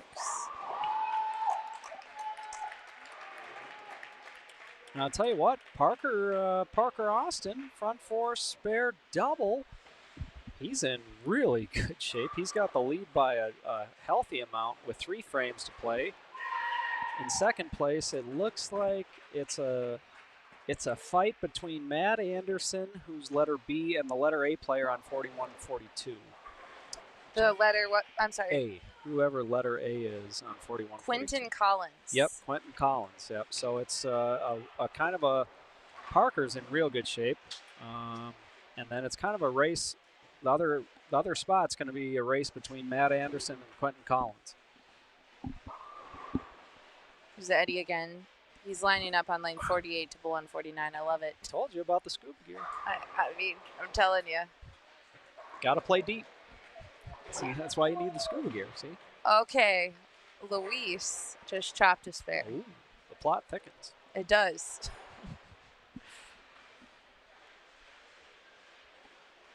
Parker Austin turned a triple, so he's pacing 230, 240.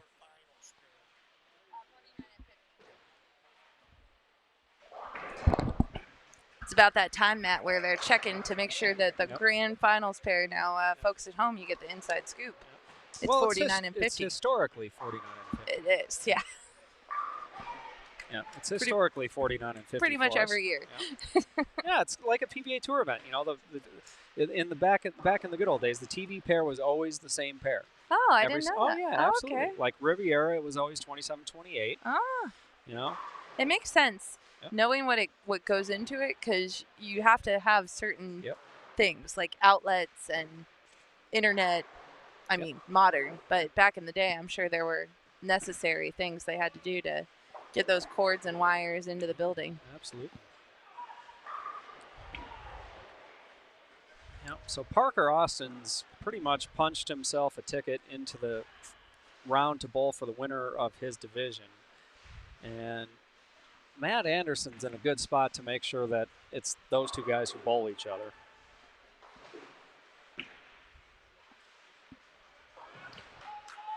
Down on the senior pair, which is A through D. Boy, down there. It's looking rough down there. It is There's looking a couple rough. guys with some strings, though. C and E have strings, and everybody else has a lot of holes. This is my pair that I don't understand because we have 1, 2. Oh no, there's 5. Big 5. 10 frame here on 50 for the Norwegian guy. All right, let's see. This is a big This is shot big. here. A real big shot. Uh-oh. Oh, he got it. All right, man. the Norwegians are going crazy. It's like somebody just put a free pitcher of Carlsberg on the front table there. And the reason I say that is because I found out, do you know how much, if you go to the bar in Norway and order a Carlsberg, which is just the normal, it's the Budweiser of USA, right? Okay. If you order a Carlsberg, take a guess at how much that pint of Carlsberg is going to cost you. I have 0 guesses. I About can't. 11 to 13 US. Wow. So that's why I'm saying these people, it's like somebody just put a pitcher down there. They're screaming. They're cheering, that's Yep, for sure. Yep, the bars are very expensive in the Norway.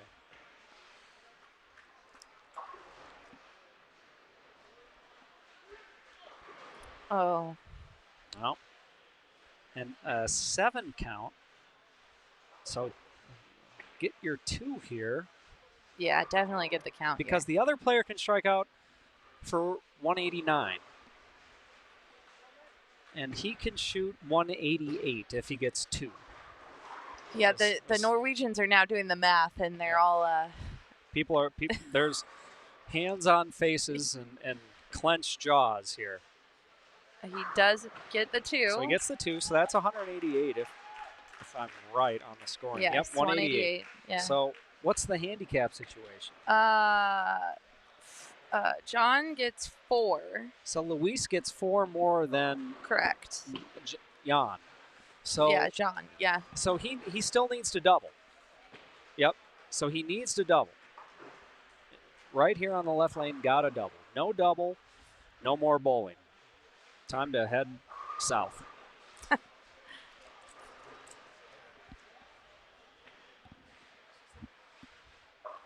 And that'll do it. So Jan from Norway and Jorge Garcia are moving on. See? Look at that. Easy peasy. See how easy that was, boy? So easy. Yep. Got a scammer in the chat. I have to go get him. Oh boy. Is he putting sales ads up for something? Yep, we got. Right. So don't click any links, Nope. folk, if you're watching it. Nope. Folks, if you're That watching is it a at home. fishing, not traditional fishing. Yeah. Fishing. PH. That's what they call it in the tech world, Blair. Fishing. PHISHING. Oh yeah. Yeah, they're going fishing for people. Yep. I have to find it. I don't know where this is. It's on Facebook. All right. I think all the pairs in front of us are set. So we can. I think we don't have anything more. Yeah. Yeah, we'll take a quick break. I'm gonna find this fisherman. All right. And we're gonna shut them down. Yeah, and we'll. You know what? I think we're gonna. Well, we'll wait. Let's see. We'll see where they are. I don't know where they're gonna put the. I would imagine. We'll see where they are when they come back. We might just come on and let people know, hey, we're gonna have the grand finals. Yep. Because if there's no bowling in front of us, yep, we can't really live stream. So we'll be back soon.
All right, we are back, and my camera's crooked.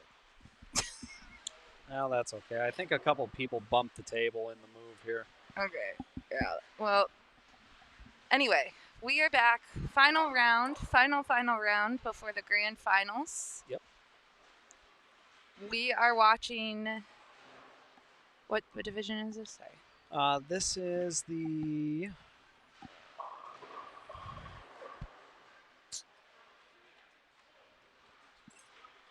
170 to 189 division.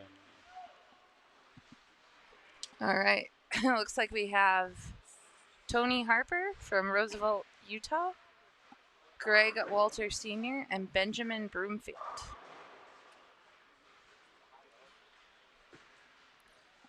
We also got some handicap in play. Tony gets 28 pins, Greg gets 39, and Ben gets 36.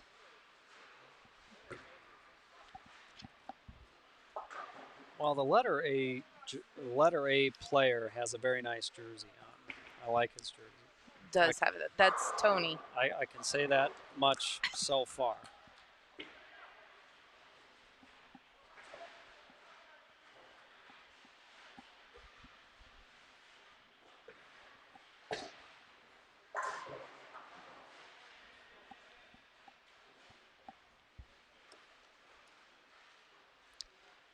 The answer, we are only going to show this one pair just because we're getting ready for the grand finals. And we do not have unlimited cameras. We wish we did. And there's some mismatch going on. I really don't know what's occurring. So something happened where some people must have been on the wrong pair because they just brought down a bunch of bowlers from 37-38 to 47-48. So I think what had happened, Blair, is we had 6 players bowling on 37-38, and we should have had 3. And I think there's some confusion in the lane assignments. Who should be where. So they have reassigned practice time to those folks. Ah. And that's also why we don't have the cameras on that pair, because they're still practicing, and we're just trying to focus on. Yeah, we'll start with this pair, and then maybe at the end we'll shift it. Yep. To the other side of things. Yep. We'll give you updates. Matt has his eye on the scratch pair. Yep, we got Parker Austin, Matt Anderson, and another gentleman. To be identified at a later moment. And they're all way in there. Yeah, they are. And we just saw pocket 710 for one of those guys. And it wasn't Matt and it wasn't Parker, so it's the other. Mystery Man. I don't know if his last name is Checks, but he's on the back of his jersey it says Checks. So that, like could be like cash and checks, like yeah. I make money, I cash checks. Or it could be his last name. Maybe his last name is Checks. Well, I just threw out all the sheets because I didn't want us to get confused. Well, but that was a good job. That was not not one of my better moves today. Well, that's all right, Blair. Can't win them all, Matt. We cannot win them all. We really cannot. Let's focus on 51 and 52 until we see. So what we've identified is Benjamin gets 8 pins on Tony. Yep. And Tony gets 11 pins. Greg gets 11 pins on Tony. Yep. Tony has the least amount of handicap. Yep. And then Greg and Benjamin are 2 pins apart. So.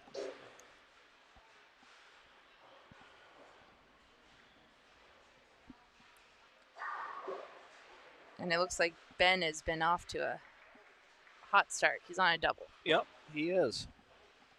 A couple spares for letter A, strike hole for letter B, and a couple strikes for... that one was just a bit outside. And folks, Matt is warming up for the grand finals. You want to stick around to hear all his isms. McNeilisms, Yep. as we like Whatever to you want to call them. we like to call around here. Yep. Matt McNeil bingo.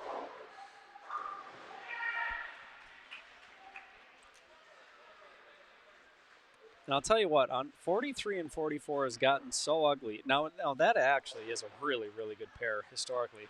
But the right lane has gotten so chopped up. I think whoever can just stay clean, because all three players have bowled on the right lane once and all opened. So I'm going to go out on a limb here. Oh, big shot by Matt Anderson. That was a big shot. Big. He got the tickler double there. Whoever can strike on 44 is going to be in really, really good shape.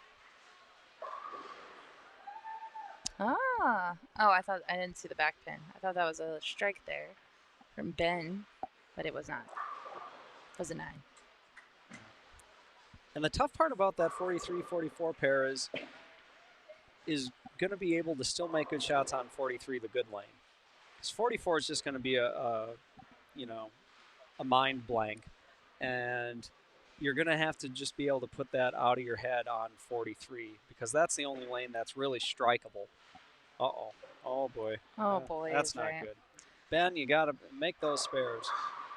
We got from the chat, we have insight. Yep. Chex is his last name. First name, Sergio. Sergio Chex. I like it. Thank you. Yeah, that's cool. Sergio Chex. Sergio Cashes Chex. Now, if his middle name was Cashes, you really have something there. Sergio Cashes. Have you met my son, Sergio Cashes Chex? Wow, big shot there. That's a big double for Sergio. All right, I'm zooming out. Everyone wants to see the scratch match. Let's see if I can get it. I don't even know if I can get it. I don't think I can. Can we get it with the other camera? Yes, we can. All right, let's do that. Let's get it with the other camera. All right, hold on. Let's bear with me, everyone. Sorry, folks. And mind you, Blair's doing all the work. I'm sitting here with my hands in my hoodie because it's a little chilly in the South Point Plaza. It is a little chilly today. Oh, Matt Anderson just split. Disastrous. Oh, Chex is the nickname. Oh, that's his nickname. Sergio Villanueva. Oh, okay. All right. All right. Okay, hold on, everyone. I'll be right back. Sergio Villanueva. Nickname is Chex. All right, good shot for Ben there on the right side as Blair gets the camera set up here. Oh, wow, really nice shot by Parker. Big strike on 44. That cues it up for his good lane, 43. Or at least what we thought was the good lane. Now, that was the lane I saw most of the players striking on. 44, they weren't striking on. But sometimes the lanes flip-flop as you go throughout the match. The hittable lane becomes unhittable, and the unhittable lane becomes hittable. So,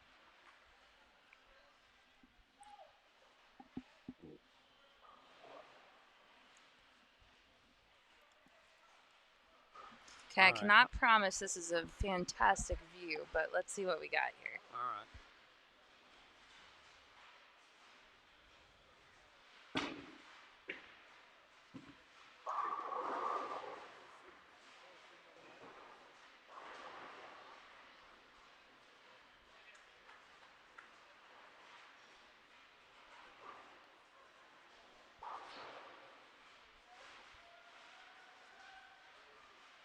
I'm going to fix one more thing. All right. Oh, great shot by Sergio. Wrap 10. That would have been for a triple in the 5th on the good lane, too. Oh, that's a dagger. That's the last thing you want to see.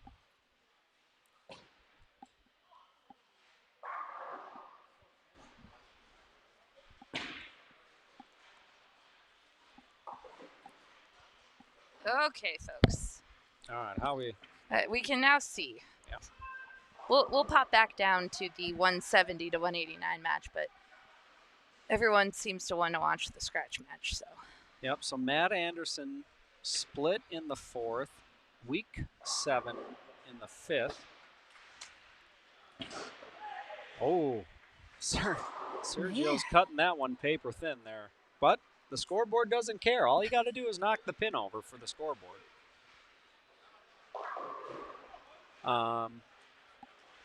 So Sergio's got is pacing 190 through 5. Parker's pacing 180 through 5, but he can get right on pace with a double here on the good lane, 43. Matt Anderson.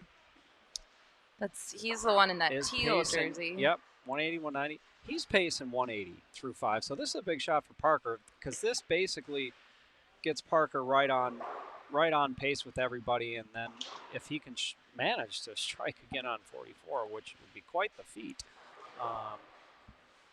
that would put him in the driver's seat through the first a little more than half of the game here.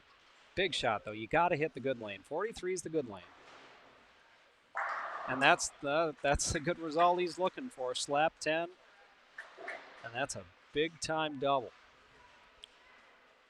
Parker chopped a half bucket in the second. Back down here at the ranch, Ben just Brooklyn for a double, though. We'll take it on an open. Oh, he's gonna take that all day. Scoreboard says you got to take it. So it's not like you can give him back. Pretty good shot for Sergio. He's giving him a fist. He's talking to him. Watch out for a player who's talking to him. That means he's got the emotions flowing. I've always said emotion creates motion, Blair. You know, like I remember I was having a talk one time with Justin Romek. Won the 1994 U.S. Open. Pulled on tour.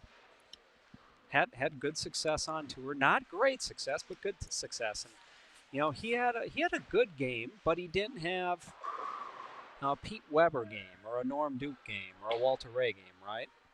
And I said, how did you manage to beat those guys? And he goes, I willed them down. He goes, sometimes I just wanted it more than anybody else. And that's why I've always said, if you've got the emotion and the belief, I truly think you can will them down. I really do. I like Sergio getting up there, giving him the fist, talking to him. A big shot here for Parker. This is the hard lane, 44. This would be for a triple. What a good shot, and a nice little slap off too. They're getting into it down there. Yeah, I mean, that's a lot of money here, folks. I mean, you're talking $3,500 minimum on just this match alone, plus the chance for, everything else, all the other goodies. All right, so I'm gonna switch it for a second because we got Tony here. Man, Tony. I don't want to say it until after he shoots this spare, so wait a second, everyone. All right, Tony is clean through 6 frames. You were talking earlier about spare shooting, Matt McNeil. Yep. He has not missed a spare.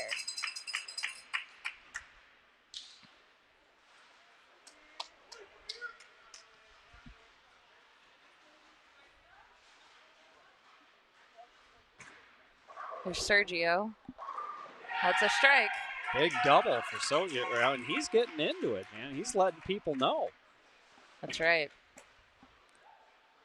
Like you said, this is a big moment.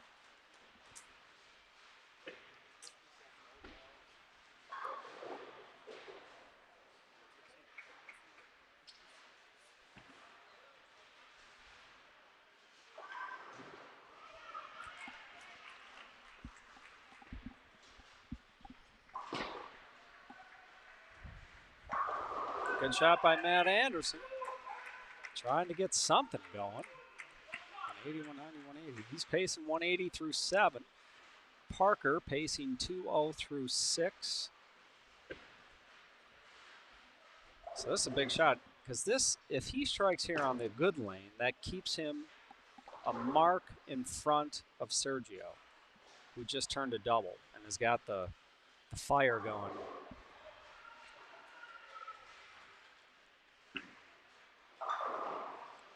That looked left, and it was left. Breaks down the split, leaving only the 10 pin. So make your spares here, boys and girls. You see Mr. Tony to the right of your screen. Tony's just going to run out of frames here. He's...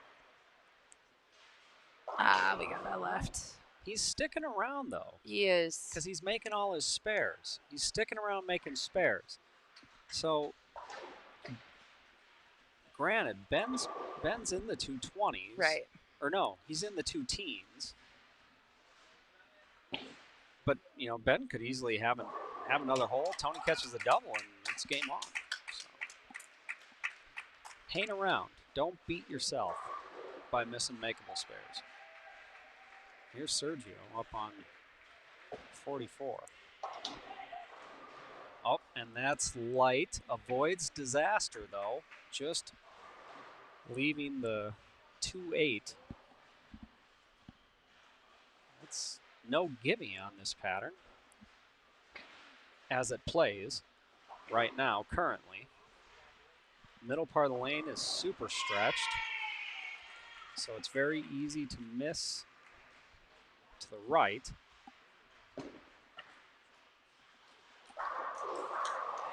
Big shot for Matt Anderson, big double there.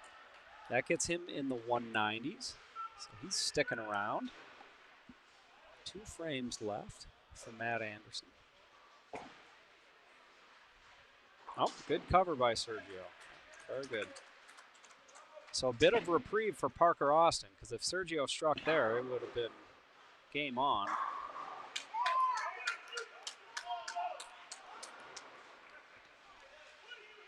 And it's a 2-pin match currently between Parker and Sergio. Parker's up on the tough lane. He's got to find a way to strike here.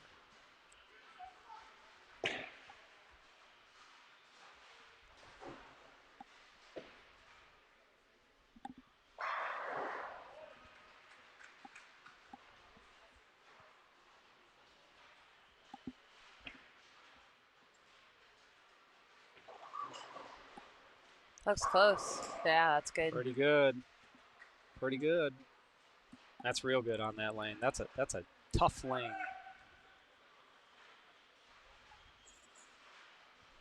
It's like trying to hit a 6-spot in Keno. It's just hard.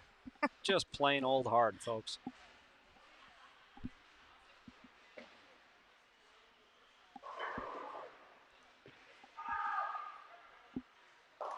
Man, Tony cannot get it. I just can't find. He's just a little too far right. I think Tony just needed to move. Uh-oh. Oh, boy. What do we got going on down there? Well, Sergio just Greek churched, and that's pretty much the end of Sergio checks Villanueva. Man. And, well, he's going to live up to his nickname. He's going to get a check. Yes, he will. Just not when he wanted to. He was hoping to get a check at the end of the tournament, and he's made it pretty far. Make it this Hats round, off. Hats man. off to you. Yeah. I mean, this is a lot of good bowling to make it this far. And Tony unfortunately chops the 3-6-10, and that's a tough spare. I mean, I know spares are crucial, but how many times have you chopped the 3-6-10? Boy, big shot, Matt Anderson. He's not going away. He's back in the 200s now. Matt's got 224 out. Parker has 230 out. So it's really a close match. Unfortunately for Sergio, 194 is the best he can do. That Greek church was really his undoing in the 9th. But now we got a 2-horse race between Parker and Matt Anderson. Huge shot here in the 9th. If Matt Anderson does not strike here, he no longer controls his destiny. It will all be in the hands, the very, very large hands of big Matt Anderson. So this is a huge shot on the good lane. 43-44. He pulled it last time. Can he trust it and make a good shot here when he absolutely needs to stay ahead of this match? Oh.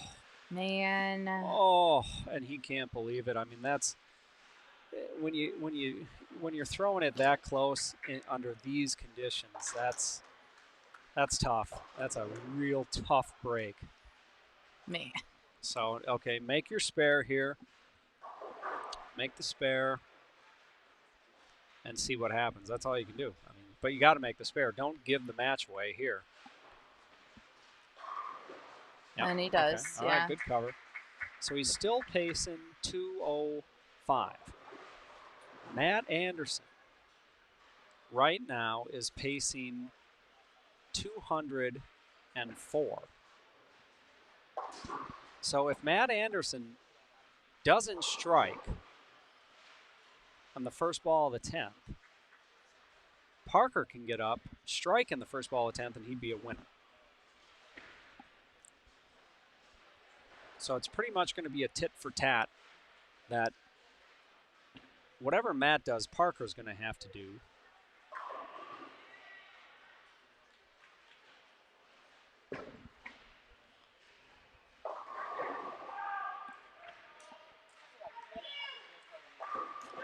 Good shot from Matt Anderson. He gets the first one.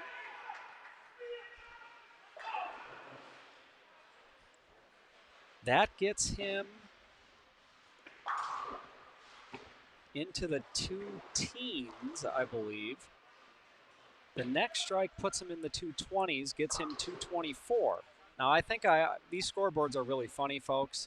The addition is a bit janky. I'll use the word janky. It's a bit janky. Or cumbersome. I think that's a better word. It's very cumbersome. The scoring is very cumbersome. So, I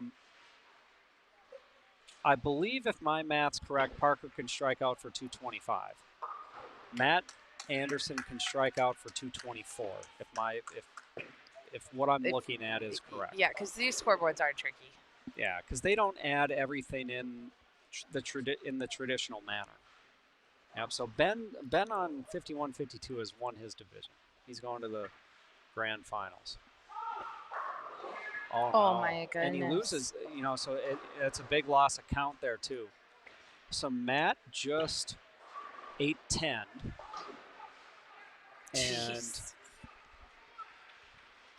And that's a pretty bad hit in the count, because if he had gotten 9 spare, that would have given him a couple more. So he's going to wind, if he gets his one, he winds up with 211.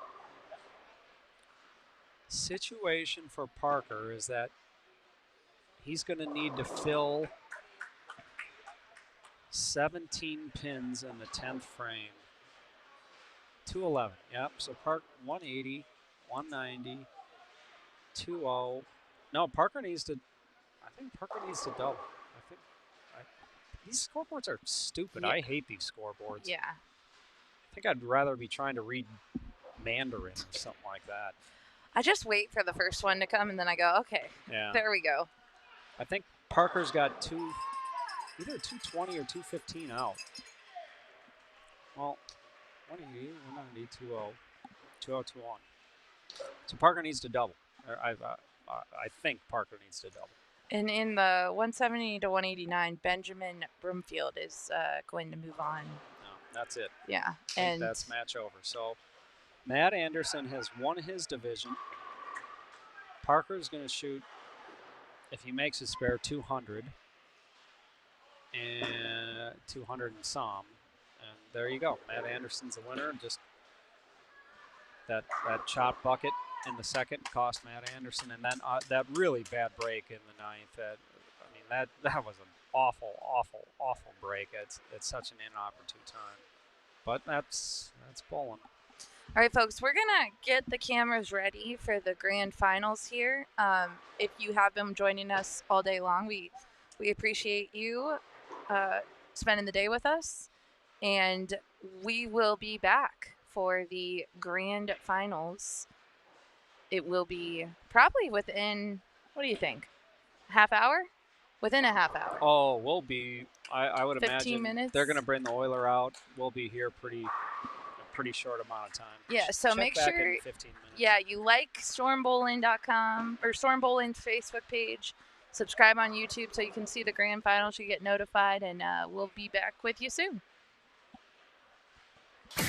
You've been watching live stream coverage of the 2026 TAT Amateur National Tournament, live from South Point Hotel and Casino in Las Vegas. The TAT Amateur National Tournament has been brought to you by Storm Bowling, by South Point Hotel and Casino, by Kegel, by Cool Wick, by Sin City Apparel, and by Pearson Ranch. The preceding was an exclusive presentation of Storm Bowling. Once again, thank you for watching the 2026 TAT Amateur National Tournament.